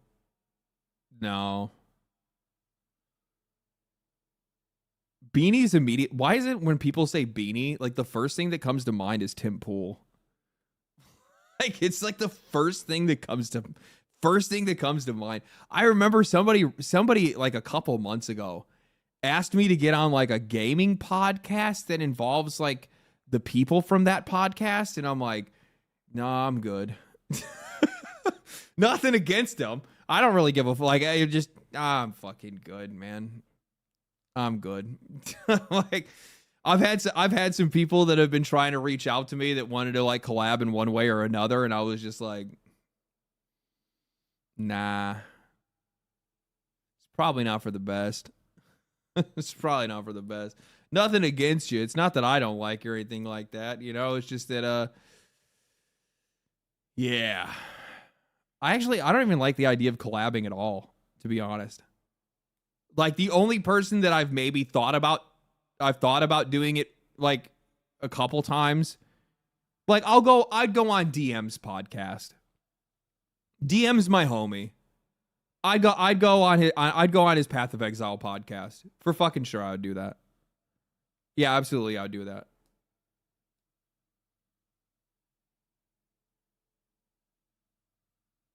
Yeah. Actman, he's asked as well. Me and him might do something. I don't know. Actman wants to start a podcast, and I'm like, big dog. Like, homie, that's a lot. That's a fucking lot, dude. DSP, I'm too small for DSP.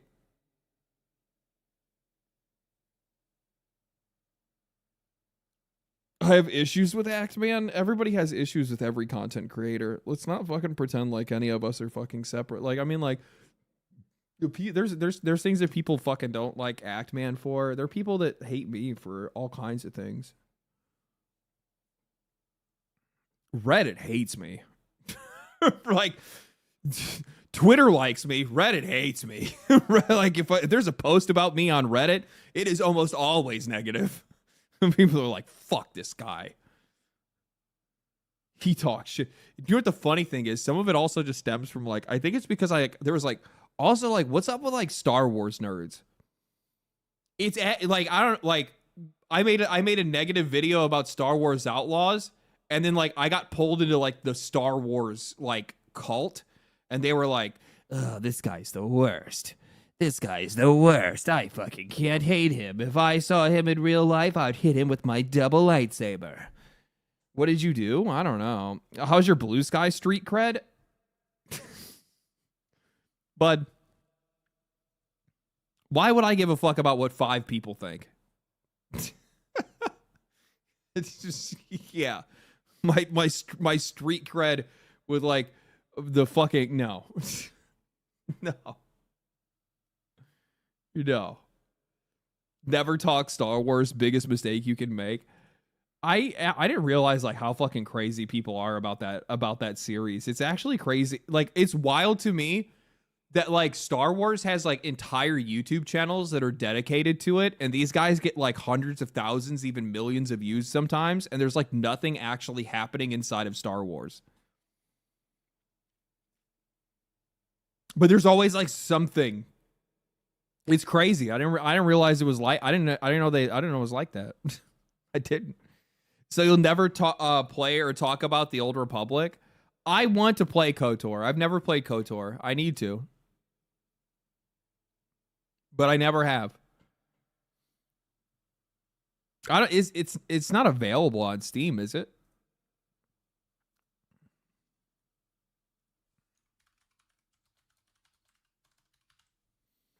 Oh, it is available on Steam. Both of them are for $10 a piece. Knights of the Old Republic and the Knights of the Old Republic 2.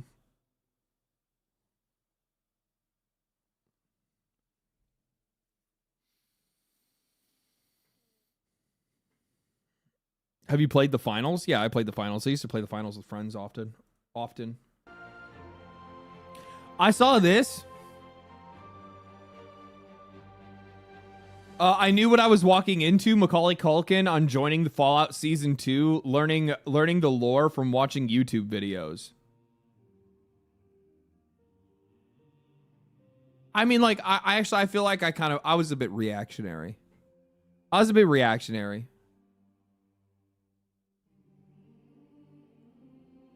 Maybe I'm being a little bit too reactionary, but I just said it wouldn't kill you guys to just play the fucking video games. Personally, I'm of the mind where it's just like, it's not gonna kill you to throw it's like how long would it actually take you to beat Fallout 4? I'm not saying beat the entire game. I'm not saying like, oh, do all the side quests and shit like that. But like Fallout 4 or Fallout 3, or I mean, I guess this one's kind of a little bit more New Vegas, right? But yeah, about 30 hours maybe. Yeah, they're not like, if you're just sticking to main story quests, they're not very long.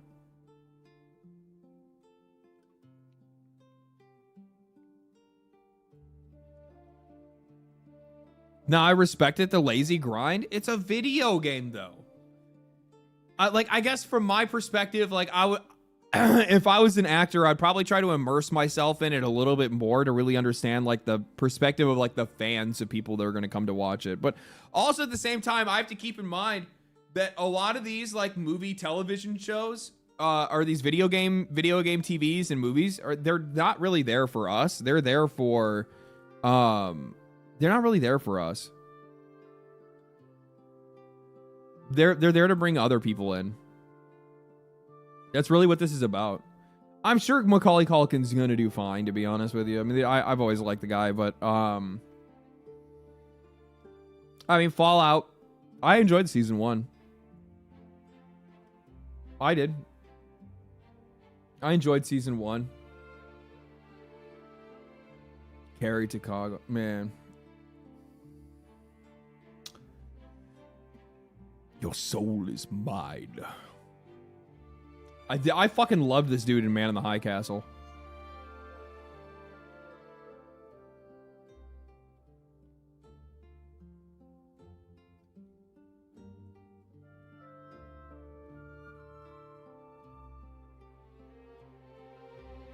You doing a video on the finals would do very good for the game. Just a humble request. I don't do requests on videos, bud. Plus, on top of that, it doesn't really make sense for you to do a video on something like that. And I'm not influential enough to bring people to a video game. Nothing against you or the request itself. It's just like I'm always on my own shit. And plus, on top of that, I'm not the kind of guy that just like run around trying to bring people to into this stuff. He's hands down my favorite character in Man in the High Castle. I also really liked John Smith. Was that what his name was? John Smith?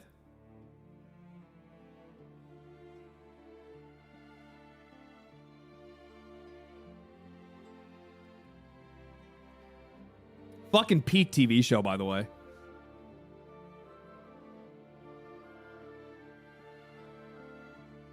Absolutely fantastic show.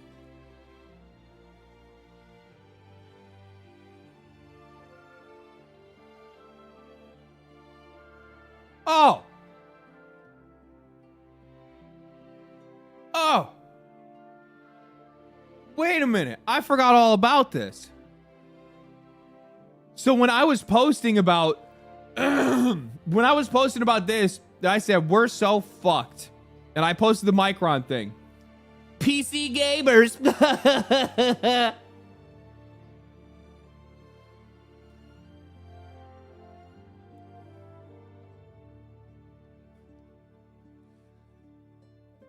You will embrace game consoles.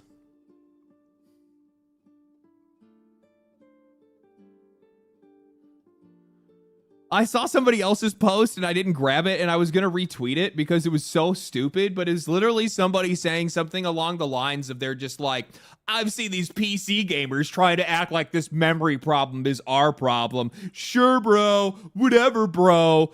Fucking L console master or L PC master race, lol, and shit like that. And like coming up with all of their fucking shit. And I'm just like, so they got their own tweet. They got their own tweet, which is, I am mind blown by the amount of console players who believe that they are somehow immune to hardware prices and tech shortages. Where exactly do you think the parts for your consoles and cell phones come from? The price of life is about to increase, your consoles with it. Let's just take a look really quick. Who supplies Xboxes with memory? Well, that's their... No. I want their RAM.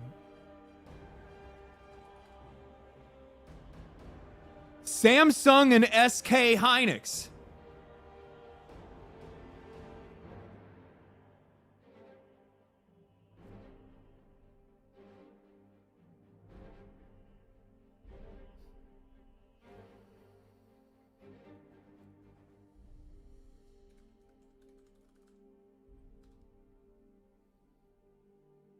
Micron, Samsung, and SK Hynix.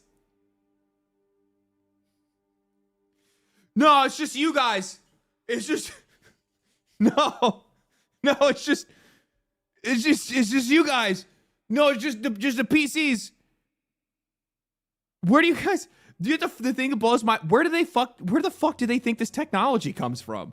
You're using the same shit that's made for our PCs. It's just smaller and dumbed down so that it can fit into a lower priced package. PlayStation 6 is going to be $1,000. The entire next console generation is going to be over $100. It's going to be $1,000 plus.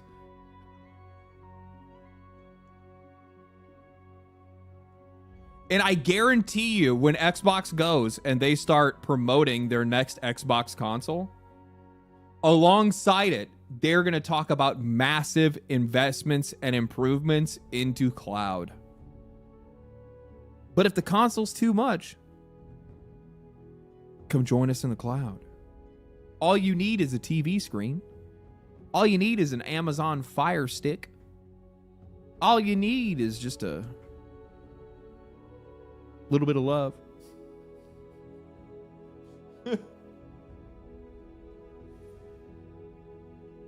The fucking dystopia. Here we are. I know. Like, it's actually crazy to me. I am blown away. Even Cole Eastwood, he's just like an Xbox guy. Like, all he does is post Xbox. Micron was providing components for Xbox and PlayStation consoles. Everyone will be affected. Yes.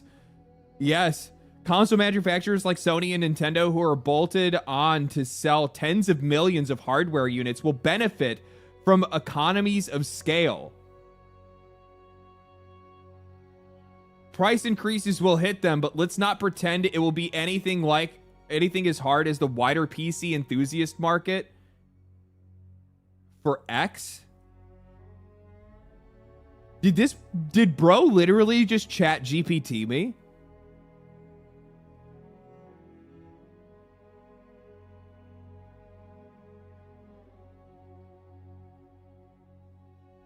Did bro just chat GPT me?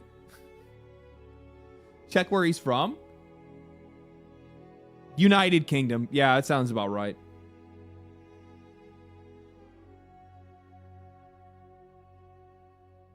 They have much better immunity since companies like Sony have rolling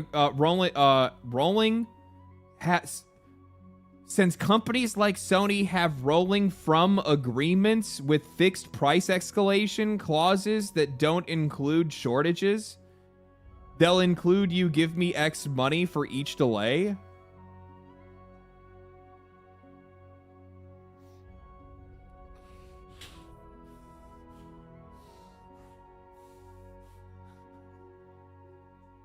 Huff it up. Huff it the fuck up. Unlike the consumer market, those enterprises already secured the stock by an ironclad contract.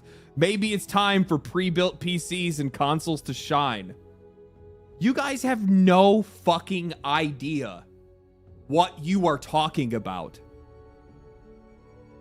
You are literally just bullshit. Bullshit. More bullshit. So exactly, tell me about those ironclad contracts when one of those companies just exited the consumer space.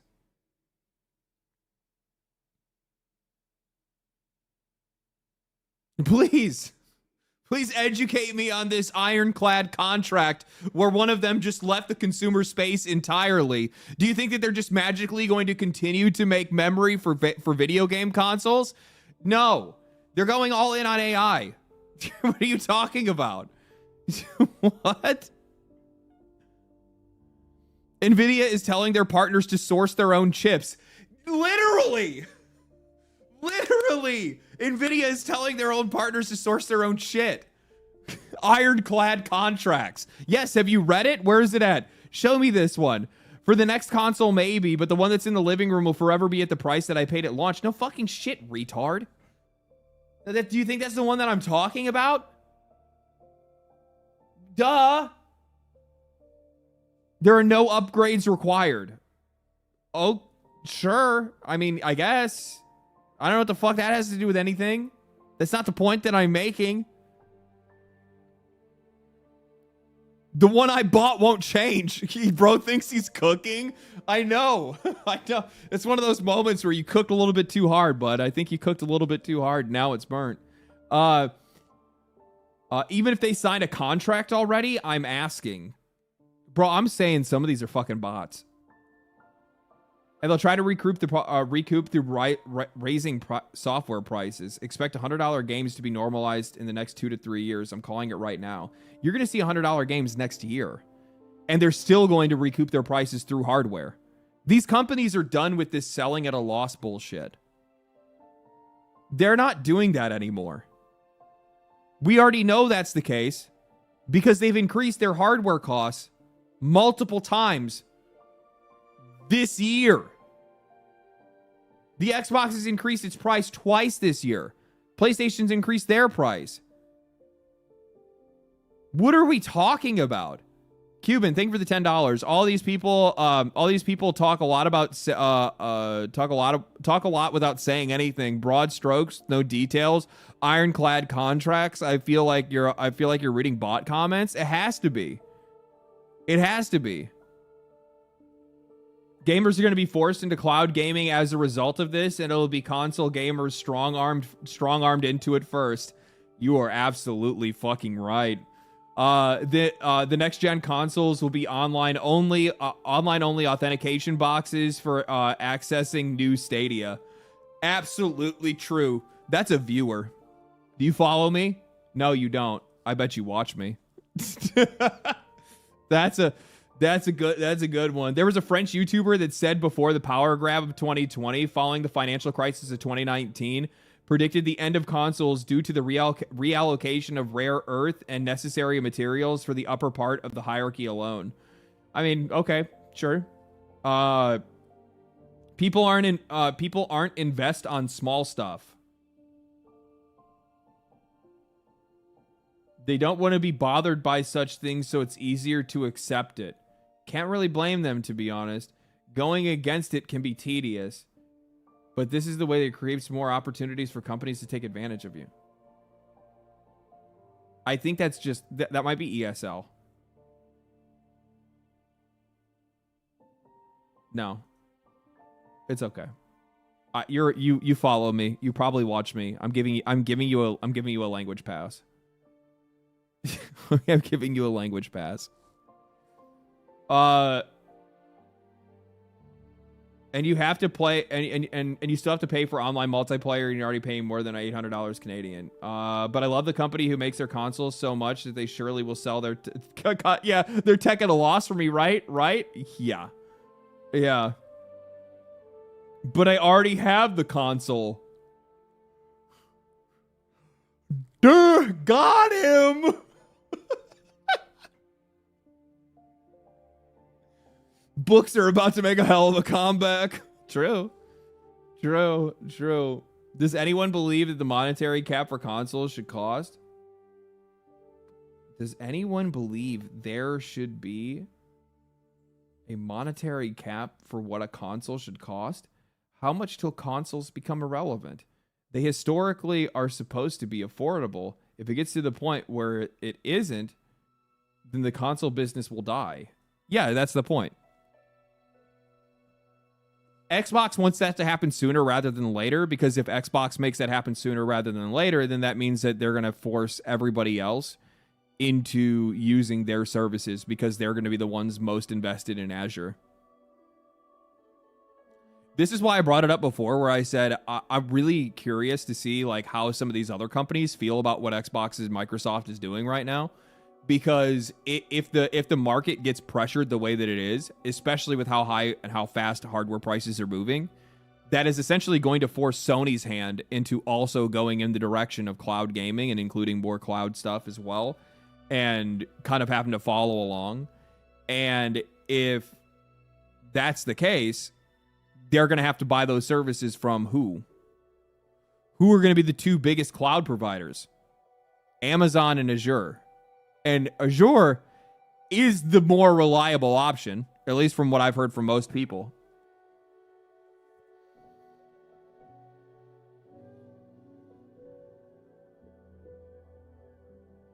I mean, here's the thing. Your TV is already an Xbox. Your cell phone is already an Xbox. You can already stream these games to those devices.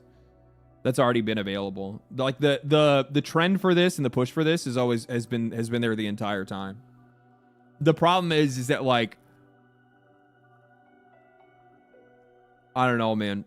The idea of not owning hardware at all and moving away from hardware and not having any hardware ownership, it's going to put you into it's going to put, like, socially, it's going to put us into a really weird position because these companies are going to have way more control than they normally do.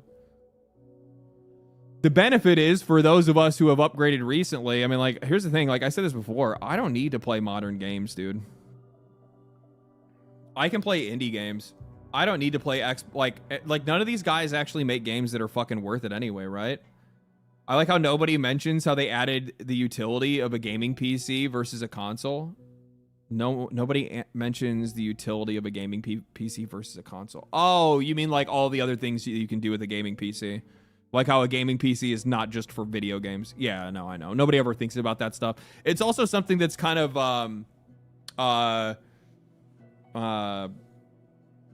nebulous, right? It's something that you can't, it's a little bit complicated because it's like, well, what does that mean? Like, what do you actually do? And it's just like, okay, well, let me talk about it. Well, here's my example. I'm doing it right now, right? Like, I have you guys over here on this screen. I'm watching you. I'm talking to you. I'm looking up shit on the internet. You know, if I am playing a game, I'm playing a game and doing other things at the same time. I use my computer for work, so I can use it for all kinds of stuff like that as well. Yeah.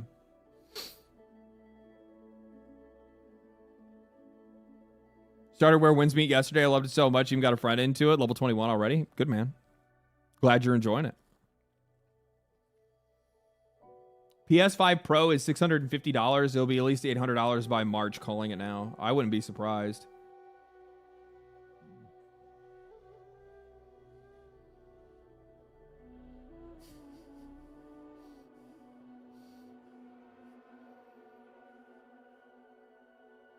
Consoles might eat the loss, but your games will be $150 then. True. Yeah. They're not going to do that, though. They'll try to do both.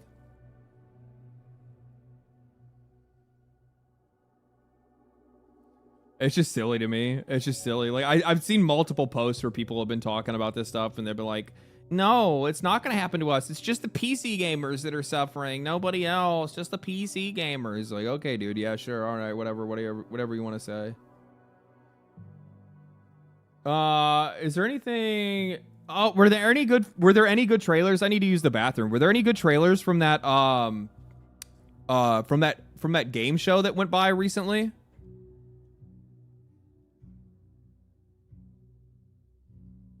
I need to go check the React video section in the Discord to see if there's anything that's good in there that I want to see.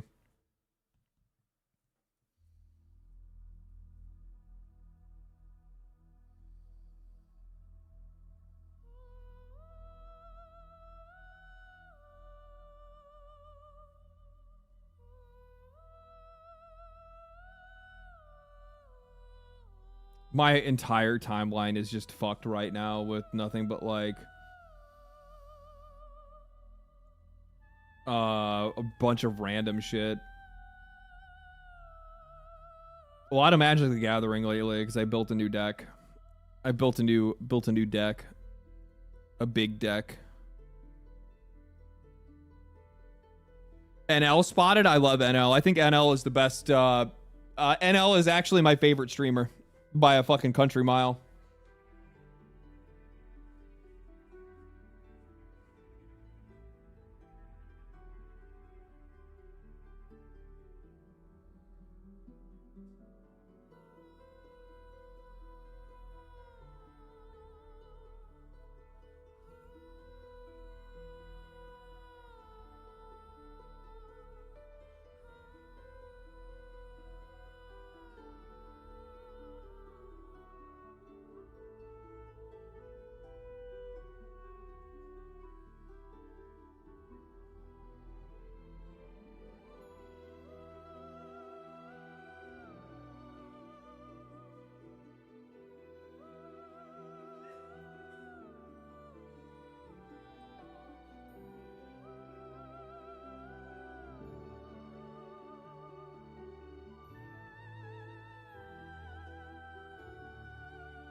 I hath return.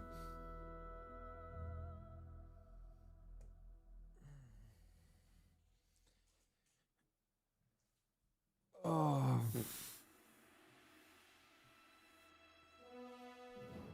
right, I'm gonna look at the. I'll look at the React section. Let's see. Let's see what we got. Have y'all been cooking, or have you guys been? Have you been frying?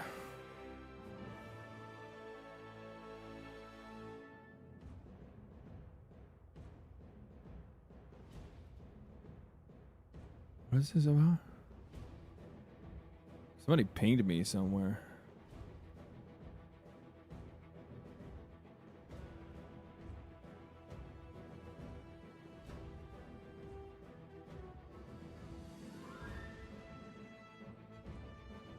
Oh my God! Hold on. No. We're not doing that. We're gonna get there. We're gonna get to the React shit, but I need to show you guys something first. I need to gloat. And I need to do it right now. I need to gloat, and I need to do it right now.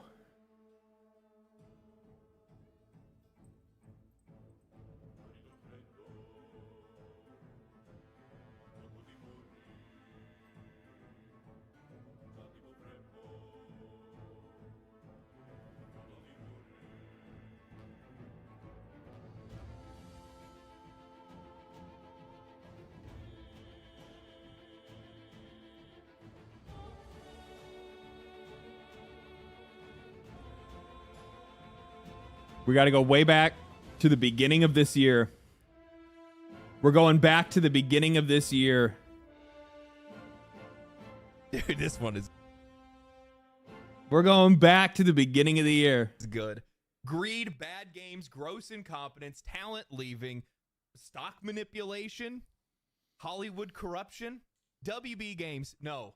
WB Discovery has been speedrunning their collapse for the past 5 years, and I'm surprised nobody has taken notice of it. You guys thought that Ubisoft was bad. You haven't seen anything yet. Absolute cinema. And I mean that unironically. We've seen for years as publishers and developers in the video game industry have been chasing and also struggling to find their way out of $40 billion in debt. This is not a closure. This is a cave-in. So CEO Bob Bakish passed on the deal. They looked at the numbers, the leadership, the assets, have a plan B. It seems like their corporate leadership's entire strategy was built around flipping the company for a profit. But when that failed, WB is now left with $40 billion in debt and a... So in this video, I brought up how the only thing that this corporate leadership has been looking for is a way to flip this company. That they like that's literally the whole thesis of this video that I have right here. And I posted this video 9 months ago. 9 months ago, I posted a video and I said their entire strategy, and I say it right here, today. Now they're stuck holding the bag. And the worst part is, well, they didn't even have a plan B. It seems like their corporate leadership's entire strategy was built around flipping the company for a profit, but when that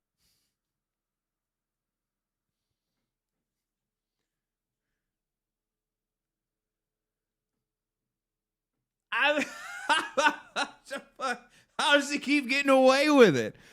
How does he keep getting away with it? Yeah, that is all these guys have been trying to do. It has nothing to do with the games or the movies or the TV shows or any of the products that they make or any of the services that they make or do or whatever or anything like that. I called it exactly like it was the minute I started looking at their financials, the deals that they were making, all the different things that they were trying to do.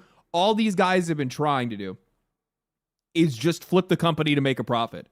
And like the problem is that like right now we are in this mode of basically the worst type of CEOs, and they're like all the CEOs of nearly every major company in America, in the world right now, all of them have the exact same motivation, which is it's really all about themselves. It's all selfishly motivated. It's not about the next generation. It's not about the health and the future of the company. It's about making themselves and the shareholders today as much money as they possibly can, and then cutting and running then after. And that's exactly what these guys have been doing, and that's exactly what they did right here. Now, keep in mind, at the time of my recording, when I made that video, that was 9 months ago, right? I wonder if I talk more about it right here. then WB Games is failing by extension. So they're screwed no matter what they do. It doesn't matter if they're making profitable games or the industry whatsoever. Everything is just an asset to be flipped. And on top of that, you're being exposed to Hollywood mentalities. You're in for a very rough ride. From my perspective, this is the least sustainable video game publisher in the entire industry by a country mile. A lot of people are going to point at Ubisoft. They're $4 billion in debt. These guys are almost $40 billion in debt in total for the entire company. They're not cooked, they're burnt, and they have been for a long time. You know, outside of Suicide Squad Kills the Justice League and Multiverses, while those this all goes up. So yeah, essentially I had called it right then and said, and the funny thing is that because of the debt that they're in, so the deal is valued at $82 billion. So this puts, which is funny because this actually puts Netflix into debt, but this only, and then this pays off $40 billion of the debt that WB is in, with another 40 left over. So yeah, Netflix announces that they have acquired Warner Brothers, including Warner Brothers Max and HBO, in this deal that's valued at $82.7 billion. Franchises such as The Big Bang Theory, The Sopranos, Game of Thrones, The Wizard of Oz, and the DC Universe are set to join Netflix as a result. Do they also have Peacock? Or is that separate?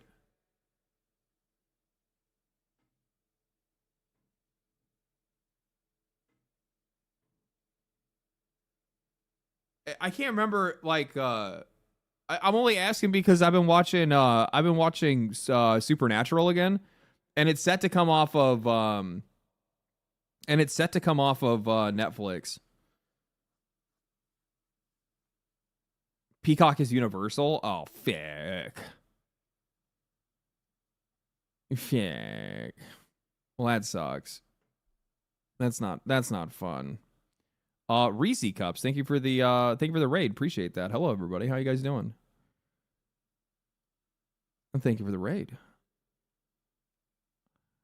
What Comcast owns Universal? Fuck. Well, whatever. Either way, so this is actually kind of funny because I'm wondering if they're going to be using this to further their game business. I have no idea if that's what they're going to be doing with it. I think that's probably exactly what they're going to be trying to do with it, if I had to take a wild guess. But that likely means that you're going to see some WB games come to Netflix gaming. Has anybody here ever actually even tried Netflix gaming? Netflix owning the Nemesis system is wild. What's good? What's good, my dude? I'm doing good, man. Thank you. How are you doing? Netflix owning the Nemesis system. Maybe they'll sell it. Maybe they'll sell it. I don't know. Hopefully, or just fucking toss it. I have no idea. Netflix has gaming. Yes, Netflix has gaming. You can game on Netflix. You can stream games on Netflix. You can cloud game on Netflix.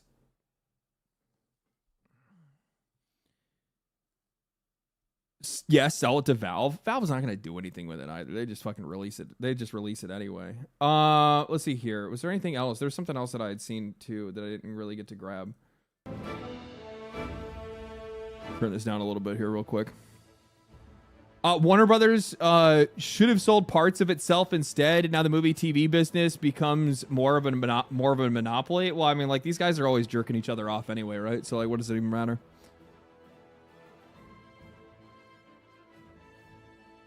Rating and running. Have a good stream, LD. Thank you, man. Appreciate it. Appreciate it.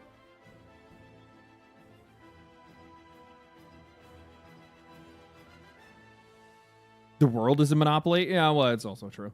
Let's see here.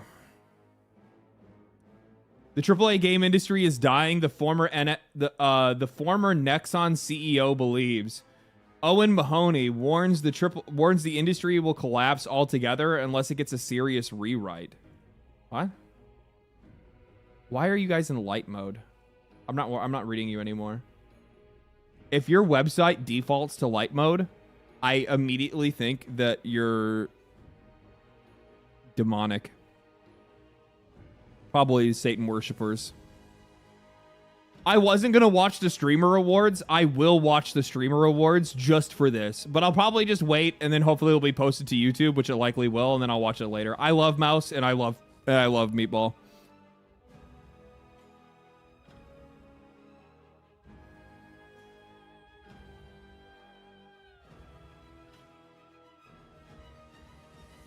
Like, I just watched... Did any of you guys watch Mousie's cover of Expedition 33? Brought a tear to my eye. Brought a tear to my eye. I was like, God damn it. This is so fucking good, man.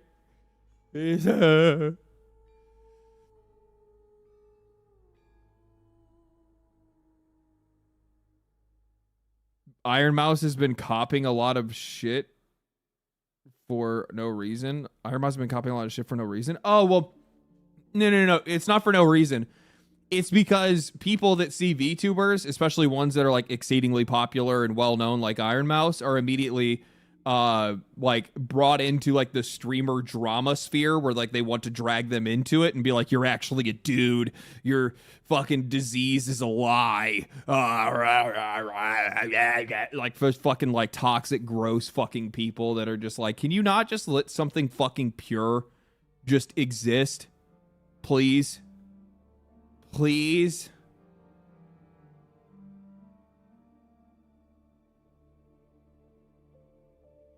She got banned from her own subreddit from a power tripping Reddit mod. Like, I just fucking ignore all that, and instead what you do is you just do your thing. You just turn, like, I used to hear that shit or pay attention to it or like want to argue with people, and then I realized that, like, no matter what the fuck you do, especially if you're an online personality, like, there are just going to be people that make it their life mission to fucking hate you and want to destroy you. And the best thing that you can do is just pretend like they don't fucking exist and just do your own thing, because they are so inconsequential that they are wasting their time and their energy and their focus on doing something like that. Can't wait for Reddit to die, disperse the mob. Where are they going to go?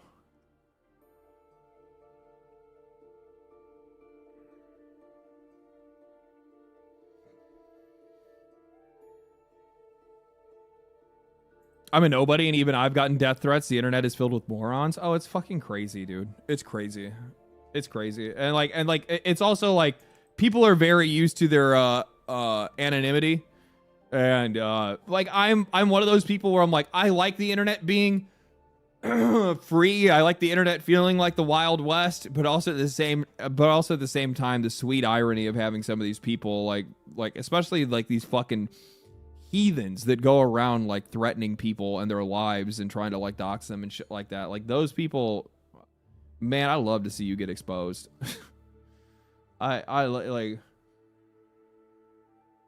man, Man. Japanese developers face font licensing dilemma as leading provider hikes annual plan from $380 to $20,000. What? I don't even understand the context of this. What I wish he would do, and he doesn't do, is like link a fucking article rather than just posting something. Like, I don't really like that. This right here. This is the other thing that I wanted to talk about. I thought was going to be a little bit important. I love Tim Kaine. I love Tim Kaine. I think that he is an insightful, no bullshit kind of guy when it comes to like how he approaches talking to audiences on YouTube. The dude has insane, like just absolutely fantastic like YouTube videos that kind of give you a peek behind the curtain of what it's like to be a game developer and how some of these games are made and like what his opinion is on the games industry and stuff like that. He's so charismatic. He is. Old school game dev. Super old school game dev. He has rejoined Obsidian Entertainment as a full-time employee. He says he can't talk about the project he's working on at Obsidian just because that's covered by an NDA. Don't bother guessing. You're not going to guess right. I would probably say that I'm a lot less retired now. Well, I would imagine so if you're a full-time employee. This is huge. This is huge for that studio. My only thing is, what are you going to do? Like, he's one man, right? I mean, like, I am of the mind, and I've said this a million times, leadership is the strongest motivator. Leadership is the strongest tool in the toolbox when it comes to making a great product or providing a good service. And the better leadership you have, the clearer that leadership's vision is, the better thing you're going to get as a result of that. This entire thing largely depends on how little of a leash Xbox gives him. If he came in under the expectation of, I'm going to do things my way, that's it. And if I can't do things my way, then I leave. Then sick. Everything's good. So it's like, I like Tim, and I think that Tim could probably do some really, he seems like he is a missing ingredient at that studio. He seems like a missing ingredient at that studio. I would guarantee you them bringing back Tim Kaine is a last-ditch effort to save that studio before they feel like they have to close it.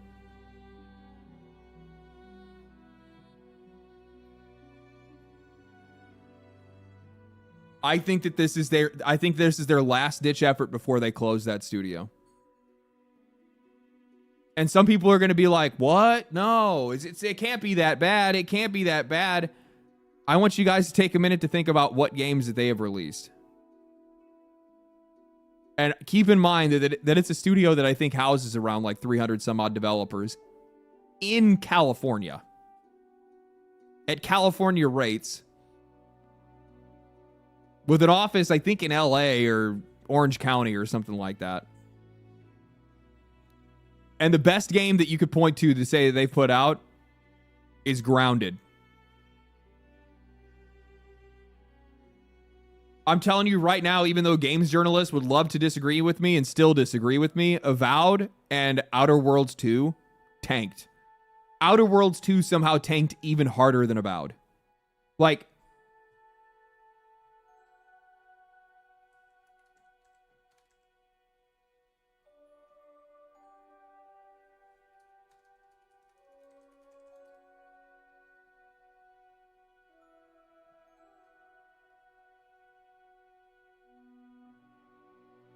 $18,000 peak players. Only 2,000 people playing it right now.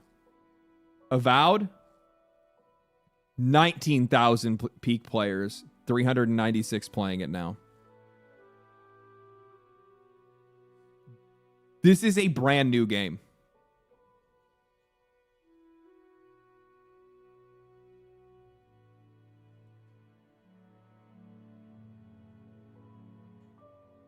So if I go to Gamelytics,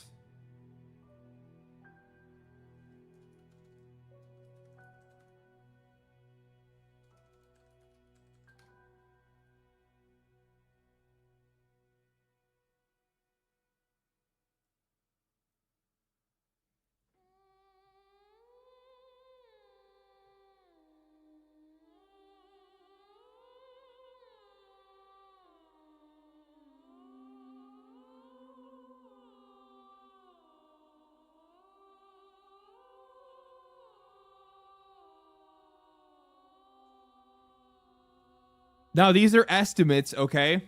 These are estimates. These are estimates. But I'm just going to tell you guys, Gamealytics is not off that often.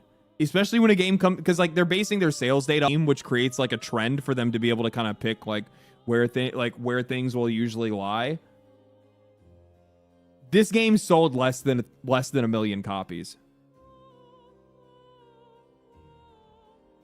It probably sold less than 500. It probably sold less than 500,000 copies, to be honest with you. And people are going to say, but Game Pass. Game Pass doesn't pay enough for an entire studio to release 3 games, and not a single one of those games are a return on investment. Unless like Xbox is all, or Game Pass is just there to subsidize every game that comes out onto Game Pass, and we know that's not the case. Otherwise, they wouldn't have put their games on multi-platform to sell. Otherwise, they would have never brought their games to PlayStation.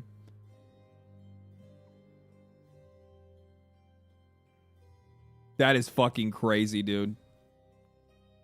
And I would guarantee their budget on that game was likely... It's their flagship, right? This is like a flagship game for them. Grounded wasn't return on investment. The first Grounded was a return on investment, I would almost guarantee, because they got a green light to be able to make the second one. I would probably say the second Grounded is an early access as well, so that one's probably not. 300 million? No, I wouldn't say 300 million. They're not that big of a studio. They're not that big of a studio. If I had to take a wild guess, they probably spent like 150.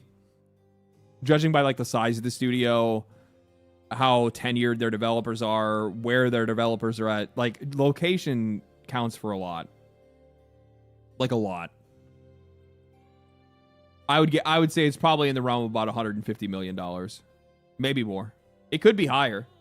I'm not saying that it can't be, but I'm just judging by like how like the size of their studio. Yeah, I'd say about 150. And can you believe Xbox wanted to sell this game for $80? Think about what would have happened if they sold it for $80. Think about what would happen if they sold this game for $80. It would have sent the clearest message ever. I would guarantee it would be half this. I would guarantee if they sold this game for $80, it would be half this, if not less.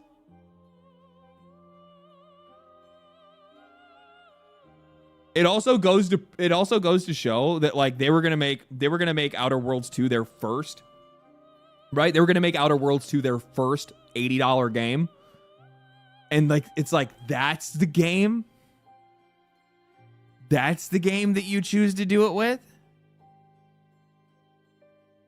Is it on Game Pass? All Xbox games are on Game Pass, of course.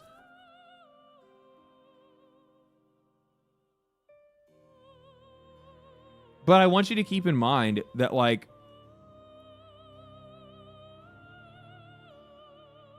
so I think like the last time we looked,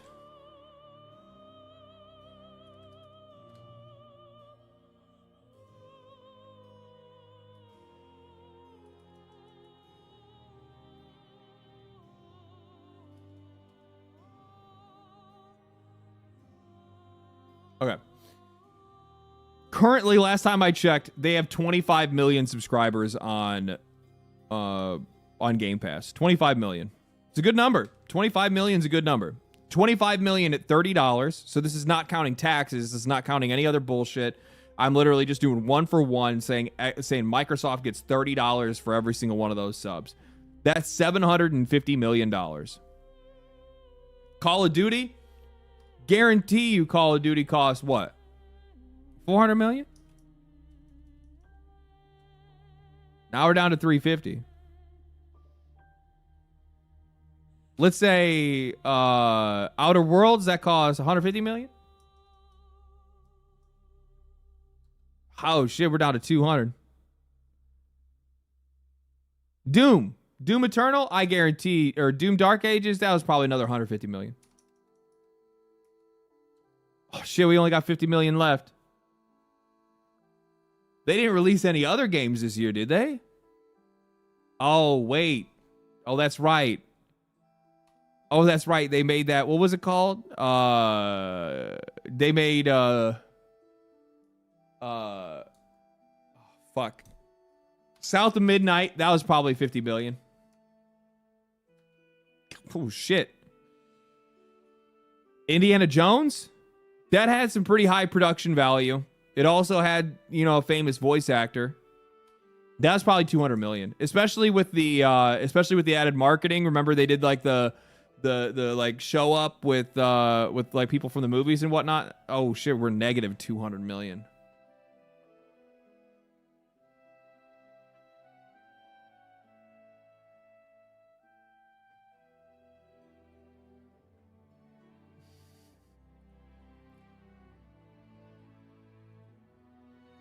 Obviously, this is just like a rough estimate, like fucking illustration more than anything else. But you see you see where I'm coming at, right? Oh, then there's Avowed. Yeah. So it just keeps going. By the way, oh, there's the Oblivion remake. So now hold on, the Oblivion remake probably didn't cost them too much to make, and they made a profit on that, right? Like that was one of the highest selling games this year, so they made some money back there. But you get where I'm coming from, where it's just like they're losing a lot to make a little. And you have a lot of companies that are making games right now. You have a lot of studios right now that are making games that people just aren't buying. Out of all of the games that Xbox released this year, which is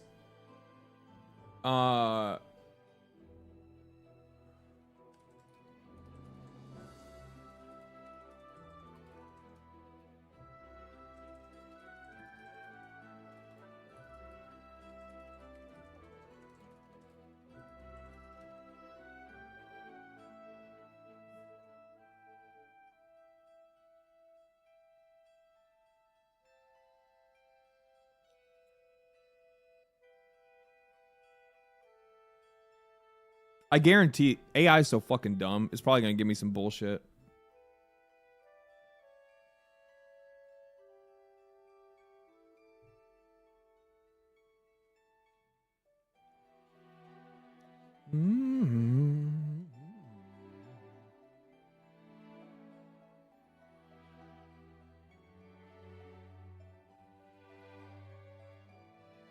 I could search faster than Grok typing this. Well, it's like double, triple checking all of its shit, right?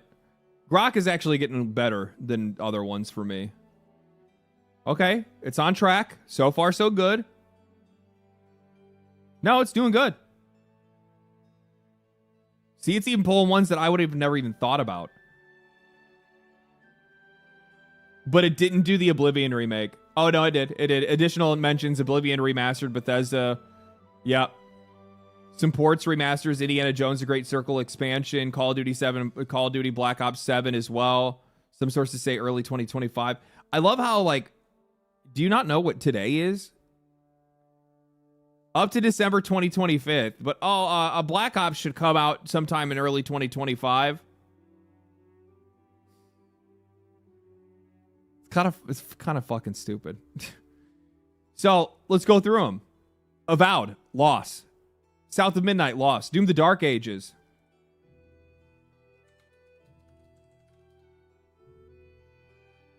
Loss.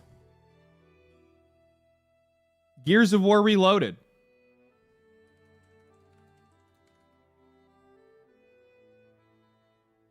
Loss. Grounded 2. Early access, I'm not going to judge it. Ninja Gaiden 4.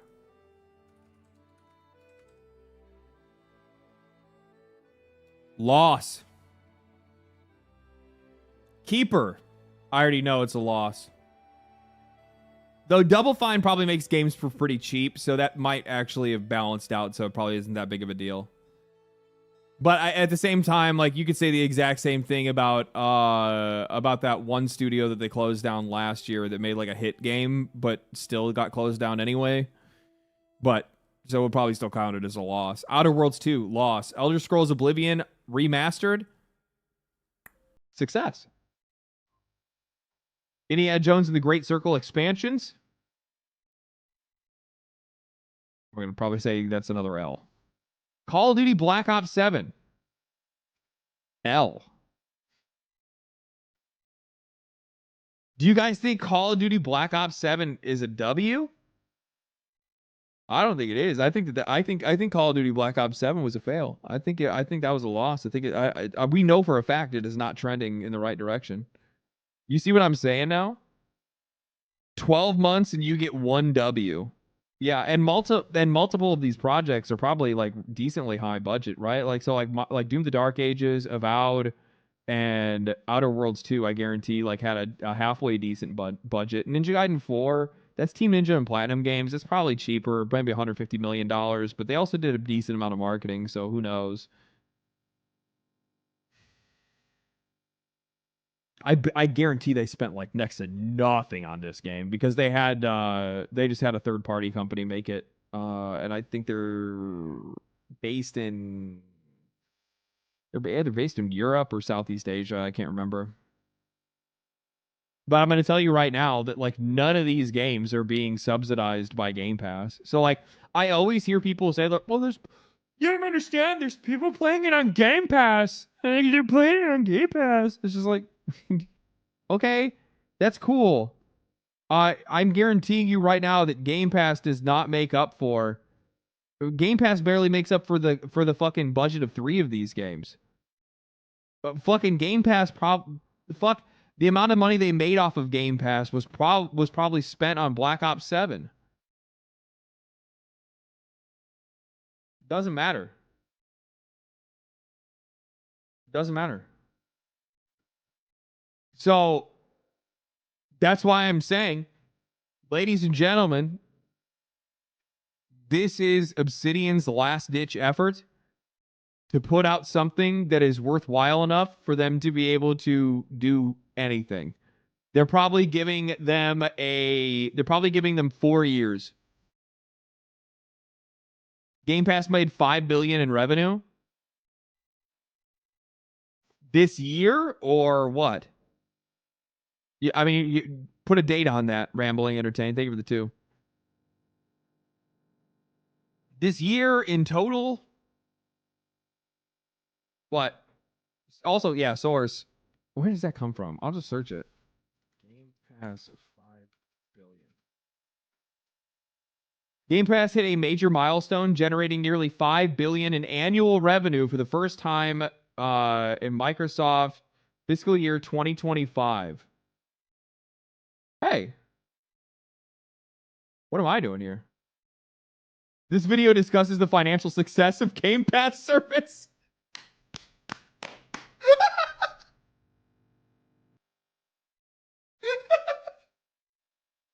This is my kind of misinformation. This is my kind of misinformation.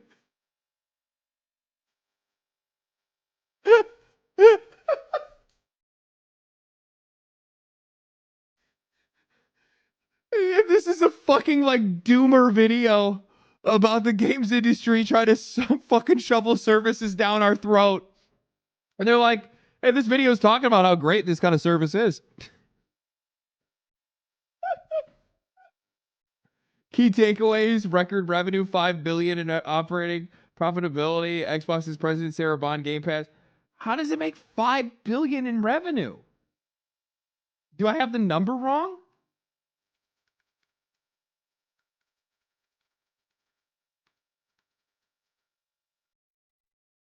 Oh, it's 35 million. As of mid-2025, Xbox Game Pass has over 35 million subscribers, with Q1 estimate reaching 37 million. The service has seen significant growth since official upgrade to 34 million. Okay, so like, let's say that doesn't even make sense. 35 million subscribers at $30 a pop is $1 billion. Oh, what the fuck am I talking about? That's $1 billion a month. I'm fucking retarded.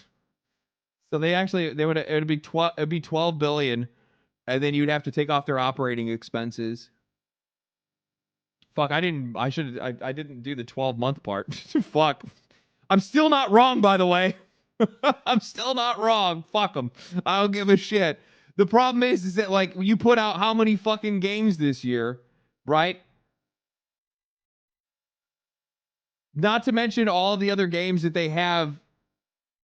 Fuck, I'd have to think about it. I guess maybe they're doing better than I thought. I guess they can just pump out garbage and it doesn't fucking matter. I don't know.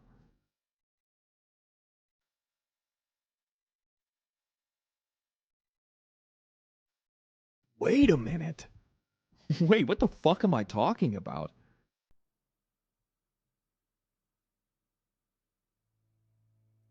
If they made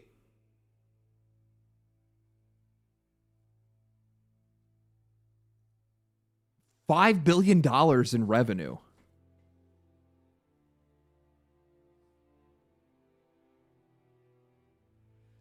Ew.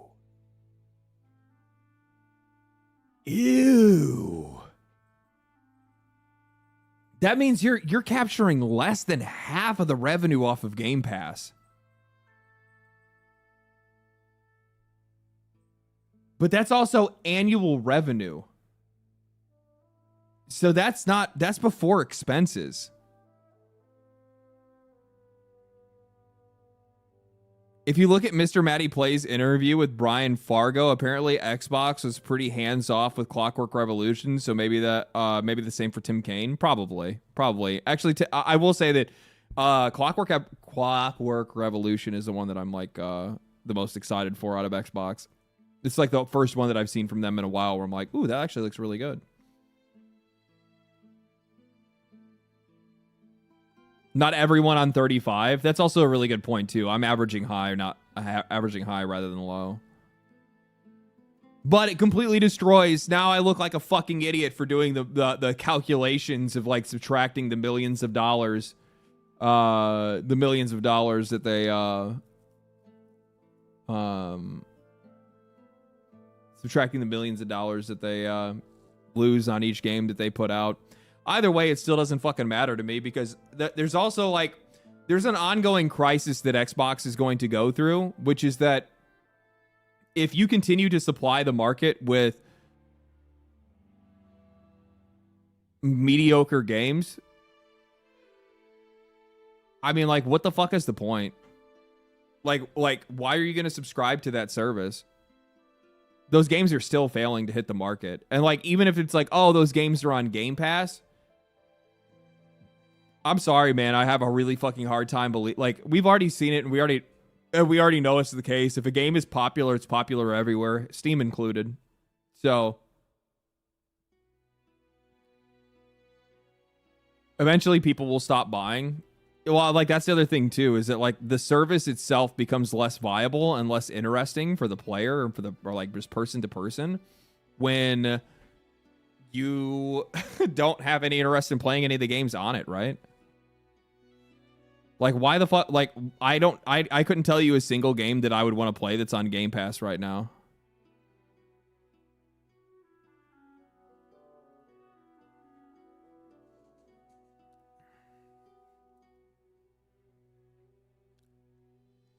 Don't forget the massive amount of people unsubscribing to Xbox Game Pass after the price hike. And here's the other thing too. I'd be willing to bet good money that next year Xbox will try to raise the price to $40.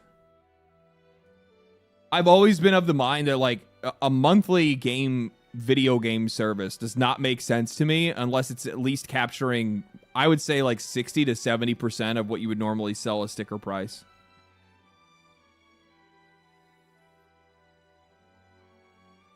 Xbox is trying to slowly but surely turn up the heat year after year. $40 per month is insane. That's what subscription services do. What subscription service do you know of that never changes its price? Like, how much does fucking Netflix cost now?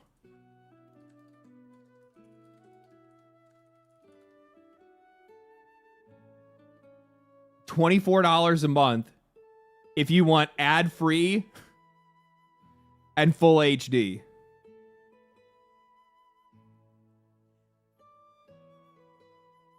Netflix used to be $10. No. Xbox, no, it used to be $8. It used to be $8. $8 was like its going rate when they first went to streaming service, and it stayed that way for like a good 2 years before they started increasing the price. And the first thing they did is said, hey guys, we have to bring in ads, so we'll give you... No. They did quality first. So they gave like $14 a month or $12 a month if you wanted to get HD. And then they brought in ads. And then there was the ad version and non-ad version. And now they just increased the price to just increase the price.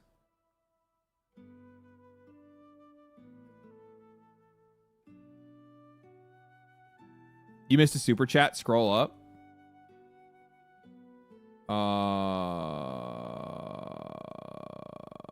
Fan messages. Xbox doesn't subside their games through Game Pass. Oh, subsidize. Xbox doesn't subsidize their games through Game Pass. Well, I know I know they're still taking a loss. That's what I'm saying.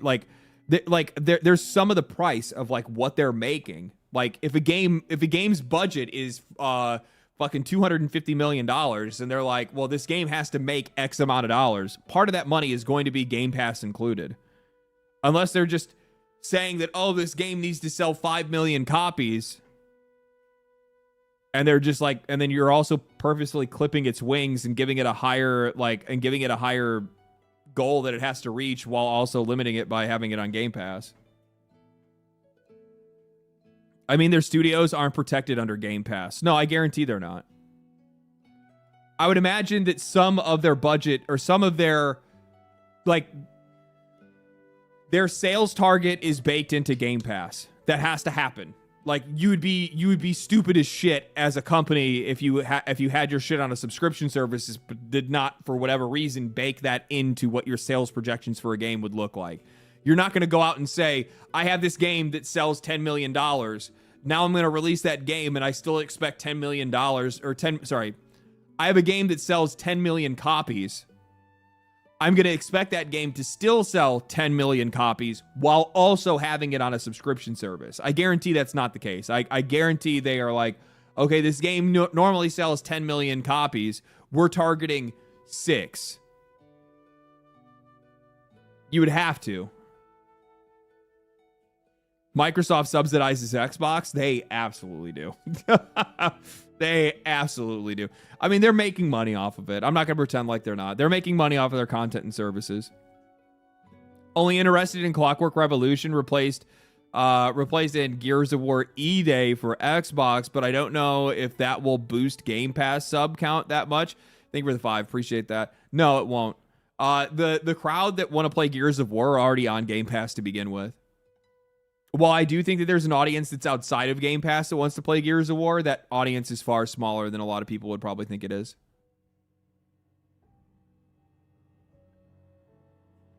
The only people that are really interested in Gears of War right now are actual, like, Xbox True Blues. And also, like, nostalgic millennials. Like me and my friends. Like, we'll go in, we'll play the campaign, we'll play the campaign on the hardest difficulty like we always have every single time a Gears of War came out. But the Gears audience is like, yeah, the Gears audience is raising children, yeah. Raising 3 children, and they're on fucking minimum wage. And Mexicans, because Gears is big there. Yeah, it is. But yeah, so that's kind of my stance on that. I hope the best. I hope that he does something good for that studio. I think that studio desperately needs something. What they need, I couldn't fucking tell you. To get off of social media, I can tell you that right now. Luckily, their guys pretty much stayed over on Blue Sky, but yeah.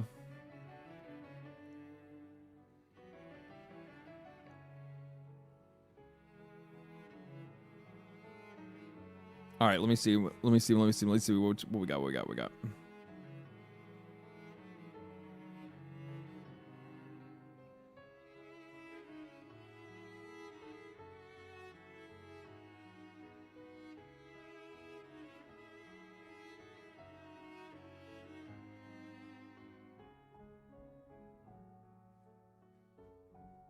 Oh,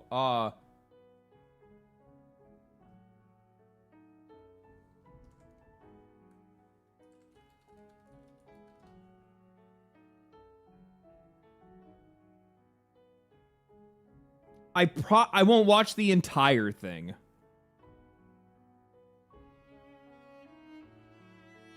I won't watch the entire thing, but I will watch the trailer and I will watch the content. I will watch part of the content reveal. Such a good song. This whole fucking soundtrack is just so good. 3 million views.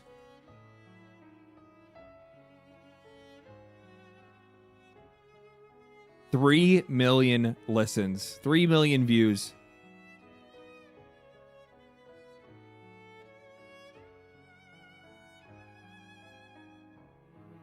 No Grammy, by the way. No Grammy, by the way. Hollywood says no. You're not a part of the big. You're not one of the big publishers. Sorry. Indie, we don't let that in here. Don't you guys have your own like little music festivals and shit? Grammys are a joke. They are a fucking joke. Hollywood is a fucking joke.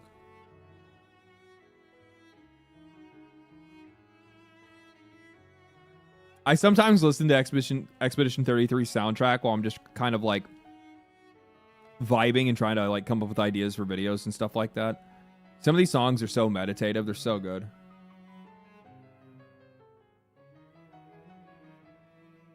So fucking good.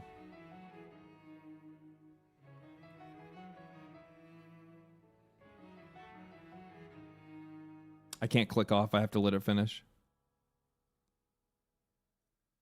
Okay. Now we'll watch. All right, let's do this. Soul Shogunate. 武士道。それは己の均衡を保つこと。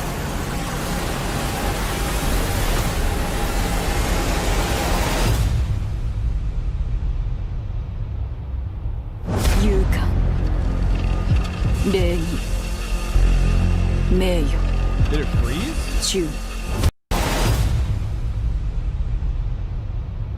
There it goes. Look at that. 勇敢、礼儀、名誉、忠、慈悲、そして正義。What? Dude, is this fucking Japanese Halo? It looks like it's on a ring world.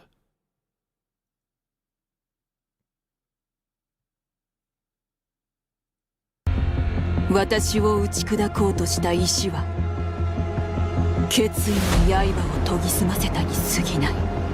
因縁の大事が叶う時、この空が赤く染まろう。無残なに叫んで汚れた膝を抱えてる。They really hitting us with the fucking anime opening? What the fuck?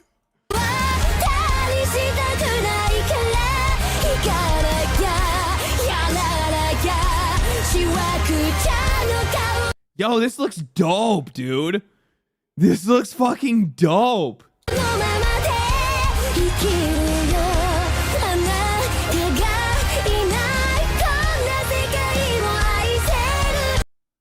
I just love the visuals of this, man. I like the concept of like these different buildings and like.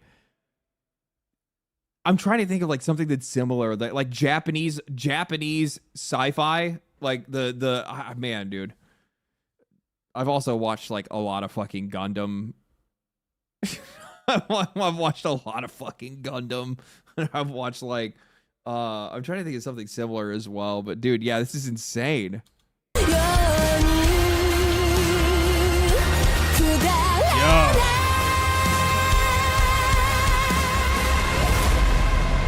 So is this gonna be like what? 幾度撃たれようとも私は揺るがない。What is it?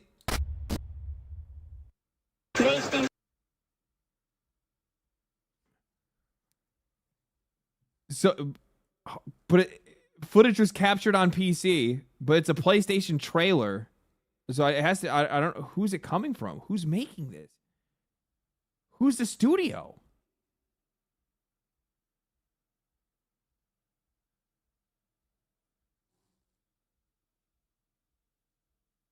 Who's the studio? PlayStation.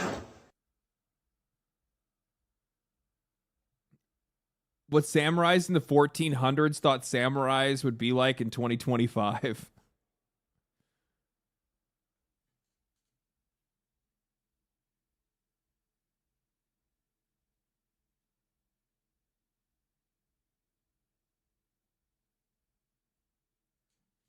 Okay, so I guess it's actually gonna have a Japanese rock band in the actual game. It's like it's gonna be like Japanese rock band in the music. That's crazy.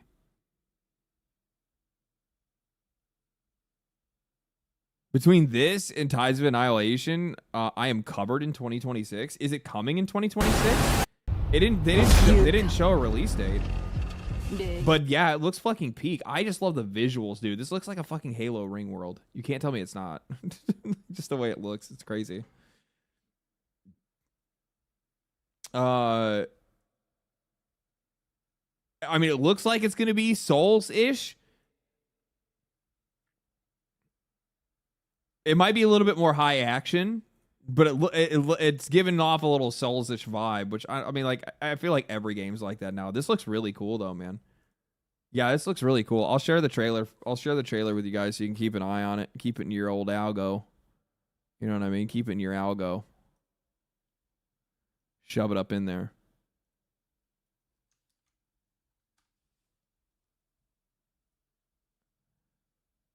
Tides of Annihilation, Phantom Blade Zero. I'm super stoked for Phantom Blade Zero. Tides of Annihilation. I'm optimistic. I am optimistic. I have no idea what it's gonna be or how it's gonna look like, but we'll see. Wake up.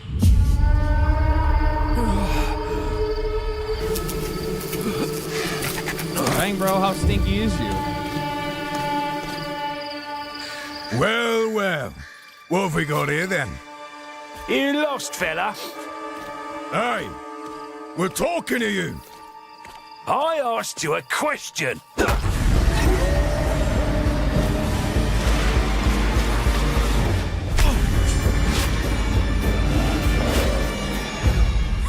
They're like knocking memories back into him? Ah, he's lost his bloody mind.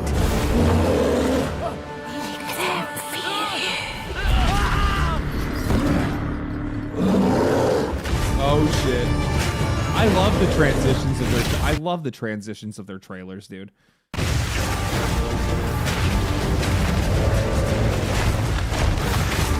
I kind of want, man, like, you know, the problem with Druid is, for me, when I look at Druid classes, I'm like, part of me wants to be a shapeshifter. The other part of me just wants to just straight up be an elemental, like, fucking Druid, right? Like, just like using the earth. Ice claws. Okay. I can already tell werewolf's gonna be the busted form.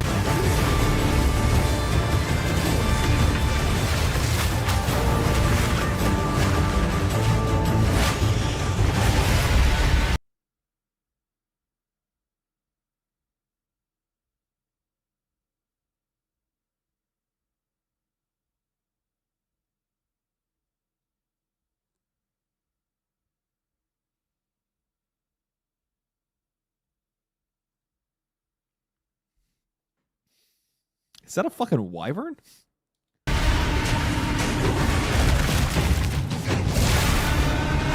Oh, dude. Like that shit is cool. That shit just cool.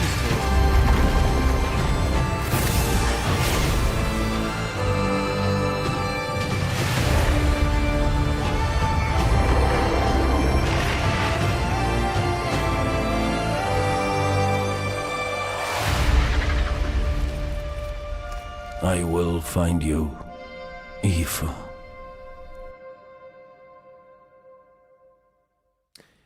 Dude, I'm going to tell you guys right now.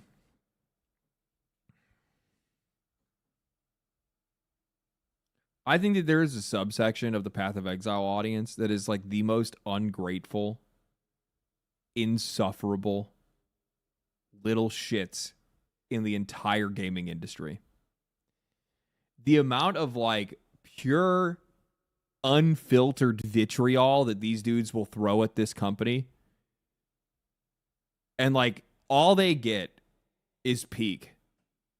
Like, yeah, did they fuck up with some of their... I remember when people were like losing their fucking mind over the delay that they had, the delays that they had to make to putting more content to PoE 1. And everybody was just like, oh, they're just in it for the money. They're just doing this. They're just doing that. They're going to abandon us. Blah, blah, blah, blah, blah, blah, blah, blah. They've changed. Jonathan Rogers is ruining the company. PoE is dead. PoE 2 sucks. Blah, blah. And it just kept fucking going on. And it was just like, I'm going to be real with you guys. I actually did, like, part of me wanted to cover some of the shit that was going on with Path of Exile. I avoided it entirely. Because, like, even the videos that I had made on Path of Exile 2 and Path of Exile 1, because I made 2, I think, or 3, because I also had an interview with Jonathan Rogers. And even in that shit, like, while some people were positive, like, there was such a fucking little toxic shit substance of fucking people on the bottom that were just like, well, you didn't do this. Well, you didn't talk about this. And they're not going to do this. And, oh, here we go. It's just the game on the hype train again. Blah, blah, blah, blah, blah. And I'm like, dude, all you guys get is peak from these guys. Look at what the fucking Diablo guys have to deal with. Look at what they got to deal with. Look at what the rest of these live service fucking cucks got to deal with. These guys get absolutely fucking hosed and hammered, and you guys get one of the best ARPGs that you can play for free. And they're building a second one. They're building a second one. There are still people today. Back in my day, okay? Back in my day, we played Diablo 2 on fucking repeat with no new content and ate that shit up.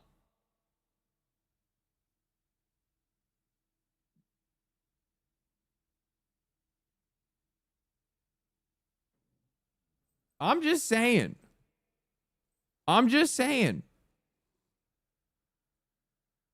Hi, I'm Jonathan Rogers, game director on... Why is it in Chinese? Did they think I should... Guys, it's not what you think. It's not what you think. Path of Exile 2, and welcome to GGG Live. Today we're going to show you an exclusive reveal for what's coming next for Path of Exile 2. Twitch drops are enabled on today's live stream, so you'll be able to claim your Verdant Wilds dodge roll effect by following the instructions below. Now today, it's finally time to show off a new class that we know everyone in the community's been waiting for. So let's roll the trailer for Path of Exile 2, The Last of the Druids. It'd be really funny if he did like a completely different class.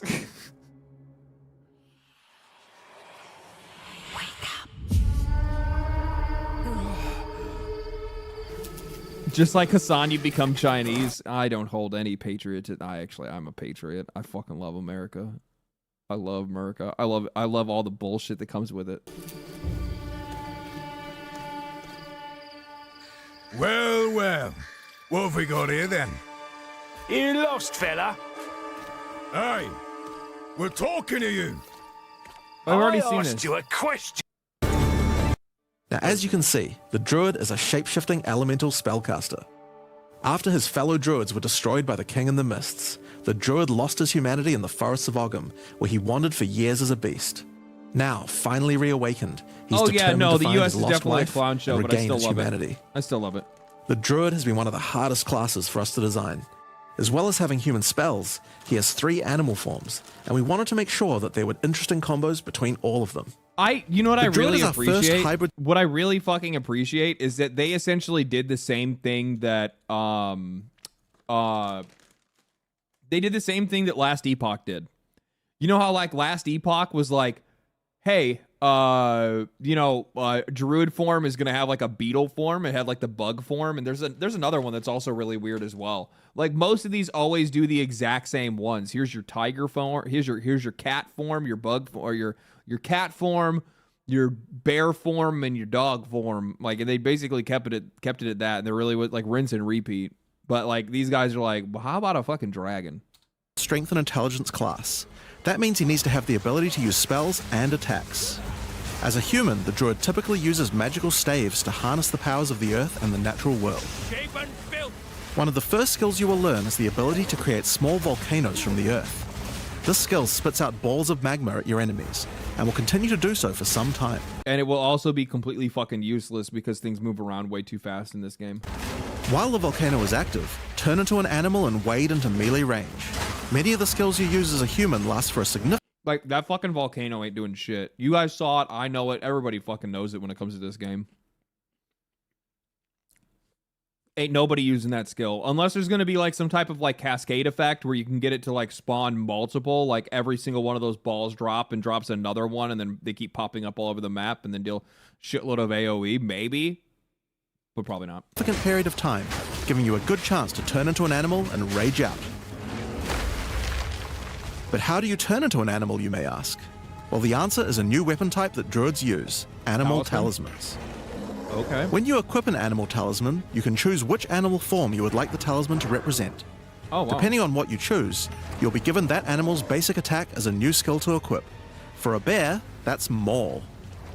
To turn into a bear, simply use the skill. Your character will instantly transform into a bear and attack. If you want to change back to a human, just cast a spell.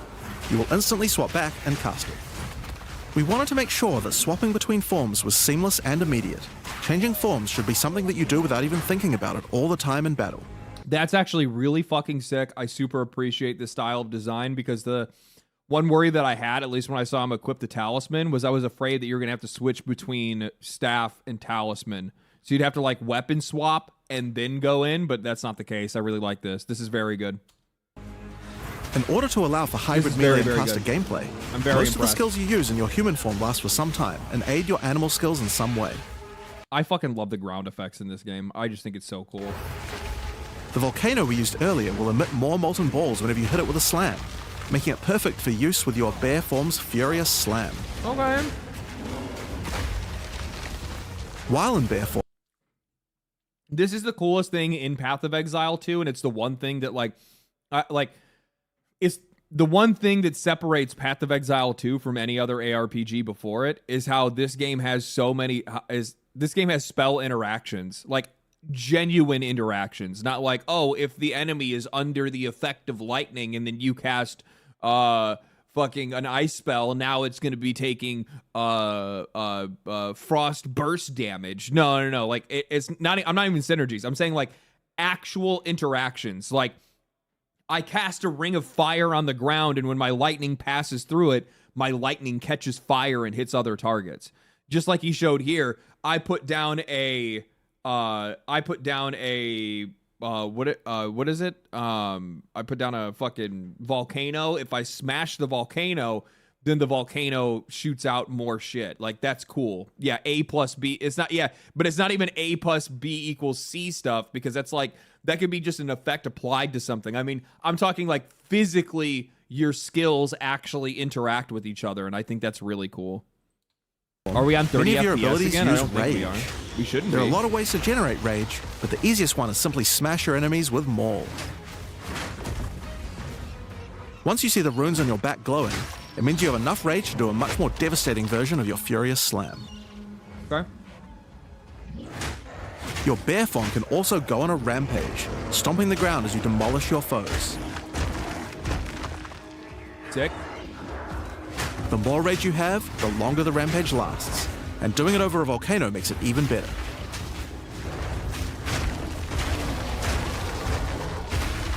He really loves this volcano, doesn't he? I'm gonna take a wild guess and say the volcano was Jonathan's idea. As you consume rage, your bear form will generate endurance charges, and these can But be did I used with tell you skills guys like about the Ferocious volcano? Roar. Ferocious Roar is a war cry that empowers your subsequent attacks to break your opponent's armor. The more endurance charges you have when you use it, the more empowered attacks you will gain. That's cool. But Ferocious Roar has another special feature too.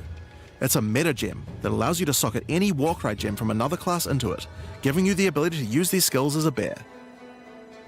What? Use the Warrior's Infernal Cry skill to make your enemies explode.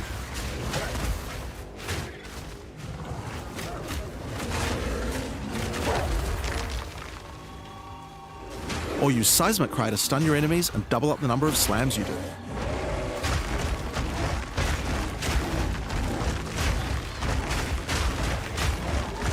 What the You fuck? can even use it with Ancestral Call, a skill that turns you into the fire god Cow. What? Ever wondered what the Karui god of war would look like if he was a bear? Well, wait no longer. What the fuck? Finally, build up enough rage and you can use one of the bear's ultimate abilities, Walking Calamity. This skill summons a storm of fire around you for some time, while generating even more rage to power your other abilities. A true bear-pocalypse. Now, the bear is known for being a slower and more lumbering animal, with slow... We're barely into the video, and I'm already blown away.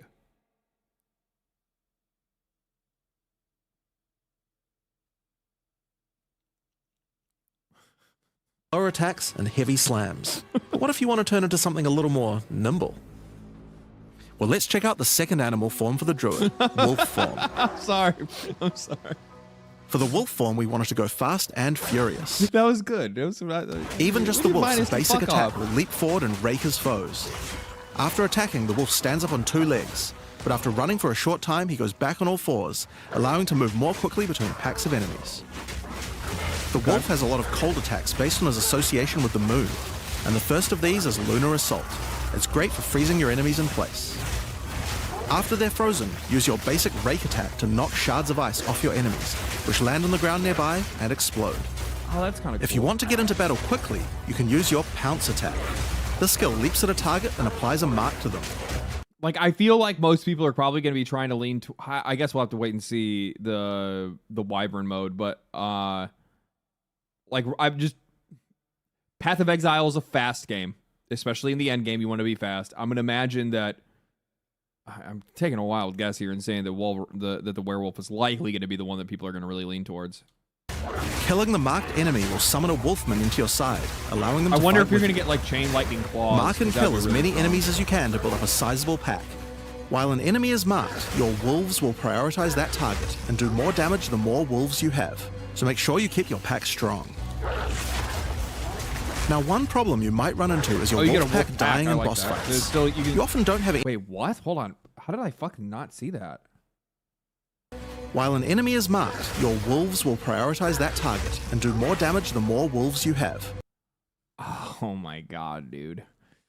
Oh my fucking god. So you're going to be able to do summoner inside of...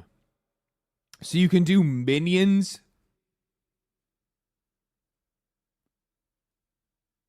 Shape-shifting minions build. So wow, okay. So make sure you keep your pack strong. Now, one problem you might run into is your wolf pack dying in boss fights. Okay, You yeah. often don't have any enemies that you can mark and kill in order to regenerate your pack. To deal with this problem, you can use Cross Slash. Cross Slash jumps backwards and does a vicious double slash. Any marks on your target explode and triggers their abilities. This allows you to pounce to mark an enemy and then summon a wolf even without killing it.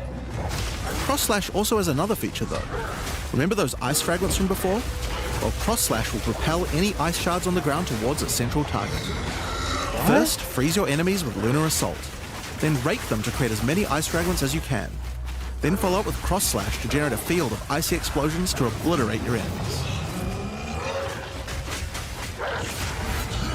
If they're still alive after that, your pack of wolves can finish them off. Very cool, dude. Just like with the bear's raw skill earlier that allows you to use skills from other classes, Pounce is also a meta gem that you can socket mark skills from other classes into. So for example, you might want to try adding Freezing Mark from the Monk to pounce. After pouncing at an enemy, cross-slash to explode the mark and gain extra cold damage for a time. Okay, that's pretty cool. I like that. The wolf has many other ways to go all in on cold though. Using the Arctic Howl Warcry will allow you to add cold damage and chilled ground to any slam, while buffing your pack of wolves as well.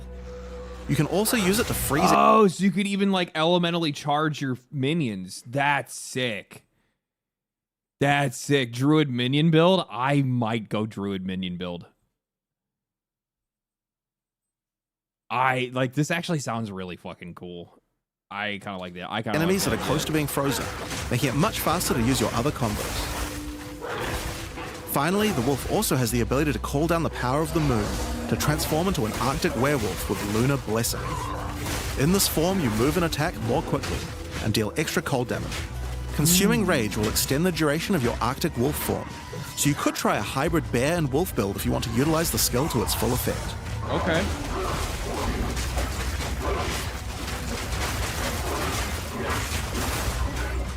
Alright, let's talk about the third form available to the Druid, and I think it's a cool one. Okay, hold on. I gotta give me a second.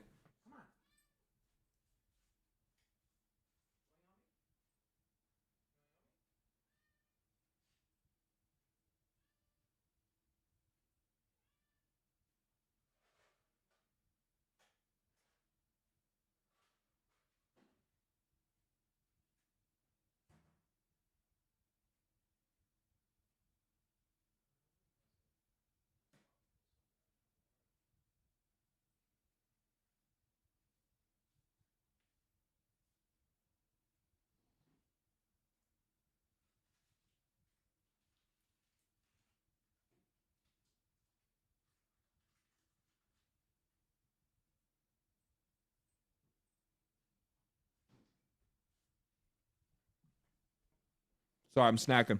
The Wyvern. The Wyvern has a number of long-range breath abilities.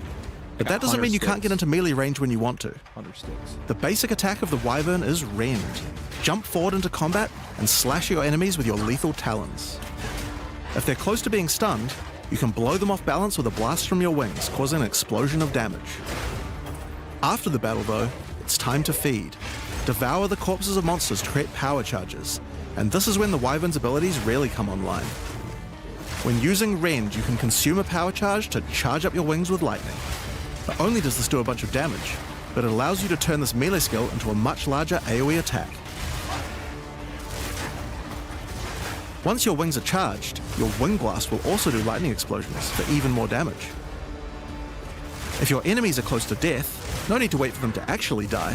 When you see this blue marker, just devour them alive. Fresh meat is much tastier after all.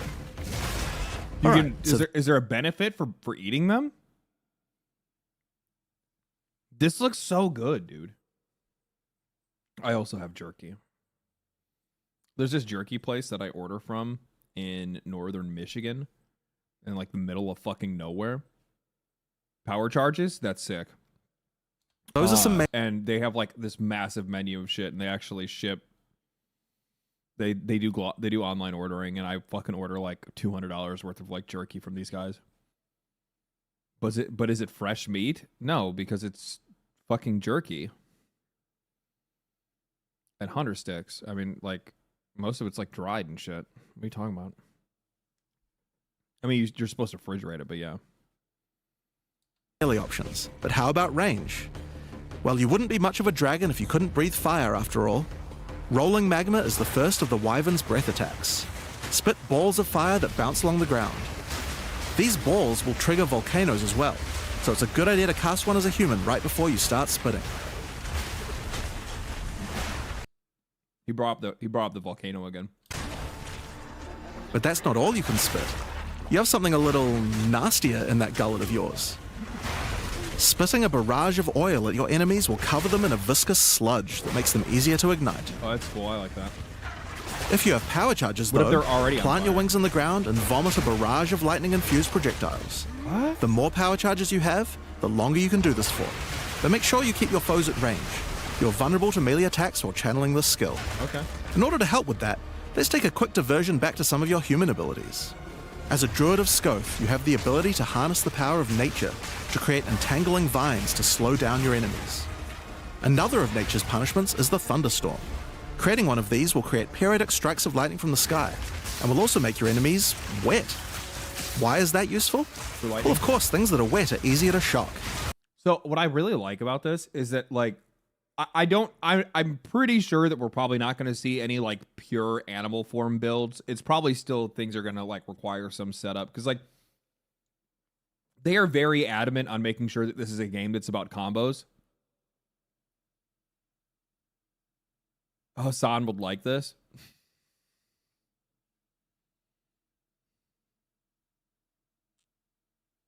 Wow. Wow. Use it with lightning damage from your wyvern form to enhance your damage. Making things wet also makes them easier to freeze, so it works nicely with your wolf form as well. And you know what else likes water? Plants. You can have my jerky. No. No.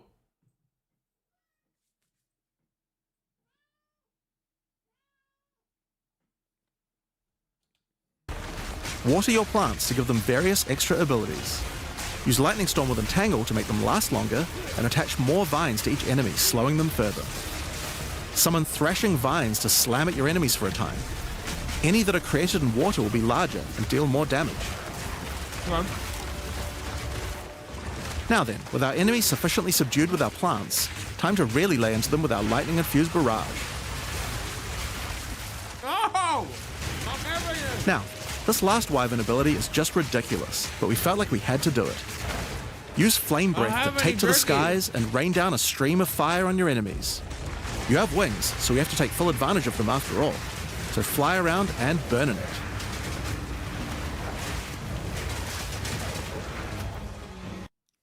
That is so cool, and also so not viable for a game like this.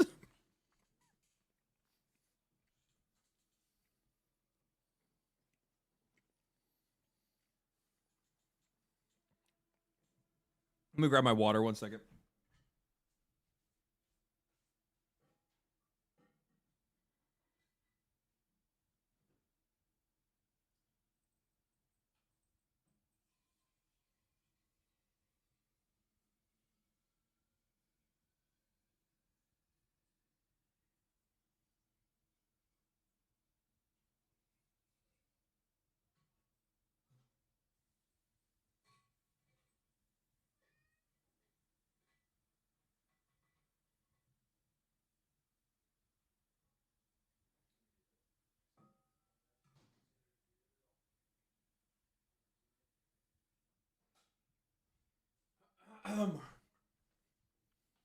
So what I was going to say is, he said you got to take advantage of those wings. He did say you had to take advantage of them.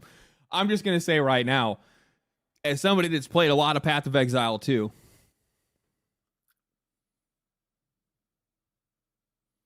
like that, you know, you can't use that. Like, I mean, you could use it in an early game, right? Like when you're leveling, but I don't see how a skill like that is going to be very useful when you're like later into the game and you're fighting fucking bosses and shit. It's cool. No, I don't. Not every skill has to be. There are a few other skills we didn't cover. I don't think you. I don't think one like, in particular that I think will I open think up a some lot. stuff is just cool to have, right? Like, there's nothing wrong with that. You don't have to make sure that every single ability has end game viability. We'll see. We'll see more full caster druids, druid builds in Wyvern. I think you're going to see more hybrid. I think hybrid builds are going to be very, very popular. I think it's going to be like a lot like setup builds, but it's going to be a little bit more. It's going to be a little bit more fluid than it has been with some other classes, where it's going to be, you know, it's like lightning arrow, right? Where it's like, oh, I lay down my fucking the pins or whatever, and then you shoot your arrows, and it chains between everything. It's going to be something similar here, where it's going to be like, oh, I make it rain. I switch to Wyvern, you know, and hit them with like lightning wings. I switch back to something else and do this. That's what it's going to be. A lot of builds. Spell totems. Spell totems are meta gems that let you create a totem that will automatically cast any spell in the game for a time. In order to create one, you will need to spend 3 endurance or 3 power charges. You could use them to throw fireballs, summon comets, or shower the area in lightning. That's cool. Really, the options are kind of endless. Your can bear summon form can elementals, easily I like generate that. endurance charges by consuming rage, and your wyvern form can easily create power charges by eating corpses. So it's pretty easy for the druid to get the charges needed, but they're also available from quite a few other places as well. I'm sure we'll be seeing a lot of different spellcaster classes thinking about how best to take advantage of these. Yeah, I'll be honest with you. I will probably play druid on open, and I'm probably going to be elemental druid. Got your bitch ass. Got your bitch ass, moth. Got your bitch ass. Now, of course, Still along got with it. a new class comes a bunch of new support gems. Still got We've it. added over 30 new supports throughout the game, but I'll show you a few of the cooler ones here. Fan the Flames can be added to any wind skill to spread fire from one ignited enemy to the other enemies behind them. It's great for the Wyvern's Wing Blast. But you can also use it on many other classes with wind skills, like the Twisters on the Huntress, or the Monk's Staggering Palm Projectiles. Accelerated growth Moss is causes so extra chill. explosive Yeah, plants until to they're, erupt like, from the I only ground have, like, whenever 2 you lights grow in my plants house. with They rain. just fucking flutter around the same 2 lights, or in front of my face. And Advancing Storm changes storm skills like your Thunderstorm or Tornado to move across the Can't wait to see battlefield. the druid ascendancy. It's great for That's watering actually plants really en good. That's a masse. good point to bring up. Or to turn tornadoes into a real disaster by sucking up multiple ground effects as they travel along. And the Sorceress might like to use it with Firestorm as well. Echoing Cry That's really causes cool. your I like Warcry that. skills to echo. They will repeat a couple more times with a delay after you use them, giving you more empowered attacks. Use it for the Druid's animal form Warcries, or on the Warrior for a nice power boost. Grounding Shocks causes monsters you shock to turn into living Tesla coils, arcing lightning to nearby enemies. I like that. You okay. could use it with So your lightning, empowered but- wings so, for an extra yeah, damage chain lightning boost. will work on these. But it's also great with any other shocking skill. Try it out with Lightning Spear. It obviously needed more AoE clear. There's a whole pile more, but we'll leave those for you to discover. Now with a new class comes new Ascendancy classes. The Druid will have 2 options for now, with a third being released later. The first class is the Shaman. Yeah. The Shaman channels Elemental. nature's elemental fury and can harness rage as a spellcaster, unifying his animalistic and magical tendencies. What? By allocating Druidic Champion, you gain spell damage the angrier you are. And with Furious Wellspring, you generate rage continuously and can spend it to empower your spells. With the knowledge of the Asmerian Magi, the Shaman can harness untapped power from runes and idols. After allocating Wisdom of the Magi, you will notice that all runes and idols have extra mods only available to the Shaman. These new mods unlock countless new possibilities for enhancing your build. You can also allocate Bring. I don't see how the other one is going to be better. Like, that's huge. So that means like every fucking enchant on your gear is going to have 1 extra stat roll. That's a lot, dude. That's a lot. Of the Apocalypse, allowing you to become a walking natural disaster. Puro, thank you for the After tier 1. dealing enough Appreciate that. elemental damage, storms of all elements rain around you, destroying all who would face nature's fury. There are other abilities for the Shaman, but I'll Very just cool. show a few from each class for now. The other Druid Ascendancy is the Oracle. The Oracle perfected the power of foresight and utilizes this in combat to gain massive advantage.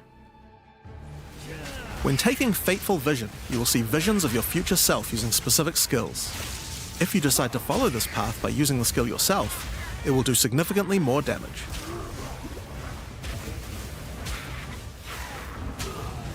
And with Converging Paths, at a critical moment in battle when a monster is vulnerable to freeze, stun, or electrocution, the Oracle can use Moment of Vulnerability to see a vision of the enemy's future and then merge it with the current timeline, allowing him to deal damage to both.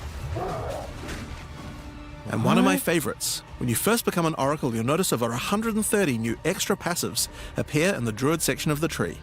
By allocating the Unseen Path, you use your power of foresight to learn from alternate futures and gain skills that would otherwise be unavailable to you.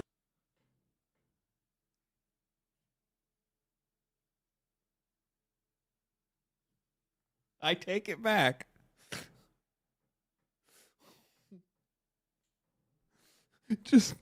Just an additional 130. For example, self-sacrificing allows you to be able to summon more minions by reducing the spirit costs, with the trade-off of making your reservation skills cost more spirit.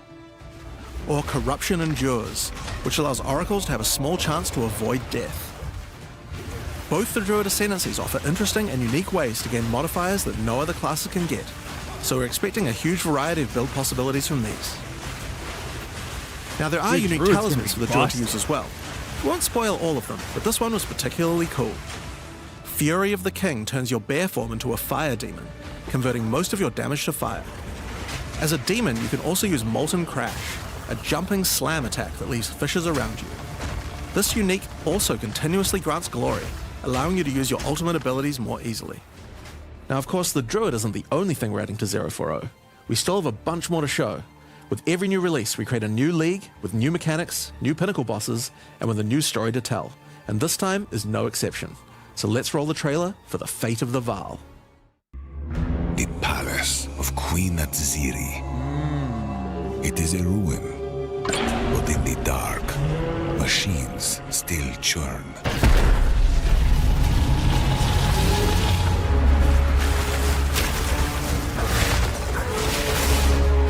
These, by the way, I want to let you know, they're like the Black Temple and like these places here are like the coolest fucking spots in the entire game. Like I love the fucking lore behind these people. I love the like human sacrifice body horror shit that they have going on in these areas. It's so good. The temple has many functions, and with it, a chance to save the Vaal. A gateway Okay, wait, what the fuck is going on here? Oh, it'll show me. through time.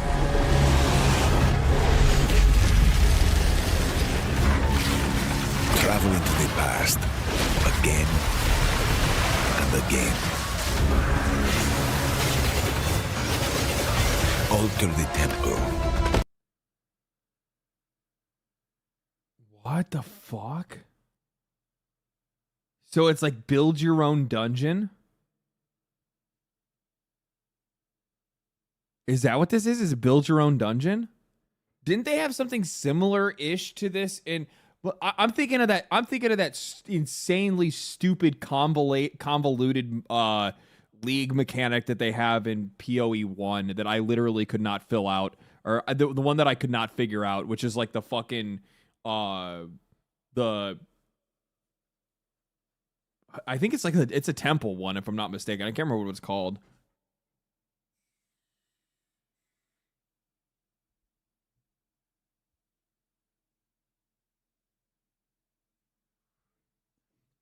I bought Diablo 4, didn't like it, refunded it, never tried this one. I mean, it widely depends on if you like games like this. If you do, this is autistically good.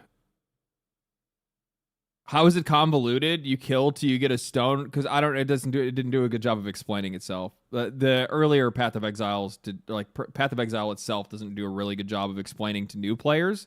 It does a really good job of explaining to the players that have already been playing that game for like fucking 4 years. That's the reason why there's a goddamn 5-hour YouTube video for anything you want to do in the game.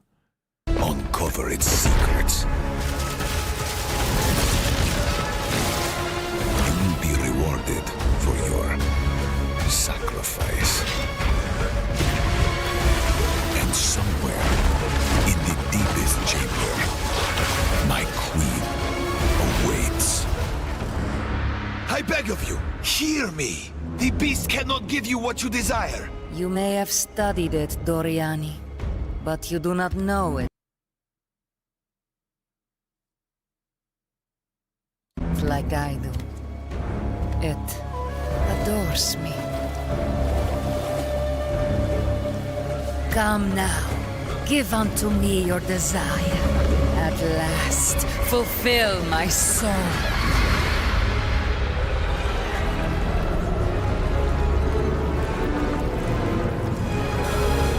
I can't fix her. Hi, I'm Mark Roberts, Game Director on Path of Exile. I know you're shitting your pants right now, but I need you to listen to me. In the Fate of the Vaal League, you will find remnants of the ancient Vaal civilization scattered throughout Rayclast. Okay. They seem to attract nearby creatures and affect them strangely. After killing them, the remnant appears to gain some amount of power, but not enough to fully activate it. It seems you will need to find 5 more of these arcane devices, and sacrifice the monsters you find there to fully activate one. But things don't always go to plan. These devices are old, and sometimes infected by corruption. Twisted versions of ancient Vaal may emerge, and sometimes even stronger foes.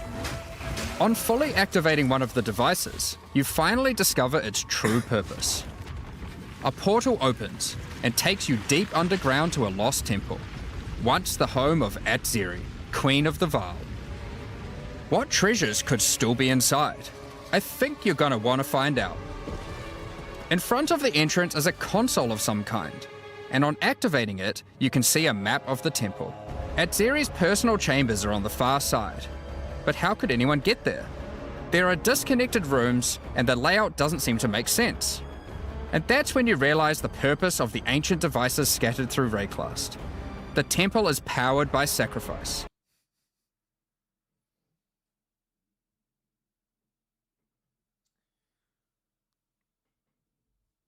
That statue is not AI. That was done on purpose. 4. Hey, nobody ever said there was anything wrong with more. And this energy can be used to modify the very structure of the temple itself. Each time you run the temple, you will be given 6 rooms that you can place, allowing you to craft your own dungeon to explore. Place paths to link up the dungeon, and place rooms beside them full of precious loot. After you are happy with your choices, open the temple and discover the results of your efforts. Okay. Each room contains different challenges along with its rewards.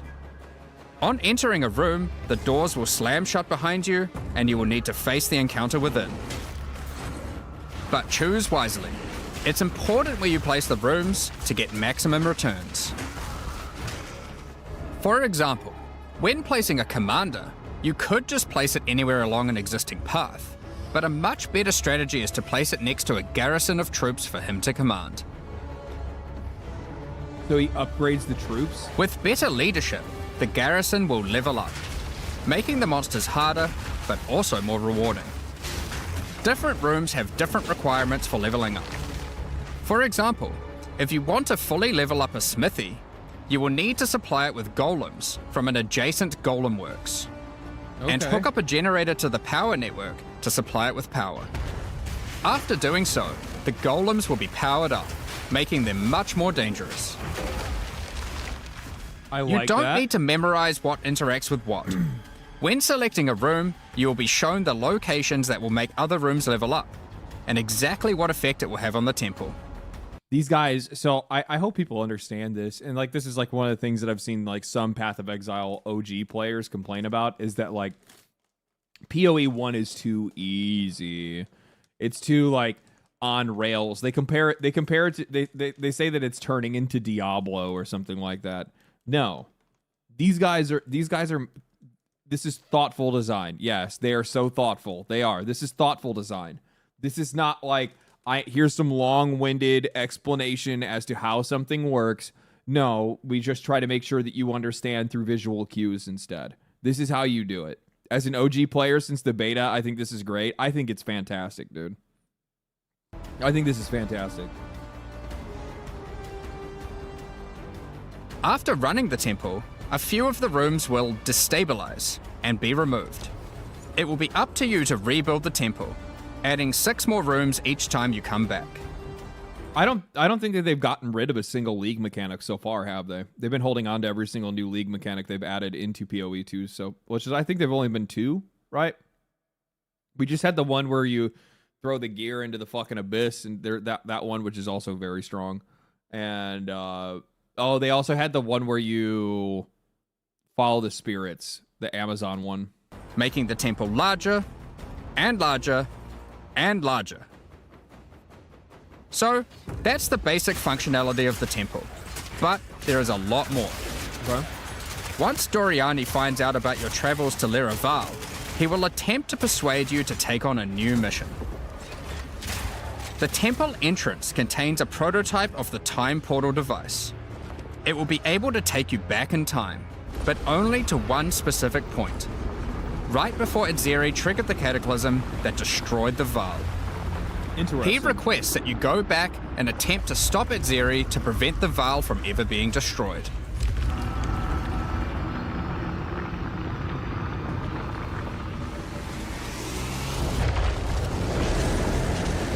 Edzeri is on the far side of the temple, so you will need to expand the temple significantly to get to her. And even worse, her chambers can only be unlocked by a room that isn't currently accessible to you. In order to deal with that, you are going to need to visit the architect of the temple. To get to him, you will need to place path rooms, but while doing so, you will probably want to exploit some of the Vaal technology only available in the past. Once you can travel into the past, a whole new set of rooms are available to you, and they have some pretty insane rewards. At level 1, the corruption chamber can be used to corrupt a single item.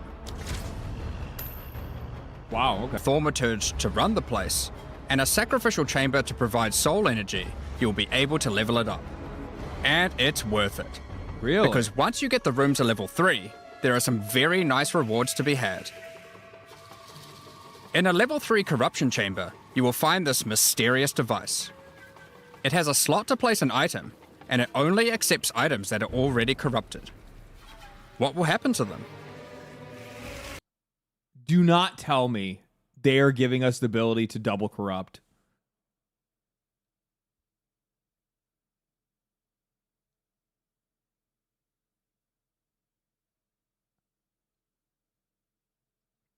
That has to be what it is. It has to be double corrupt. That's crazy. Normally once an item is corrupted, you can't modify it any further.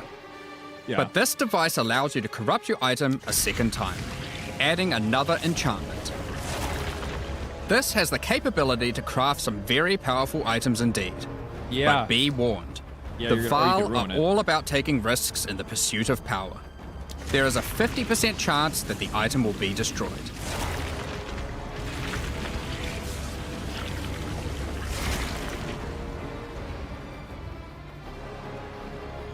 Each room has its own interesting mechanics and rewards when it levels up. Many of them contain bosses to fight, special drops, and in many cases, new crafting opportunities. Wait, what does that do? Many of them contain bosses to fight, special drops, and in many cases, new crafting opportunities. Modifies a corrupted gem unpredictably or destroys it. I love that it's just all risk. Like, you're only taking shit in here. You're only taking stuff in here if you plan on losing it. Opportunities. For example, a level 3 alchemy lab has a nasty Vaal construct to fight. But if you can defeat it, you can find new corrupted soul cores. Nice, okay. Like Guatalizi's Thesis, which on boots allows you to sacrifice your life to run faster.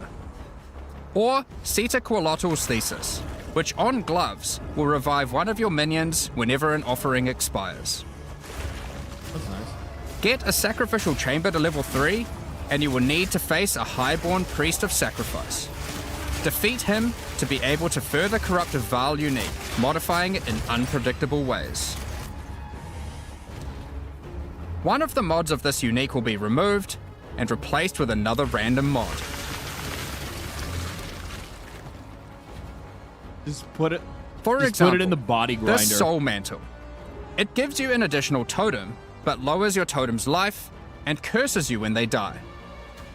By using the machine, this could result in a terrible item if you remove. This level of risk is too high. That's the whole point. Like, you would not. So I want to be clear, because like there's some people that are like, why would you even want to do this? The reason why is because like you'd be doing this to shit for like I'm almost at like I'm trying to max my fucking build. I'm trying to max my build. So it's like you're taking literally the perfect piece possible, or as close as you possibly can get it, and seeing if you can get it to actually like fully min max. This is min maxing. This is Gamba. Like what people don't like you don't understand. Path of Exile is not about just getting loot. That's not the Gamba. The Gamba is, but can I make it better? And then you make it better and you're like, can I make it more better? How about one more time? And then you're like, fuck, I destroyed it.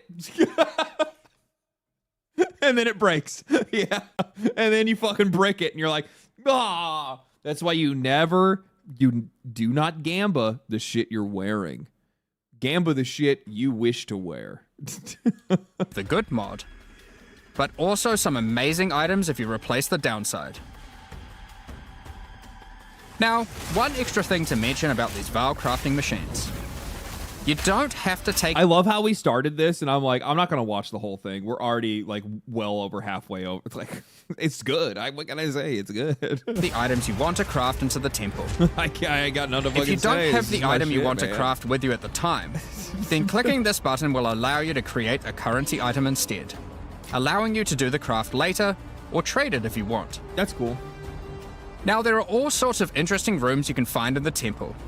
But the last one I want to show you today is the Flesh Surgeon. A Vaal Flesh Surgeon can be leveled up by placing him next to a high-level synth flesh lab.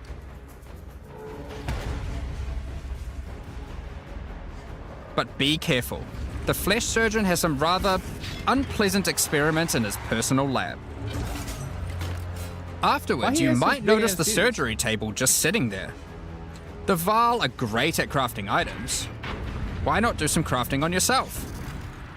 After laying down, you'll be asked which limb you'd like to replace. Left arm, perhaps your right leg. What? Each limb can get a different set of random bonuses, so choose wisely. After getting up from the table, try out your new limb. It seems to work fine, and even perform better than your normal one. Now, there is just one thing with replacing body parts.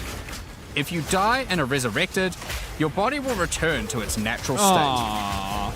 You might need to return to the Vaal Surgeons if you want another robot arm, and maybe get a better one next time.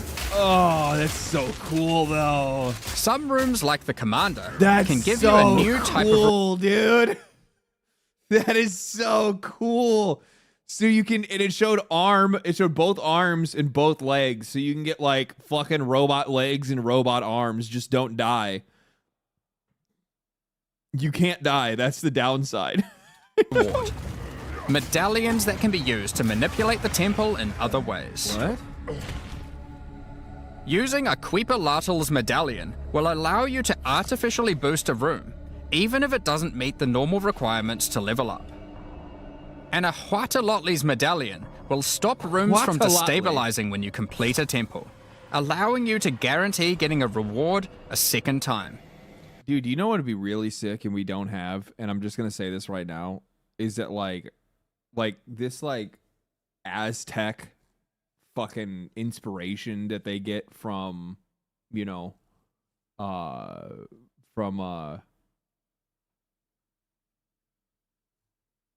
for like PoE when they like, you know, it'd be really good. And I know this is gonna sound like fucking, you know, like drown out or like we hear it all the time. Like an Aztec lore Souls game. Like all the fucking body horror and the fucking sacrifice and like, dude. It's such a cool lore. It's such a cool lore base that's like so underutilized. I don't know why. Maybe it's like maybe it's just like fucking, I don't know, like people being pussies. But you get what I'm talking about, dude. Like, yeah.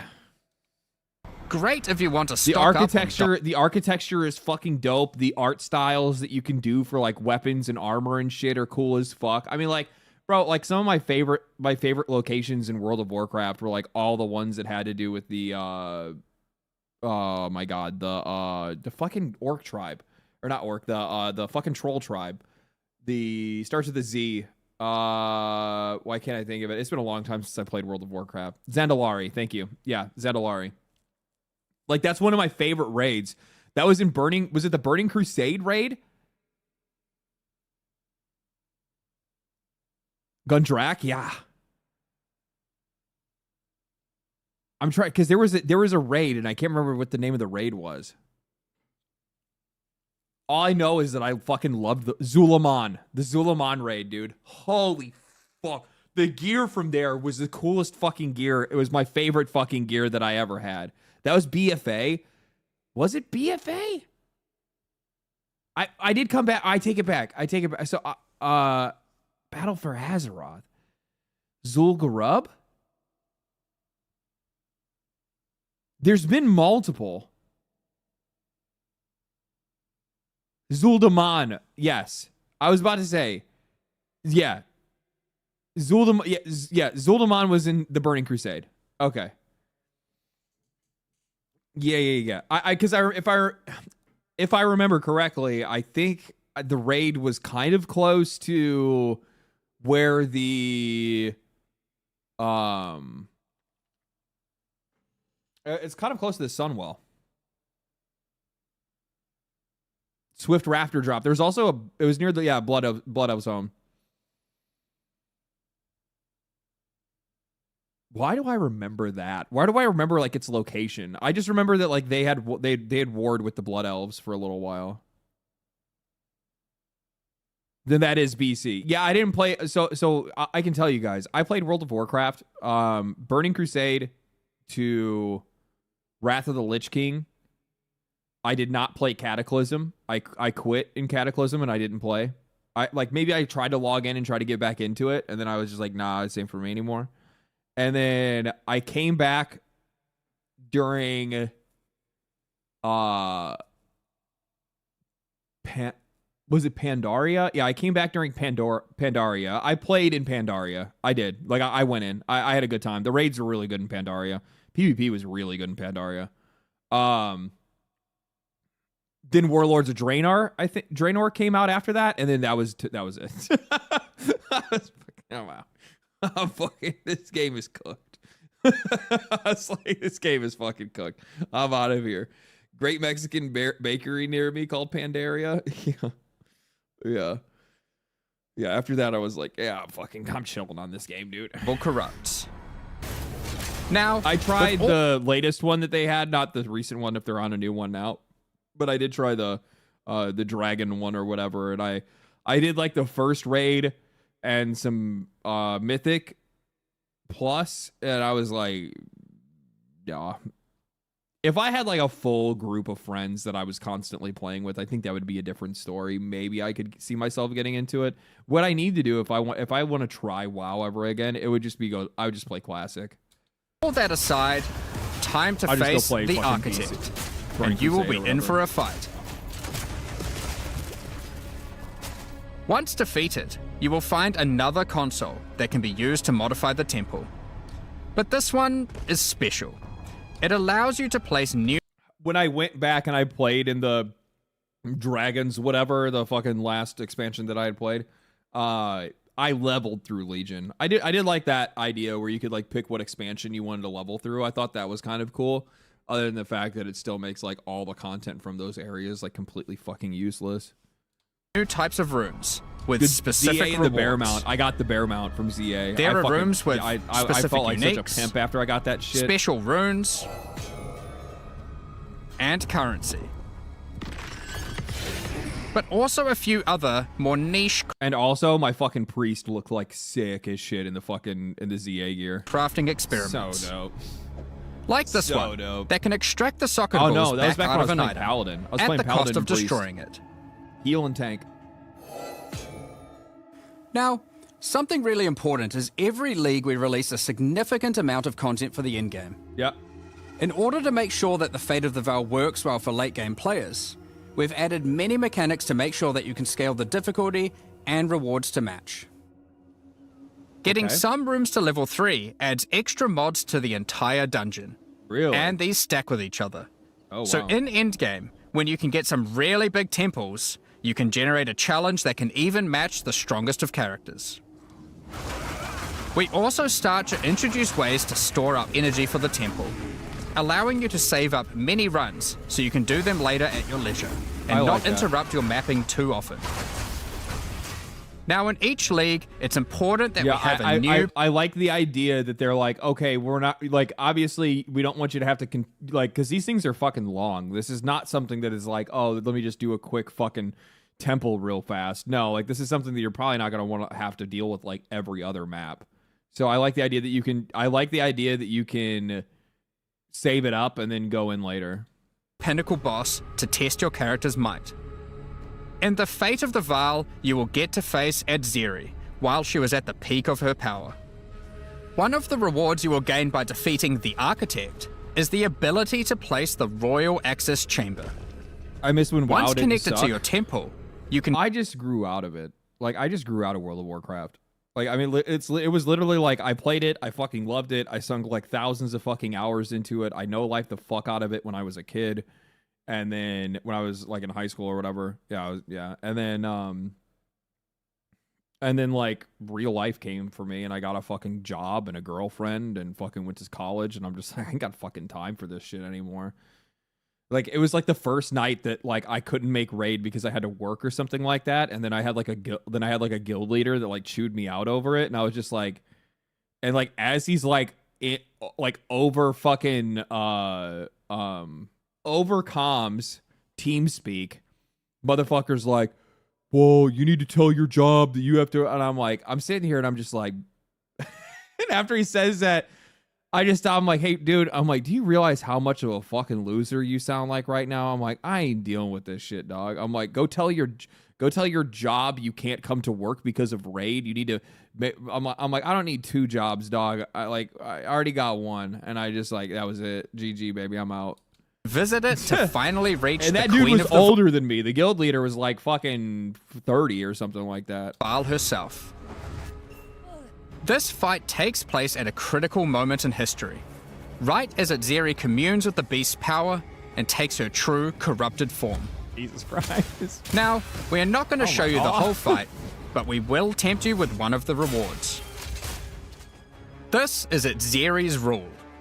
This staff gives additional levels to all of your corrupted gems and lets you trade life for extra damage. Wow, okay. But in addition to that, while using the staff, mirrors of refraction will constantly appear on the battlefield. Any projectile you fire at these will split into a nova, and they can sick. chain from one to the other. That's really strong. So, that's the fate of the Val League. But we are also bringing the previous league, Rise of the Abyssal, into the core game. Good. Along with a few changes. Uh-oh. Now, for those of you who haven't seen what happens when a league is over, I really like this league, by the way. I enjoyed it. it's important to I understand didn't go that you will super far not into be the end seeing game on this. I just kind of like got to a point where I was like, all right, this is fun. I had a good time, and that was it. abysses in every area anymore. Rise of the Abyssal is now one of the league mechanics that can show up randomly in endgame. Okay. If you want to specialize in running abysses, there is now a tablet that will allow you to add them to any map you run. You can also craft the tablet to add abyss-specific mods to enhance how they function. Okay. Now that Abyss is core, it also needs its own Atlas Tree. tree. You can gain your This fucking game, dude. first points by completing an Abyss. Gone core, I'm happy I did. But there are more. Did they take the spirit animal one core as well? I don't really like that one. I don't like that. But that's what I love about this game, though. Is that, like, there could be elements of the game that you don't like, and you genuinely just do not have to engage with it. If you're like, I don't like that league mechanic, then fuck that league mechanic. You don't gotta do it. You can go do something else instead. You don't need, like, you can flat out skip it. Yeah, exactly. You can be like, no, I don't do what's one that I don't like? Expedition, right? I'm sorry, man. Expedition, like, I want to like it, but it's just a pain in the fucking ass, and it never feels really all that rewarding. Like, I don't know if they fucked it up with this game or whatever it is, but the last couple leagues that I've played, Expedition just fucking sucks.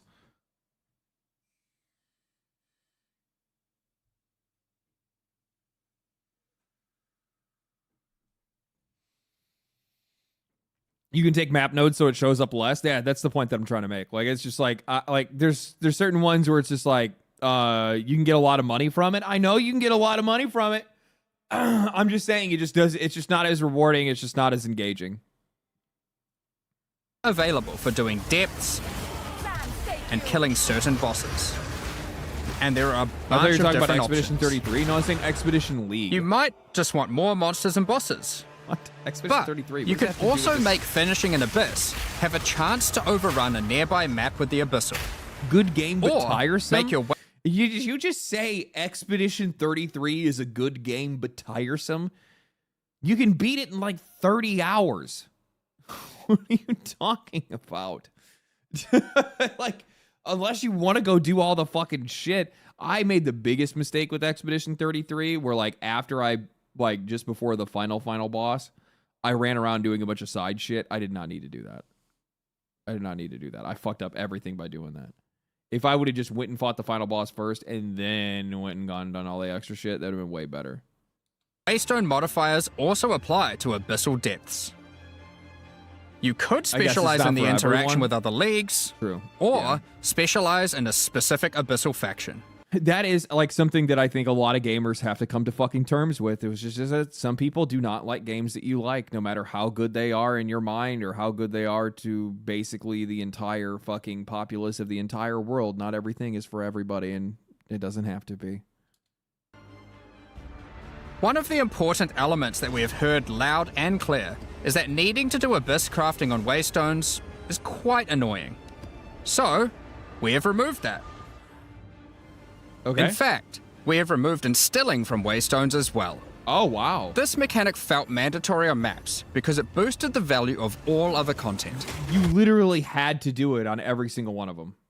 But it was both annoying to do and resulted in a lot of visual clutter. It did, yeah.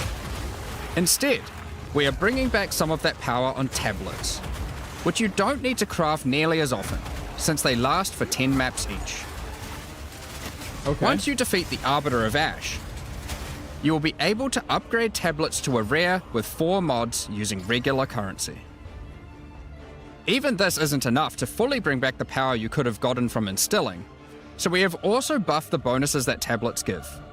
Going forward, we're not going to be adding any more crafting directly to waystones outside of the basic currency because it adds too much micromanagement.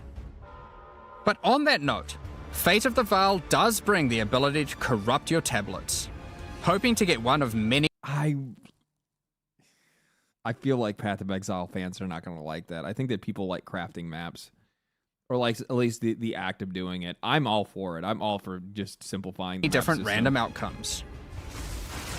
Leave now, all the complicated with shit regard on the to gear. Delirium Fog, Personally, that's my position. Even though you shouldn't have to have it on every map anymore, we still did want to make it less visually annoying.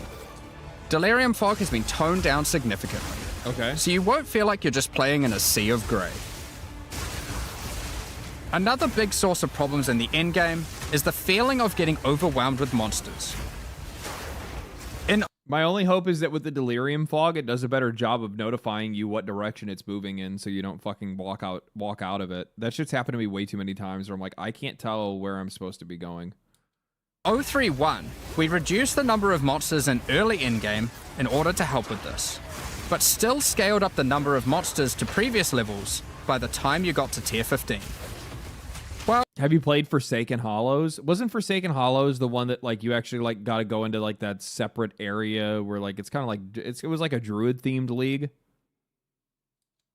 After letting this simmer for a while, we are still getting this kind of feedback. I just didn't understand. So we are no longer. I'm really bad at PoE 1. I'm gonna be real. PoE 1 is still like very fucking.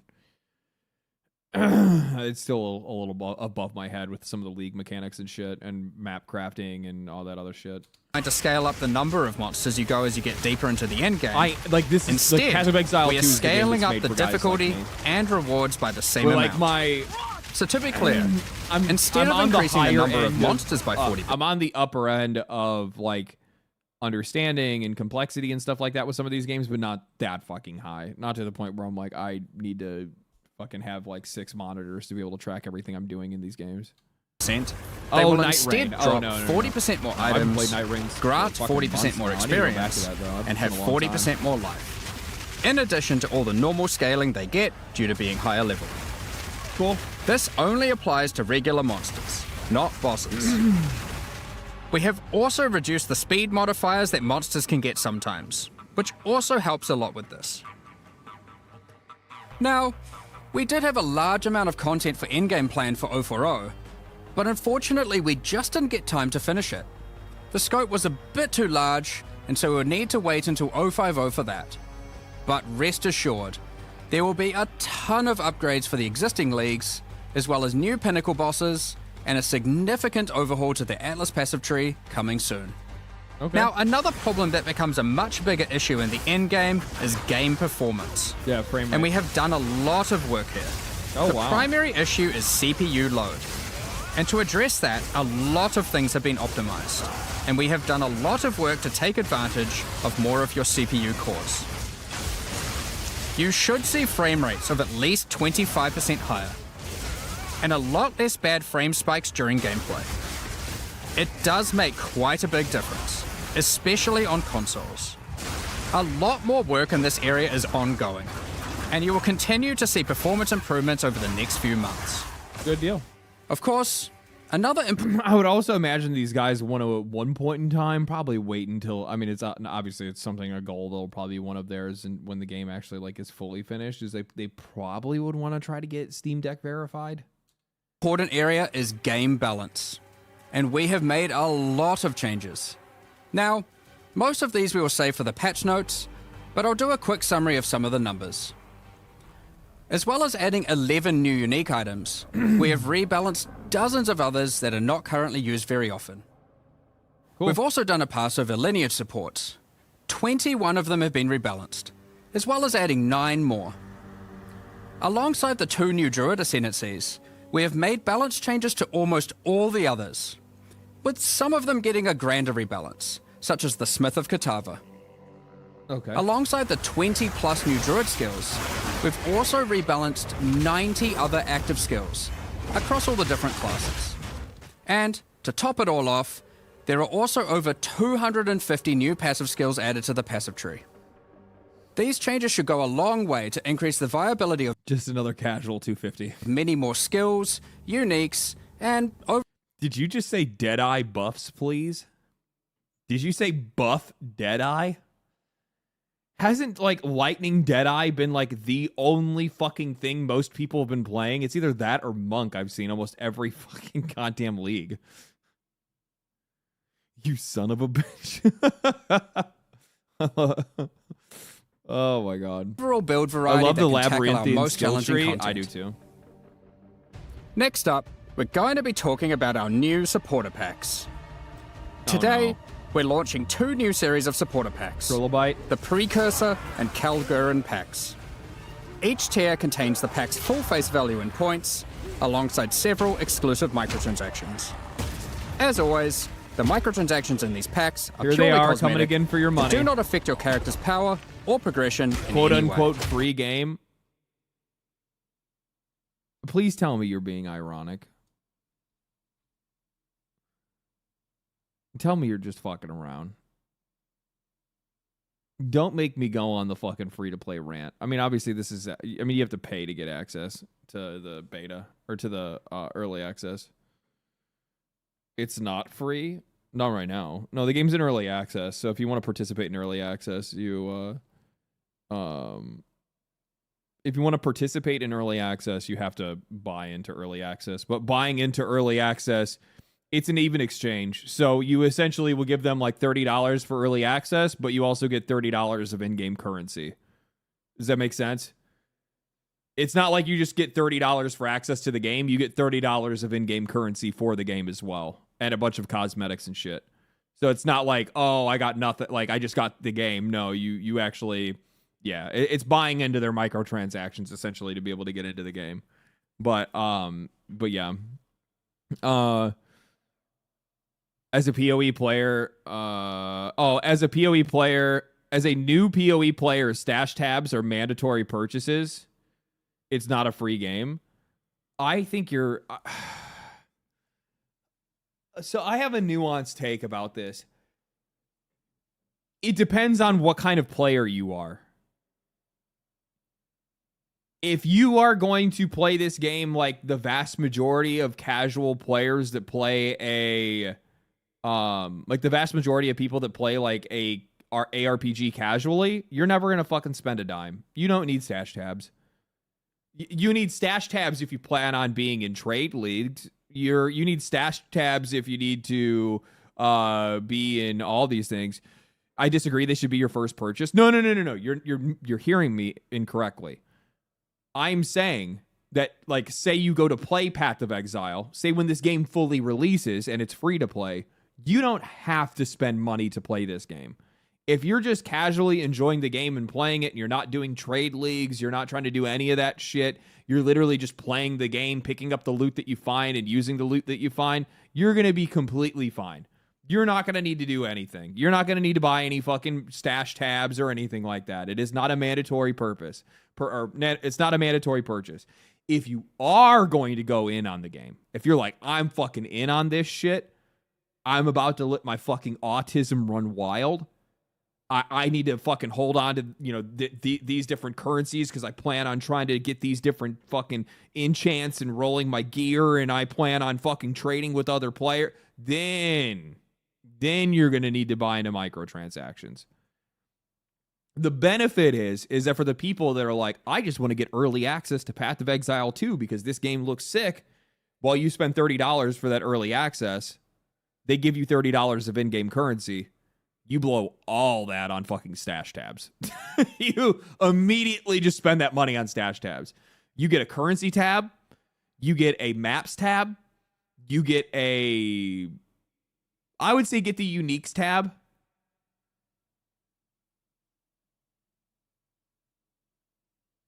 All the cosmetics transfer over as well. That's also the other thing too. That's also the thing that I fucking love about the game is that any microtransaction that you purchase is transferable between both games. Now, not all of the cosmetics have transferred from one game to the other, but all of my stash tabs that I bought in Path of Exile 1 and the cosmetics that I bought in Path of Exile 1 all came over to Path of Exile 2. I didn't even have to, like, I literally, the $30 that I gave them for or actually I gave them more because I took a bigger, of course, but the money that I gave them for early access, I mean, I just spent it on actual cosmetics because fuck it. Why not? Like, I already had the stash tabs. I didn't need any more. Currency tab is goated. You just need it. That is actually probably the only one that I would say. If I was like, there is a mandatory purchase, it would be a currency tab. Currency tab is goated. It is so good. You love the game, why not? They deserve it. Oh, and that's the same. That's the way I am with anything, right? That's the way that I am with anything. One of the funny things that I've always come across is like sometimes I'll see this in some of my videos. I see it like in the comment section. Like people get all pissed off because I take an advertisement I take an ad or a sponsorship with like a fucking free to play game or a game that has microtransactions or whatever, and they're like, "Oh my god, you fucking hypocrite!" And it's just like, well, when did I ever say that I don't what? When did I ever say I hate microtransactions? I mean, I wish they weren't as prevalent as they were. I wish they weren't used the way they were in some cases, but I don't fucking hate these companies trying to make money. That's not the point. My issue with all of this shit, any of these games, it is the quality of these games first, is the fact that these guys are trying to squeeze you for every fucking dime you have while also delivering you absolute fucking garbage on top of it. Motherfucker, if you make a good game, charge all the money you want. Charge all the money you want. I don't give a fuck. Same thing goes for like gacha games. I saw somebody I was talking about earlier because I have a sponsor that's coming up with Arknights Enfield, and I had like there was somebody I was talking to and they were like, you know, why would you like a gacha game? And I'm like, what are you talking about? I'm like, when have I ever made a video talking about how I hate gacha games? When have I ever done that? I never said that. People know what they're getting into with those games. And for the most part, well, yeah, you know, people fucking love to goon and they really love to really rip that money. And people love to gamble on those characters. At the same time, people that get into gacha games, they know exactly what they're getting into. It's not like that's like walking into a casino and being surprised they have slot machines. Oh my God. I went into that place and could you believe it? They had poker.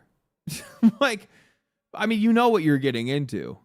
But it always comes down to, at least for me, when it's just a video game thing, like whatever the monetization and shit, like whatever. I mean, it always depends on what the quality of the game is. If the game actually hits, then the game hits. As simple as that, right? Where the wins meet is kind of gacha, but it's free to play. Well, all these games are free to play, right?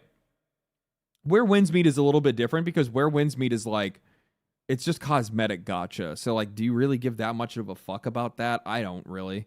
You know, like gacha games are obviously a little bit more concerning for some people because they want to, you know, they want to have all the characters that come out. But like, I'll be honest with you, man. Like, as somebody that's like looked at some of these, like I'm going to play Wuthering Waves at one point in time because I've had so many like gacha players in the community that have been like, please, dude, please, we want to know what you think. I'm playing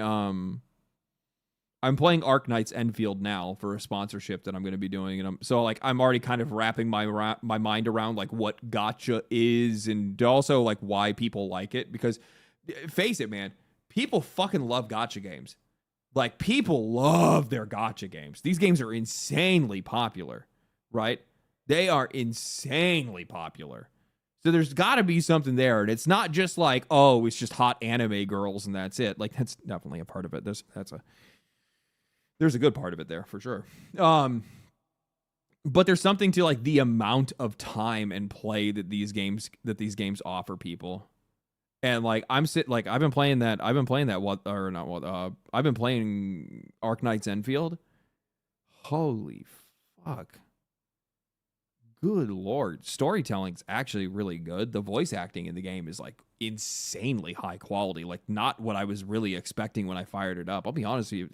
When I was like, you know, Eastern fucking gacha game, probably gonna go AI voice acting on these, but no. Like really well, like, and it's not even like the one thing that's like jumped out at me is like they have like a lot of people because like the story of like of Arknights is, you know, like you got people from all kinds of different, I don't know if it's like dimensions or planets or whatever, but like they're all like different types of animal people ish, right? You got like dragon girls. And by dragon girls, I mean just like fully human chick, but she has a tail and horns. So the best kind of dragon girl. But like they all have like unique dialects or like accents to each character. Like I met a dog dude and he sounded like he was fucking Scottish. And there was other dog people that sounded like that. I was like, dude, that's kind of fucking cool. I'm like, not something I would necessarily expect. You know what I mean? So yeah. I play Arknights hoping it keeps me, to be honest. I plan to play Arknights, hoping it keeps me. I think that Arknights, and I'll bring this up in the video, and I've already said that they're not allowed to fucking like. I put my foot down when it comes to these like sponsored videos where I'm like, if I'm gonna do a sponsored video, like you're gonna hear my feedback and I'm gonna give my honest opinion to my audience, and they'll take it or leave it. And I'm like, I'm not gonna like. I'll be honest with you. Like nobody is dumb enough to come to me and have me and try to sponsor me to play a video or to play a game that they know I am going to want to shit on. And if somebody did, I would tell them, no, I'm not going to take the sponsorship because I want to shit on your game. Because I know it's better. I'm better off doing it that way. So like, you know, I'm like, you're, you know, if I'm interested, and I've been interested in playing Arknight's Enfield because I liked its trailers.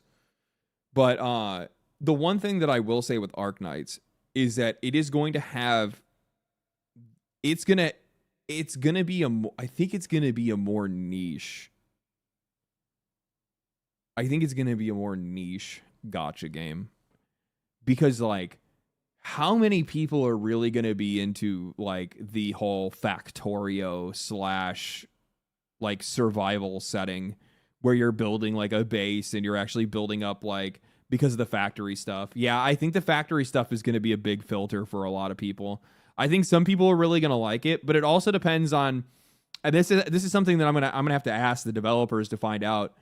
If they make it where players can share building plans, then it's GG. Then they're good. If you can let players share, like, hey, this is how I built a generator, like, set up with, like, my belts and shit like that, and then you can just literally just copy it from other players and plan it down, that's what it's going to be. I played Satisfactory. I want that shit. I know, like, some people are going to go fucking crazy. Some people are going to go crazy with it. They can share blueprints. Oh, so you can share blueprints. They have that, blueprints. Oh, okay, so you can share blueprints. Oh, that's going to go fucking hard. Oh, yeah, blueprints are going to... Yeah, that's going to go crazy. Never mind then. Yeah. I love Satisfactory, by the way. I've, like, fucking fought, like, 300 or 400 hours in Satisfactory. So I'm all for these kind of games. That's the reason why I've been interested in it, because I fucking eat, sleep, and breathe survival games. I'm here I am yet again almost on a perfect... I'm almost on another perfection file on Stardew Valley. I'm not very far off. Not very far off. So, yeah, it's going to go wild. It's going to go wild. What else? This is all just cosmetics and stuff like that. Mysterious Wait, what is with that? your Is own that, gravitational that's not pull a portal. with the awakened... Oh my fucking God. The only thing is, okay, so I'm going to have to reveal my power level here a little bit, okay? To immortalize you. I actually do not like Path of Exile. I do not like Path of Exile cosmetics. Turning your skin to marble. When you next move, the stone crumbles around you. The precursors had mastery over gravity manipulation. So too can you, now with the Gravity Well portal. They don't have any Gunnar cosmetics. And I want my fucking witch or my sorceress to look like a stripper. I'm just gonna fucking say it, dude. Like, that's what I like, okay? I like what the fuck I like. Like, don't get me wrong, some of the dude armors definitely look sick, but more times than not, I've been playing the ranger, the witch, or the sorceress, and there's nothing. There's no super hot ones. There's only one that's super. That's hot, which is like the Incan one. But yeah, no, there's not enough. I just want, and by the way, I'm not saying I need like full on Gunnar, right? Like, I don't need like, oh, it's just like fucking topless or something. No, I just you know, something a little bit of style. I just don't want to put the chick in a fucking suit of armor. I don't need a swimsuit skin. When the Master of the Forge can do it for you. Lock, I'm also not a fan of Molten gold spills out as the Forge Master breaks down your item. But if the characters weren't gender locked, then I'd be playing all of them as women anyway. I just like having female characters. I think that they look best in armor more times than not. Their outfits end up looking better. And also, I'm just going to be flat out and just say that I like the female physique and I find it aesthetically pleasing to look at. That's it. The Relic of the Precursors map device is a mysterious machine that sits atop ancient colossal statues. It keeps track of the number of charges consumed on your Precursor tablets used in the device. The Kalguran Pack series also contains 6 exclusive microtransactions. Is that a portal? The Kalgurans had astounding skill in astronomy, being able to track cosmic events with absolute precision. Harnessing that skill, with the Astronomer's level up effect equipped, you too can now see exactly how long it took you to level up as it outputs the time in chat. The time taken to reach your last 3 levels is also displayed on the item, so you can link it when you have a time you're proud of. That's kind of cool. Crush unique enemies by unleashing the wrath of the lost Kalguran fleet, led formerly by Captain Heartland himself. A Kalguran seafarer needs armor fit for the treacherous seas of Rayclast. Oh, you want to be a pirate? This set has you covered with the classic tricorn and, of course, a pig leg. A pig leg. The lost treasure weapon skins top off your appearance of a true raider of the seas. These gilded weapons can be applied to wands, two-hand maces, and shields. After a long day of plundering loot, retreat to the Kraken's Cove hideout. A home of... No, it's $3. Yeah, $3. Yeah, so this is like a $9 skin. Of some of the most deadly, ocean-dwelling creatures in Rayclast. Many ships have met their demise here. Oh, this is a bundle. I'm a fucking moron. Hold on. So this is their bundles, and I'm like not paying attention. Transactions. As always, the microtransactions in these packs are purely cosmetic and do not affect your character's power or progression in any way. The Precursor series of supporter packs. Okay, so this is the big juicer. This is the big juicer. This is probably like $100 fucking pack. This is probably $100 pack. Contains 6 exclusive microtransactions.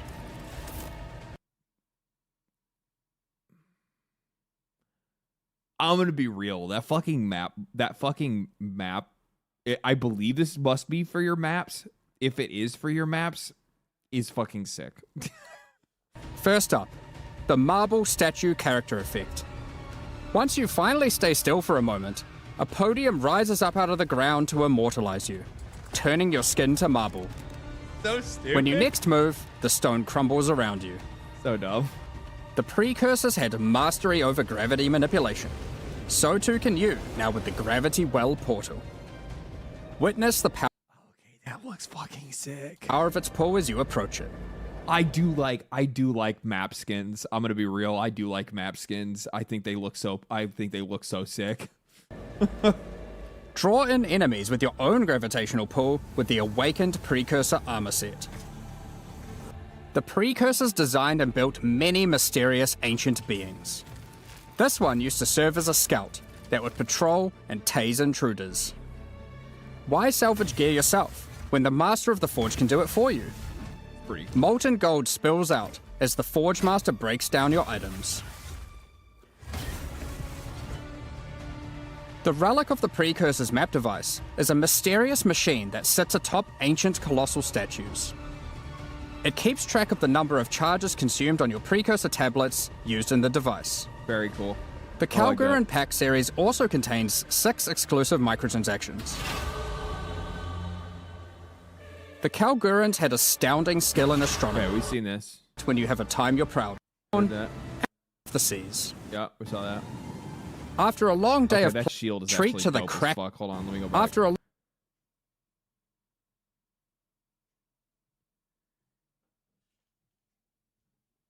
does that shield just straight out got the titties out? These guys are fucking men of the people. This has a very specific audience. After a long day of plundering loot, retreat to the Kraken's Cove. This game knows who their target audience is, and they target the shit out of them. Some of the most deadly ocean-dwelling creatures in Rayclast. I bet you guys like shit that looks brutal, that looks cool, and also sometimes you like to look at titties. Many ships have imagine met their demise catering to here. your audience. I know. What better to accompany you in? God, and it's just like, and then you see, oh my God, somebody had posted today that today is Dragon Age Day, and they made there was no posts about Dragon Age made by EA or BioWare. Where they where every single year for the past, ever since Dragon Age, they've always made posts about Dragon Age, and this is the first year that they just didn't, which is like, that means it's fucking dead. The Dragon Age is dead. And it's just like, yeah, it's their death day, apparently. It's their wake. And it's just like, now, and it's just like, man, these gamers, it's so hard. It's so fucking hard. And it's just like, no, if you guys would have just targeted your fucking audience, you would have been fine. But instead, you felt like you needed to educate them. And you also made the fucking horrible mistake. What the fuck were they thinking putting the creative director of fucking Sims in charge of Dragon Age? What were you doing? Kraken's Cove What were than a you Kraken doing? itself. Replace your stash with a dormant Kraken, waiting for its prey. As you approach, it will awaken and terrify both you and any guests in your hideout. Alongside this, an extra stash skin item will be granted to you, and when placed, will automatically open to any stash tab set with the currency affinity. That's To help having to navigate through your tabs. Additionally, any microtransactions from these supporter packs will be made available for use in Path of Exile 1. I like how they just end it with that. And all of these Navigate microtransactions through your also tab. work in Path of Exile 1. And then they just end the video. It's crazy that they do that, but it really does add like it adds so much value.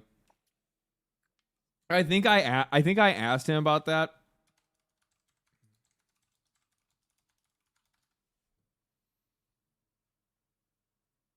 No, this is Wake Up Call. This is like a preview video that I did. This one wasn't a difficult decision at all. It was something that was very obvious to us right from the point. Was, you know, very happy about it as well. It makes the people who success, you know, buying something to carry over.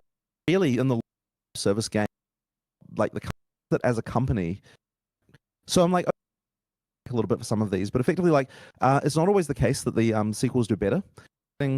Like, because PoE1 will still be getting monetization because of the fact that all that stuff goes back as well as forwards. That means that we'll always be incentivized to support it. So effectively, I wanted to like build into what the company is doing a way to incentivize us to do the right thing here. And so that's like part of the reason why we did it that way.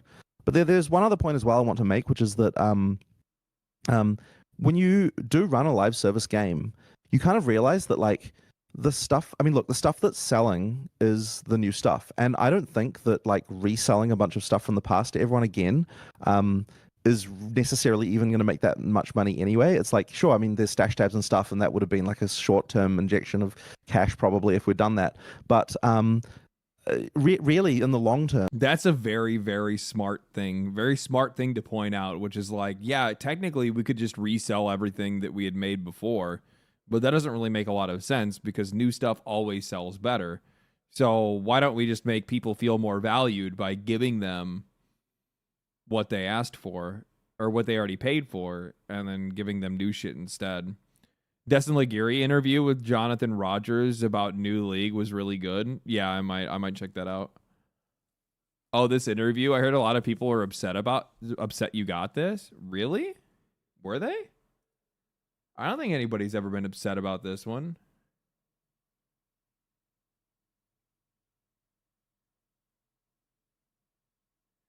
The only question you have to ask this idiot is, when do you resign? 7 months ago. This must have been around like the time when people were like crying about the fact that the new PoE1 league didn't release yet.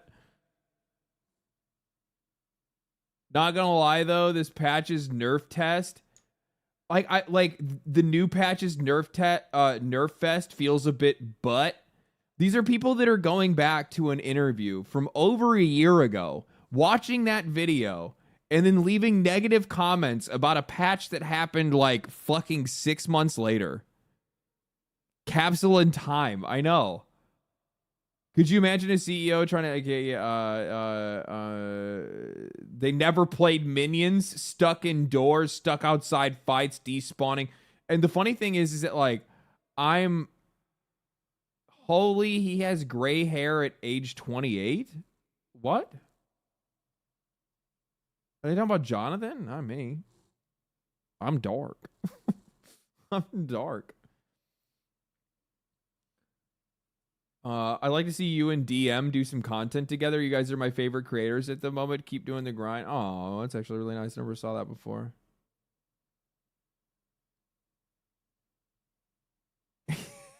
He laughs when he hears modern audience. Oh man, never played PoE before, but I'm in. It was a really good interview. If you guys didn't get the chance to ever watch that, it was really fucking good. 7 months ago, that was Dawn of the Hunt League. Yeah, people were pretty butthurt over Dawn of the Hunt. It wasn't very good. I didn't even play Dawn of the Hunt. It just didn't really interest me that much. But it's just really funny to see like how fucking committed that audience is. That they'll go back to like videos that were like a year old and be like, I'm gonna post on this video why I'm mad about it. Retroactively, you're actually now a bad person because you're Legendary Microtransactions podcast. Well, it's not a podcast. You know what I do sometimes? Sometimes I just watch DM while he's playing, and then I just like roll up and I'm just like, I just call his ass. I just call him and be like, what's up? And just bullshit. PoE2 attracted way too many crybabies. The community was not like this before. I think it's just I think it's just the split between Path of Exile 1 and 2, and people are afraid that PoE 1 is not going to continue to get the exact same is not going to continue to get the exact same support that it was getting before. And then I think the other part of it as well is that, like, likely there's probably also some Blizzard fans. There's probably some fucking Path of Exile 2 players that are coming over that are like, or not, or no, they're probably Blizzard fans, and Blizzard fans are just born to bitch. Like, literally, they are afraid that, like, every single stumble is actually the fall. That's how you get people that pop into the comment section and are like, the only question you need to be asking this guy is, when is he gonna fucking resign? What are you talking about? What are you talking about?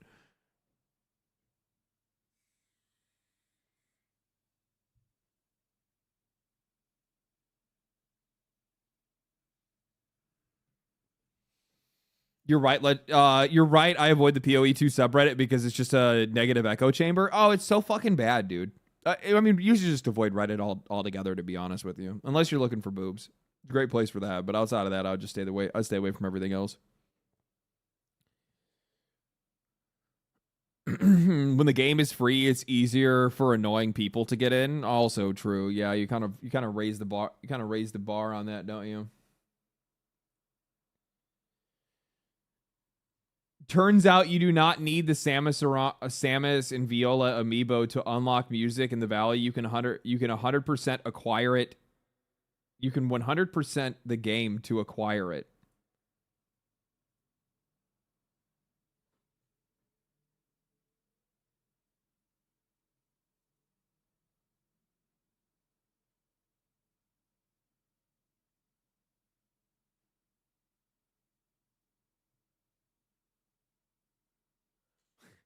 Correction, 100% logbook scans, and no, it's not just as bad as a paywall.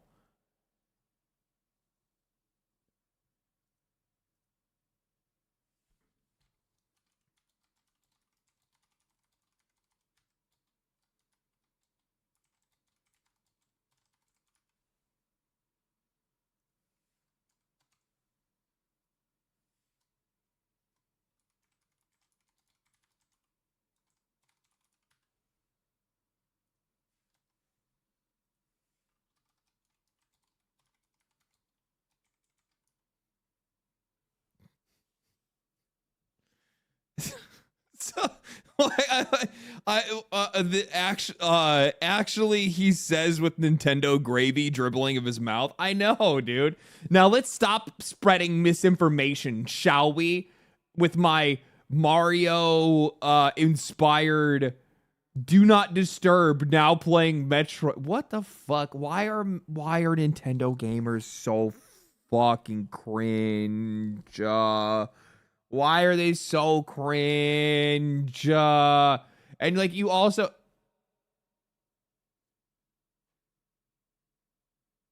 Oh, that NTF games. Oh, fuck. And their accounts suspended.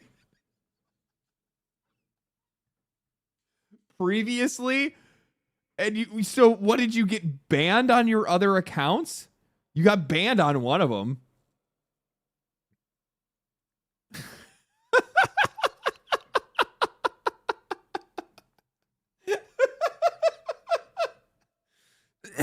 I can't. I fucking can't.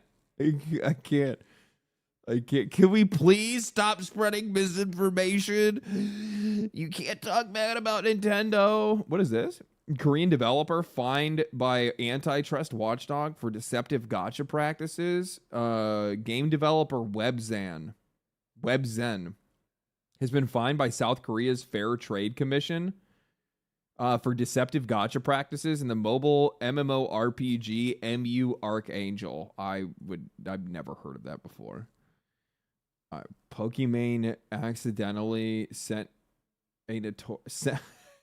accidentally gets sent a Notorious Hassan dog clip, immediately skips it. I fucking absolutely love how these folks just like toe their click line. It is so funny to me. It's so transparent. It's so weird. Like, I don't know how you fucking do that shit. It's shocking. It truly is. It's truly shocking. But I haven't played Valheim in a long time, dude.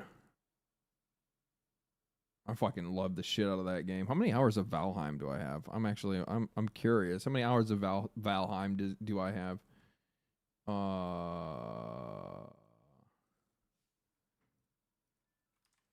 Valheim. Only 208. Only 208. That actually, I'm gonna be honest with you, man. That's less than I thought I would have. I figure I'd have more than that. This explains a lot. The ultimate goal is players completely forget they're playing a game. What is this? Sounding different. Right.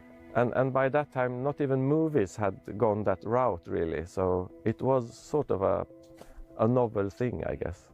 I did service in the Swedish military because I'm so old that it was like a mandatory thing, because I was a sniper in the military, so we had to do lots of shooting and shooting different weapons and also sabotage things, so we had to blow things up. So I sort of had a quite clear view of how violent the whole experience is, and it like really just turns your gut inside out. I see it as it's 50% of the experience. I mean, you see it and you hear it. So it has to be there. I think for me, the ultimate goal is that players completely forget about them playing a game. I just want them to be in a world that they think is there. And I think with sound you can get far, because we can record everything, we can make everything sound real. So it's very powerful. All the things that you put into the game, if you get them to breathe the same air and everything, it can feel like it's actually there. Yeah, I would agree with that. I think he's very right about that. No, yeah, absolutely. I think that sound is probably one of the. I think that sound is. It's honestly probably one of the most underrated things when it comes to game design. It's so underrated, and the thing is that like I think way too many games take it for granted. Like, there's not a lot of games that I point to and I'm like, that game has great sound design, right? But I also think that there's like a part of it that also comes from like lived experience. Like, he's bringing up like, I was in the military, I was a sniper, I did this, I did that, and it's just like, so now here I am sitting here putting myself in the shoes of this guy who, remember when like I made my video where I talked about arc raiders, I said that like you're very careful not to want to make too much noise because you'll give your position away. That's literally what his fucking job was, right? Like, his job was not to give his position away, and every shot had to count, and you only took a shot if you absolutely had to, right?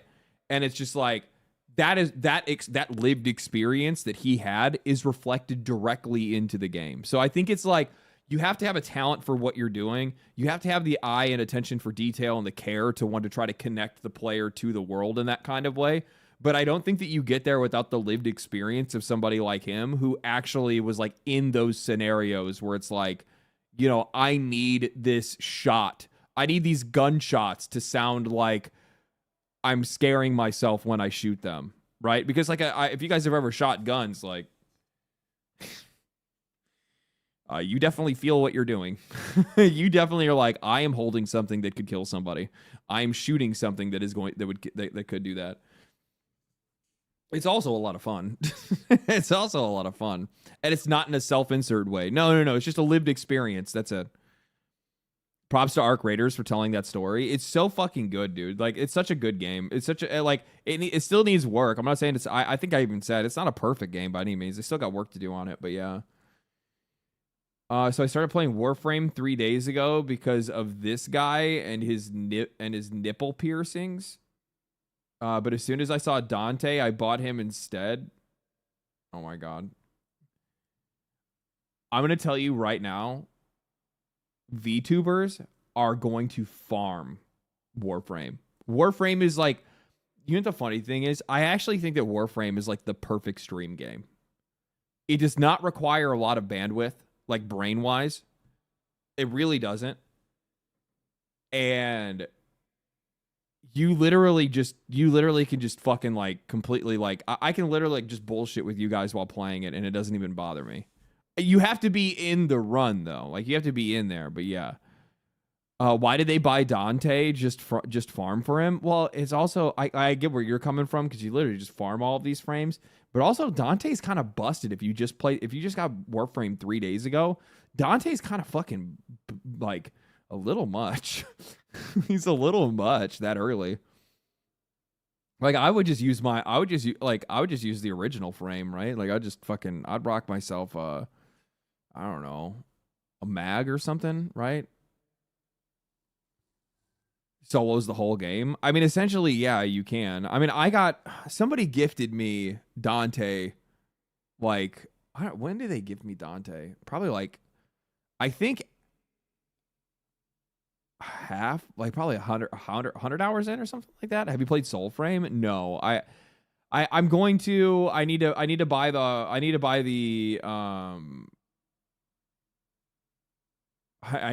it. Five Nights at Freddy's. I don't give a fuck about that. Oh no, it's on sale.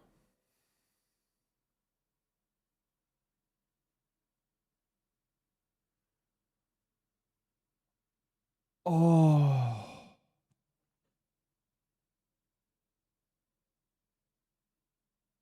It's saved $25. That's fake. No way. Corsair Vengeance, 64 gigabyte.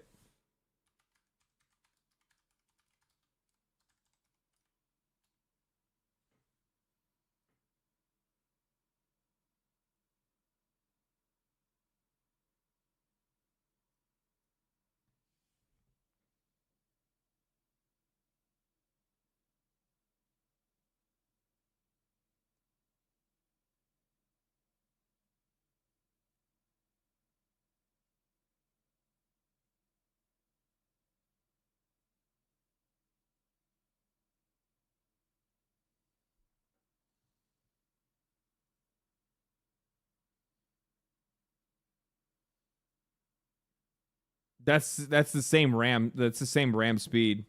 6400. This is 5200 is 758. New egg is selling at 747, 758.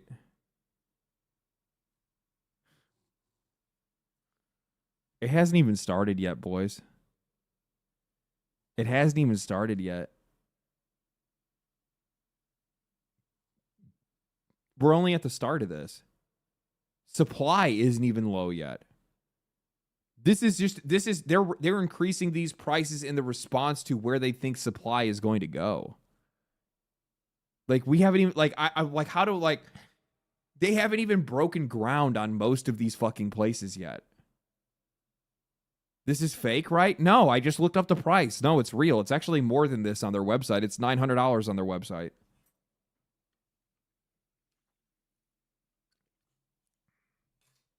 No, these prices are fucking real. Unfucking believable, man. Oh. I'm trying to hit me with the... Fuck. Hideo Kojima, like, literally just posts some shit sometimes, and I'm just like, why? It's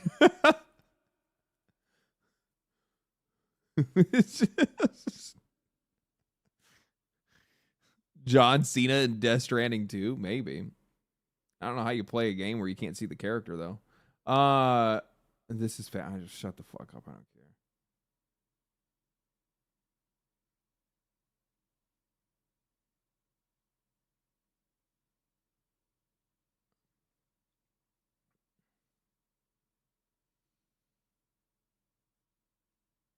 I'm trying to see if there's anything else that I missed today.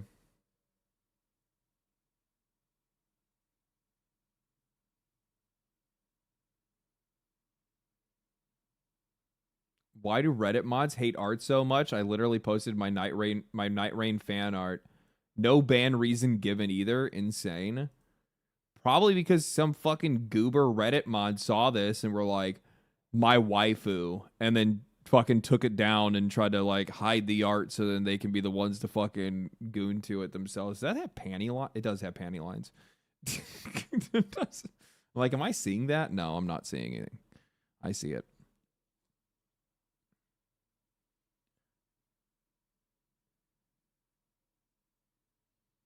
Happy Rivals Day.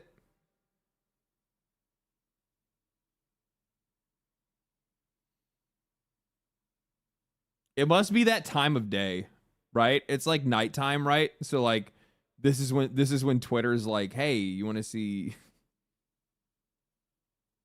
something? You want to see something?"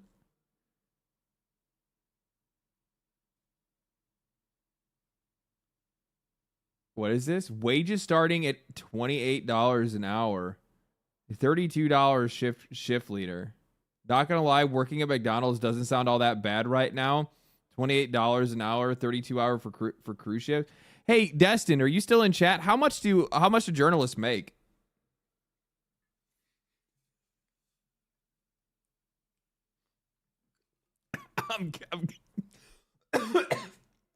I shouldn't. I'm sorry.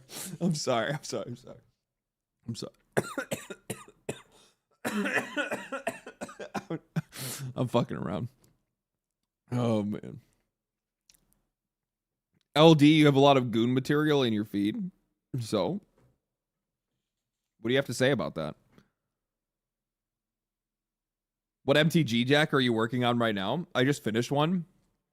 It's oh my god, I'm like choking on my water. I just finished Rocco Street Chef.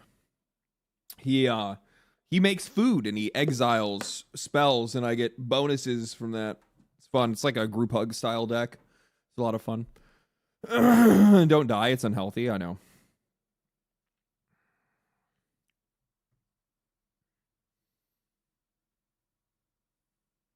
Okay. I think I'm pretty much good. People are still trying to figure this out, right? This tease will be on the levels of Bloodborne 2/Half-Life 3 or a mobile game. There is no in between.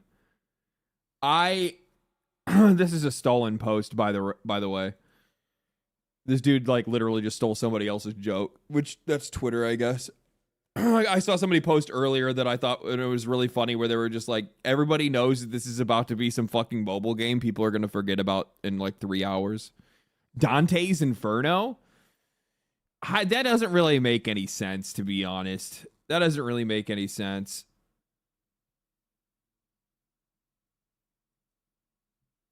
Nah.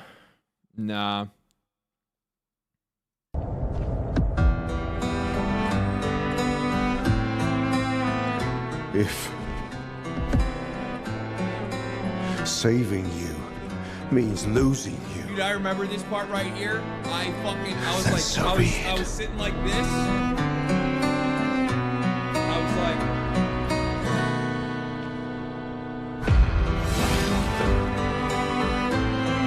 slowly getting closer. We only need to incapacitate him. We'll find a way to kill him. And I had no idea where the music was going to go, and then all of a sudden...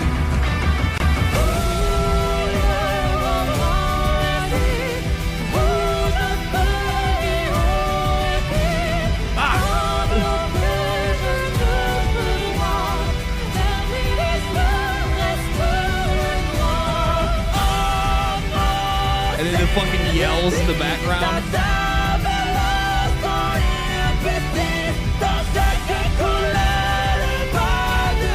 So good, dude.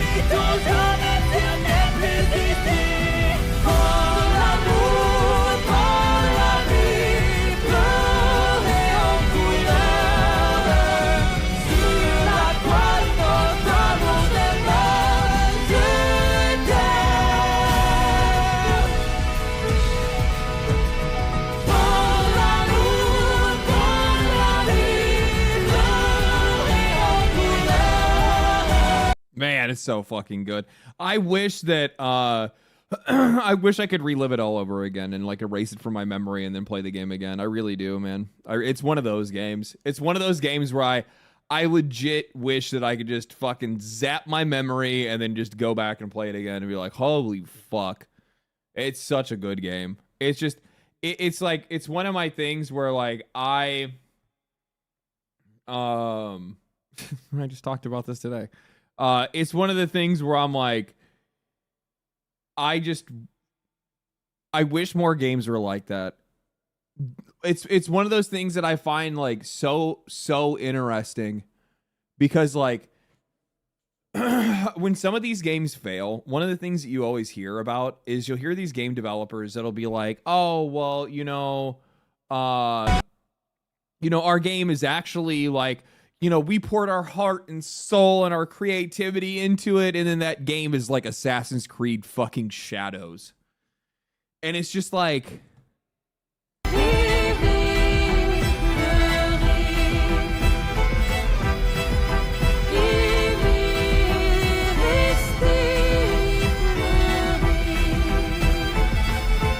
when I hear people say that, this is what I expect. Okay.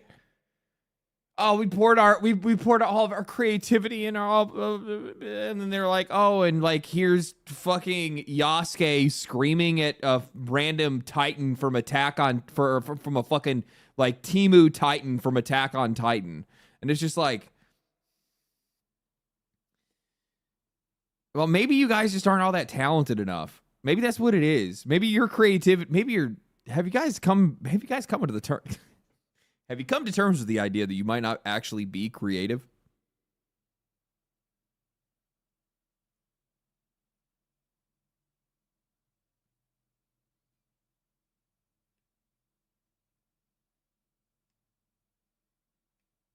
You know what I did for the world? I loved drawing and I loved painting. I fucking loved it. I did it all the goddamn time. I was drawing and painting all the time. And I wasn't a bad artist. I was just all right, mediocre. Nothing that really stood out. It was very run-of-the-mill, I think.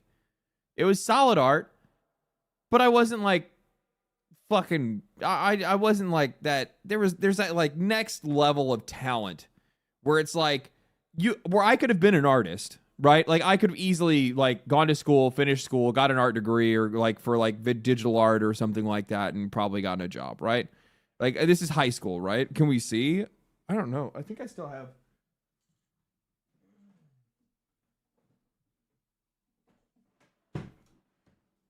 Yeah, I do.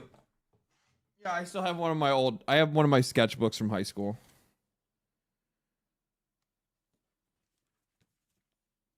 See, like, it's not bad. I wasn't like fucking crazy talented, right? I wasn't like, holy shit, dude, this guy's next level. Like, it was okay. It was okay.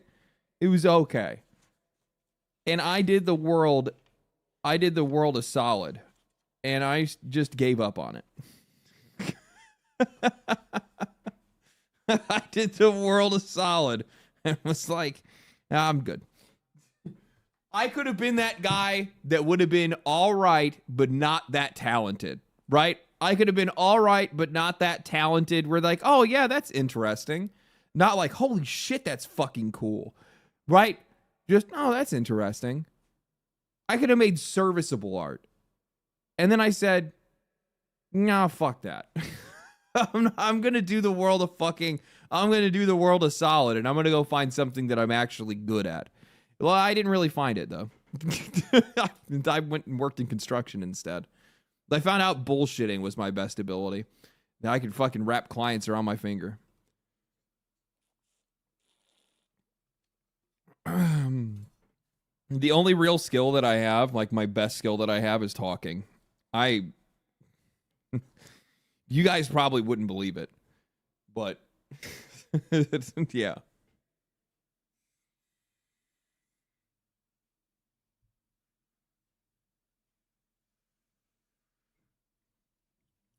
Personable, I like making friends. That's really all it is. Which it kind of sucks in this space. I'll be honest, it kind of sucks. Like, I like it. It's great because I get to make like I get to form a fun a fun connection with viewers, right? Like viewers and like you guys, right? Like I get to form a fun connection with you guys. It sucks with like the colleague part of this. I have a couple of buddies, right? Like a couple of people that I talk to, but like most people, this is such a backstabby space that so many people, like, I'll be honest with you guys, like outside of like DM and Moxie, there like really hasn't been too many people that have just been like, oh, this dude is just like, they want to be friends. Like they're cool people. And that's just it. Like that's all it is. It's either that or it's like, you're a step ladder for them to step up on or step on top of or whatever it is. Streaming industry is dog eat dog. Hold on to the good ones. Yeah. I guess like I was a little bit like naive when I got in, I'll be honest with you. And I'm probably still naive, but it's just also like who I am as a person, right? Where like I very legitimately, I talk to like Tectone, right? And I just told that dude straight up. I was just like, I'm just looking to make homies, dude. I'm like, I don't really give a fuck about like clout chasing. I don't need to be on a stream or anything like that. Like I just want people to like fucking play Magic with and I don't know, go eat or go to a concert. Like I don't fucking care about any of this dumb shit, dude. I need to talk to him. I haven't talked to him in a while. He's also a really nice dude, like off shit. It's not even streaming, dude. It's just people are cooked. I guess, yeah. I guess. LD, you're truly unique. I don't think so. I think I'm just normal. I think that bro's on hiatus. No, I think he's fucking done. If I was him, I would do what he's doing right now. He's in the zone, baby. Are you kidding me? Just talking shit on Twitter and posting a YouTube video every once in a while. And that YouTube video that you post is literally you just like fucking turning on a camera and just chilling and saying whatever's on your mind. Actual? No, he hasn't said anything to me about not coming back or anything. He probably will go back to streaming at one point. Maybe. I wouldn't if I were him. I'd just do what he's doing. Lord knows the motherfucker's made enough money. That's the other thing that I think like streamers and people need to get like into the headspace of is like, there is such thing as enough money. You can go find something else to do. I know it's kind of hard to because then you're like, well, what the fuck else am I supposed to do with the rest of my day? Believe me, it's something, you know, I could definitely see that being a problem. Luckily, that's not my problem. I'm still on the money chase. I'm still trying to chase the paper.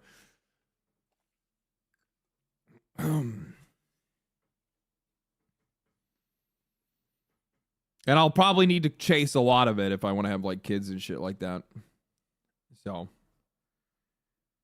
which I don't really see. Jesus fucking Christ. What is going on? Is this legit? Was there like an actual Final Fantasy VII Rebirth collab and you can get the near costumes in Final Fantasy VII? Is this a mod?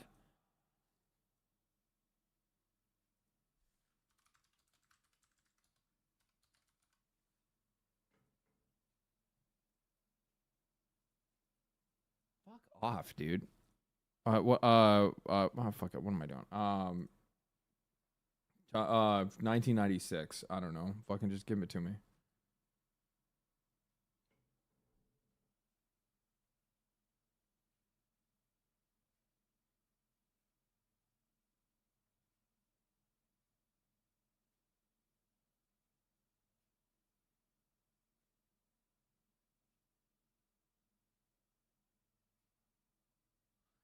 It doesn't look, it must be a mod. I think it's Ever Crisis. Is it? Oh, is it like their fucking mobile game or something?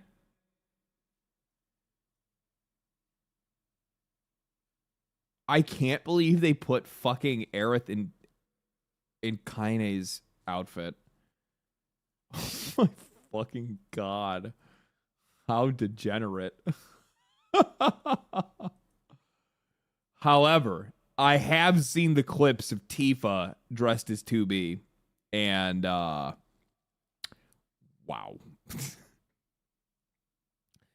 Wow. No, it's not. This is the end of Rebirth. Oh, I have not finished Rebirth. I need to finish that fucking game. I hate it because like I was having such a good time playing it, but then I was like, you guys ever get into this mode where you play a game on console and then it comes out for like, then it comes out for like fucking PC, and you're like, fuck.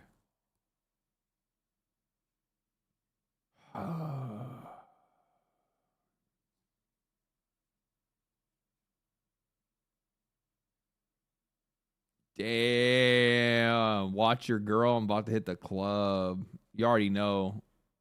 Them's expensive chains.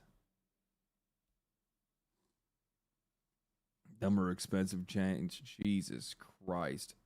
Okay, yeah, my timeline's getting a little... Wait, where's the hockey at?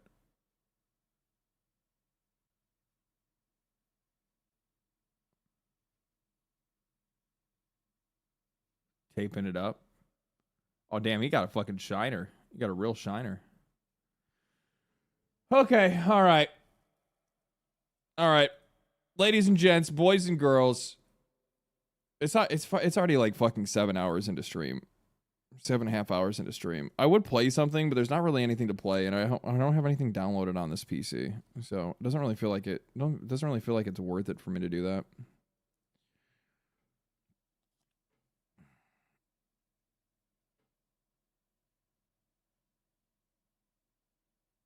I'm probably gonna get some food in me. Duck off? No, I legit have nothing downloaded on this computer. This computer is literally just like it's my backup computer. I get the power supply brick tomorrow. So Starforge is really fucking cool about it, to be honest. Because I got a hold of, because you get like a 3-year warranty with them. And I'm like, well, and they're like, because I asked them, they're like, well, we're going to treat you like we do any other customer. They're like, we're going to overnight it to you immediately. And I was like, okay, fucking sick, dude. So they went ahead and they overnighted everything, or they're going to be overnighting everything, or they already did, actually. The problem is that the fucking goobers didn't tell me beforehand, hey, homie, it's signature required. So then when it finally, so when it got here this morning, I was knocked the fuck out and I had no idea. Also, I'm not fully convinced that they even knocked on my door to begin with. I feel like I would have woke up if somebody knocked on my door. I don't think they knocked on my door. I think whoever came here at like 8 o'clock in the morning. They were like,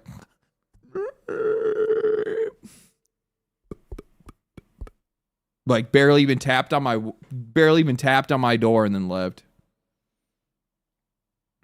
Let's try Grounded 2 next week. I've already played Grounded 2. I played that a little bit on the side.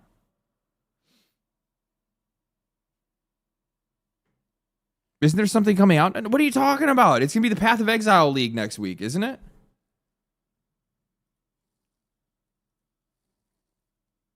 It's going to be the Game Awards and the Path of Exile League next week, isn't it, or no? Is it on the 12th?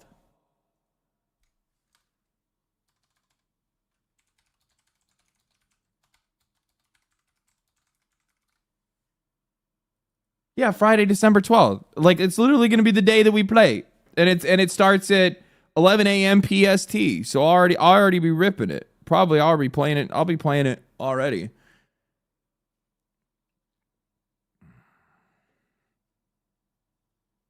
Path of Exile? I don't know, man. Maybe I'm coping. What are you coping about? I'm going to play it regardless of whatever people think. I just play games that I like.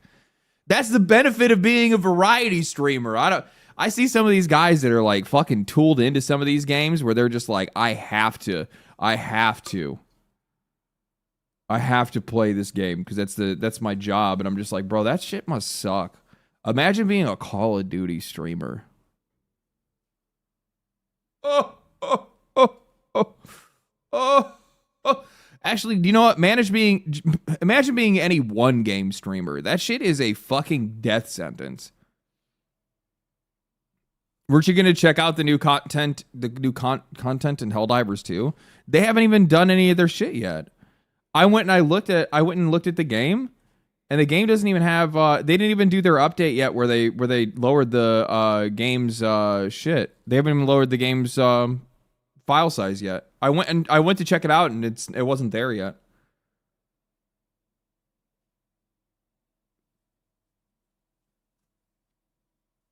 Especially when one game Andes don't branch out, their audience will follow.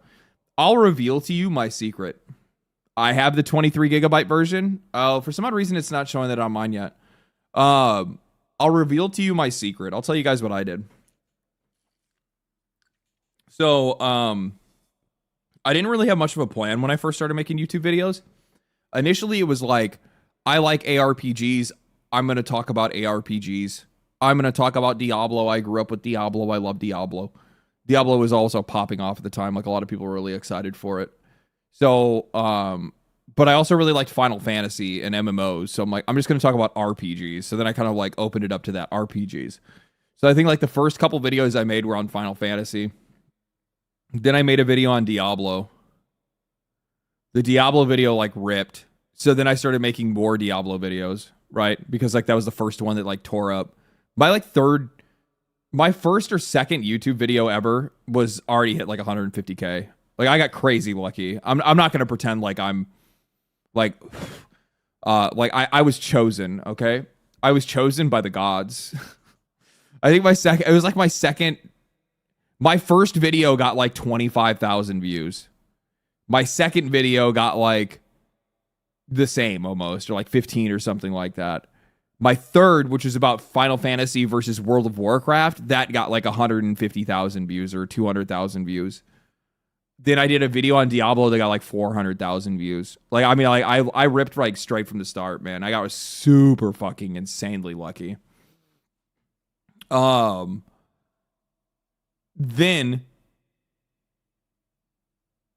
it all went downhill. Then Asmongold watched one of my videos and I never got another view after that. Like, real talk. Asmongold reacted to 2 of my videos back to back, and then all of a sudden my shit just fell off a cliff. Next thing you know, I went from like those first initial videos getting like hundreds of thousands of views to like fucking like 1,000. It was just the luck of the draw. I had no idea how I was tapping into it. I didn't know at all. It was probably a combination of like my titling that I did, but then I never got back to that kind of titling until basically now. And then it was also like the topic and the timing and shit, right? So like a lot of people always come up with the idea that they're like, oh, Asmongold, like he fucking blows channels up. No, not always. Like it depends on the person. Like I was not a very good YouTuber when I started. Like I'm gonna be straight up. I wasn't very good. I talked very slow. All my videos were me talking at about this speed. And I was also super incredibly serious and sincere about everything that I said. It was bad. Yeah, I talked very slowly. And I saw people criticize me for it in the comment section. And the reason why was because I was worried about what people thought of me. I was worried about what people would think of me. I was like, bro, I have no idea if people are going to fucking like me or not. I'm like, so like, I'm going to try to do whatever I can to not like step on anybody's fucking toes or anything like that. I'm just going to be a normal dude not a normal dude. I'm like, I'm just going to like be very professional because I also work in a professional setting anyway too. Right. So, but it's, yeah, I was like that. I was like, I'm just going to fucking be this, very thoughtful person, very thoughtful. And then, and I was going to be a one game Andy. I was going to do Diablo. I watch you at 1.5x always. Even now, I talk so fast now. My videos are long. So, I mean, I guess that kind of makes sense if you're just like, if it's by length, but yes, even now, fucking eat my balls. I ain't going any faster, okay? I ain't going any faster.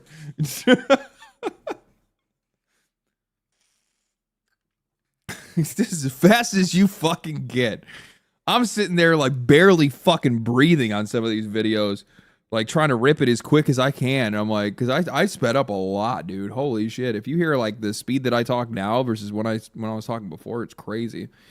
But I was gonna be a one game Andy. I was just gonna do Diablo because like Diablo videos were the ones that were like getting me views initially, and then like slowly but surely I was like, well, fuck it, I'm gonna talk about other things, and I started talking about Baldur's Gate. And then Baldur's Gate was really bad for me. I mean, it was good, but it was bad. Baldur's Gate is what, like, kicked me off. It's the one that, like, started everything, where I, like, started getting, like, consistently over, like, 10,000, 20,000 views, like, almost every single video. And I had, like, a good streak for, like, 3 weeks where, like, every video was over, like, 100K or 50K or something like that. And I was like, holy shit, this is actually kind of taking off. This is crazy. But I got too hooked. I got way too hooked. And the next thing I know, I was making nothing but Baldur's Gate videos. And if I didn't make a Baldur's Gate video where I was like, I kind of want to go talk about something else, and then I would go back on it and be like, no, the Baldur's Gate people won't show up, and because they wouldn't, they didn't want to fucking, the Baldur's Gate people didn't want to watch a video on Starfield. They didn't want to watch me talk shit about Starfield. They didn't want to watch me talk shit about other games. They just wanted to hear me talk about Baldur's Gate. And I was like, well, fuck, man. And then I finally just ripped off the Band-Aid. And I ripped off the Band-Aid with Palworld. And a couple of other games too. Like there was a couple ones that I did earlier on there. You can actually see it perfectly, like where it happened. It's kind of cool to look at, honestly. I think it's cool at least. A story. It tells a story. A story of a man. Story of a man.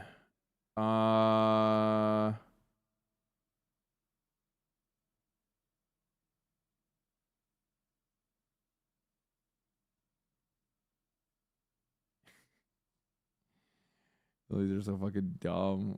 Some things are so fucking dumb. Yeah. So, Baldur's Gate. What's coming next for Baldur's Gate? The whole reason I made this, I can literally tell you where my brain was. It was because I made a video. Baldur's Gate 3 is going to get bigger. 748,000 views 2 years ago. I shit my pants. I saw this, and I was like, oh my fucking God, this is it. The next video I put out only gets 38,000. And I'm like, oh, fuck. So I'm like, okay, well, then I go heartfelt review of Baldur's Gate 3, 150K. Oh, shit. 80K. Then I put out a video on Starfield. I'm like, well, okay, I should be able to talk about other shit. 9.7K views. I was like, I was also really into using AI thumbnails. They look like shit. In hindsight, they look like shit. This one is a real thumbnail, but these are all AI. I was using Midjourney like a motherfucker. A lot of people were too, though, to be honest with you. And it was the same thing, like low. But I ripped it off. I ripped off the Band-Aid. It was like right. Where was it?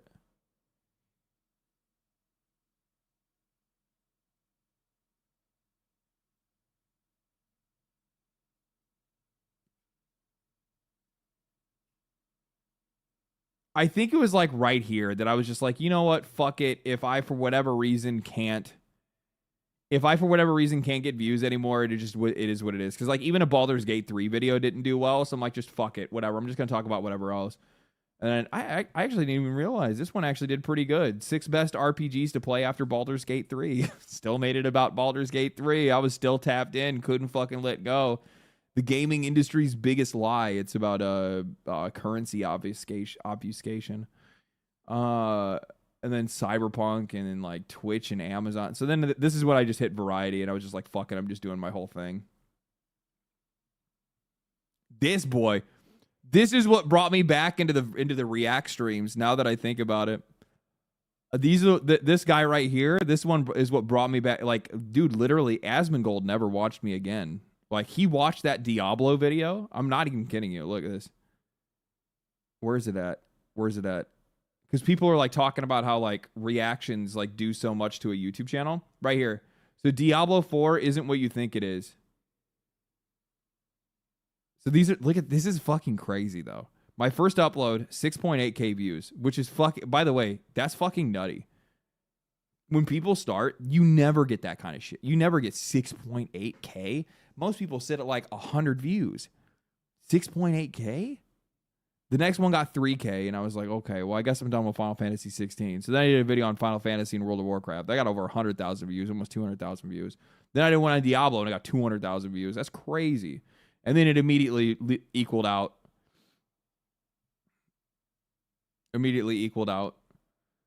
Asmongold watched this one. No, he watched this one here. Diablo 4 isn't what you think it is. He also watched this one too, actually, now that I think about it. And then he never watched me again. For like an entire year, I think. And then he caught me with Baldur's Gate 3 as a wake-up call. And then never again until I talked shit about Diablo again. And then I just ripped the Band-Aid off and I just stayed like, so I was going to say what my plan was. The plan that I had came up with, that I always try to share with people, is that like when I first started, because you still need to like build like an audience, right? Like you have to establish an audience. It's really hard to do so when you move games too quickly. So when you first start, the best thing that you can do is touch and go. So like you like hop in, is a wake up call is your IP. I mean, people use it. I don't really give a fuck. People can do it. I mean, I honestly don't even fucking use it that much anymore. Like I do sometimes, but now I just do every fucking video as a wake up call. Every video is a wake up call. What the fuck? Like everything I fucking do is. So no, for anybody that's making YouTube videos now, the best thing that you can do is just be touch and go in the video game industry. If there's a game that's really popular, you hop onto that game, you rip that fucking game for a while, and then you immediately start to fucking edge off of that game. It's the best thing that you can do.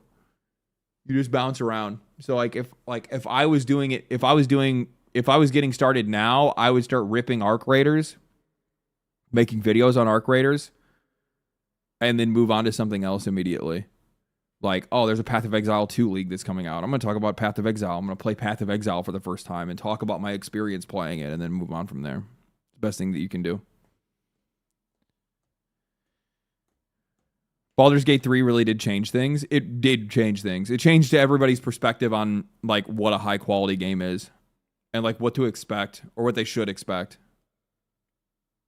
Still waiting for that Valve as a wake-up call? I mean, I've made so many videos on Steam, man. I still have a video that I wanted to do on the Steam Deck or Steam Machine, the Gabe Cube, that I haven't done yet. Some other topics too. There's some shit that we talked about today that I'm probably just gonna make videos on as well. I'm gonna make an AI crash out video that's gonna not even be. I don't even think it's even gonna be about the gaming industry. It's literally just gonna be about like the like wide scale impacts of some of this shit. It's going to touch on other stuff. I'll still touch on the gaming industry somehow. Like I'll find a way. I'll find a way to make it all link back together, but I think that I'm going to I don't think that there's anything wrong with me not staying like fully video game focused and like as long as it's still technology and shit, I guess. I don't fucking know. Video games are just a microcosm for everything else that's happening in the industry or happening in the world. But yeah. Anyway, I'm tired. I'm going to go to bed. I'm going to get some food in me, probably chill out on the couch, play some more Demon Souls and chill. I thank you guys for watching today. Thank you for showing up. Thank you for dealing with my technical difficulties if I had any. I'll get back on two videos a week next week and the week after that before I leave for vacation for at the end of the month for Christmas. How long are you going to let your hair grow? I don't know. Probably not much longer, to be honest with you. It doesn't really want to stay where I want it to. I mean, it kind of does. I don't know what I'm doing with it, to be honest. I'm just letting it fucking roll. If I don't love it, if I don't know where I want to put it, then I throw a hat on it and then we're chilling, right? You know what I mean? Fuck it. Anyway. Have a great evening. Bro, your stream is my favorite. Thank you, man. Appreciate it. Nick Tomato, thank you for the 10 currency. It was an equal to a B movie. They made a class game. Jeez, man.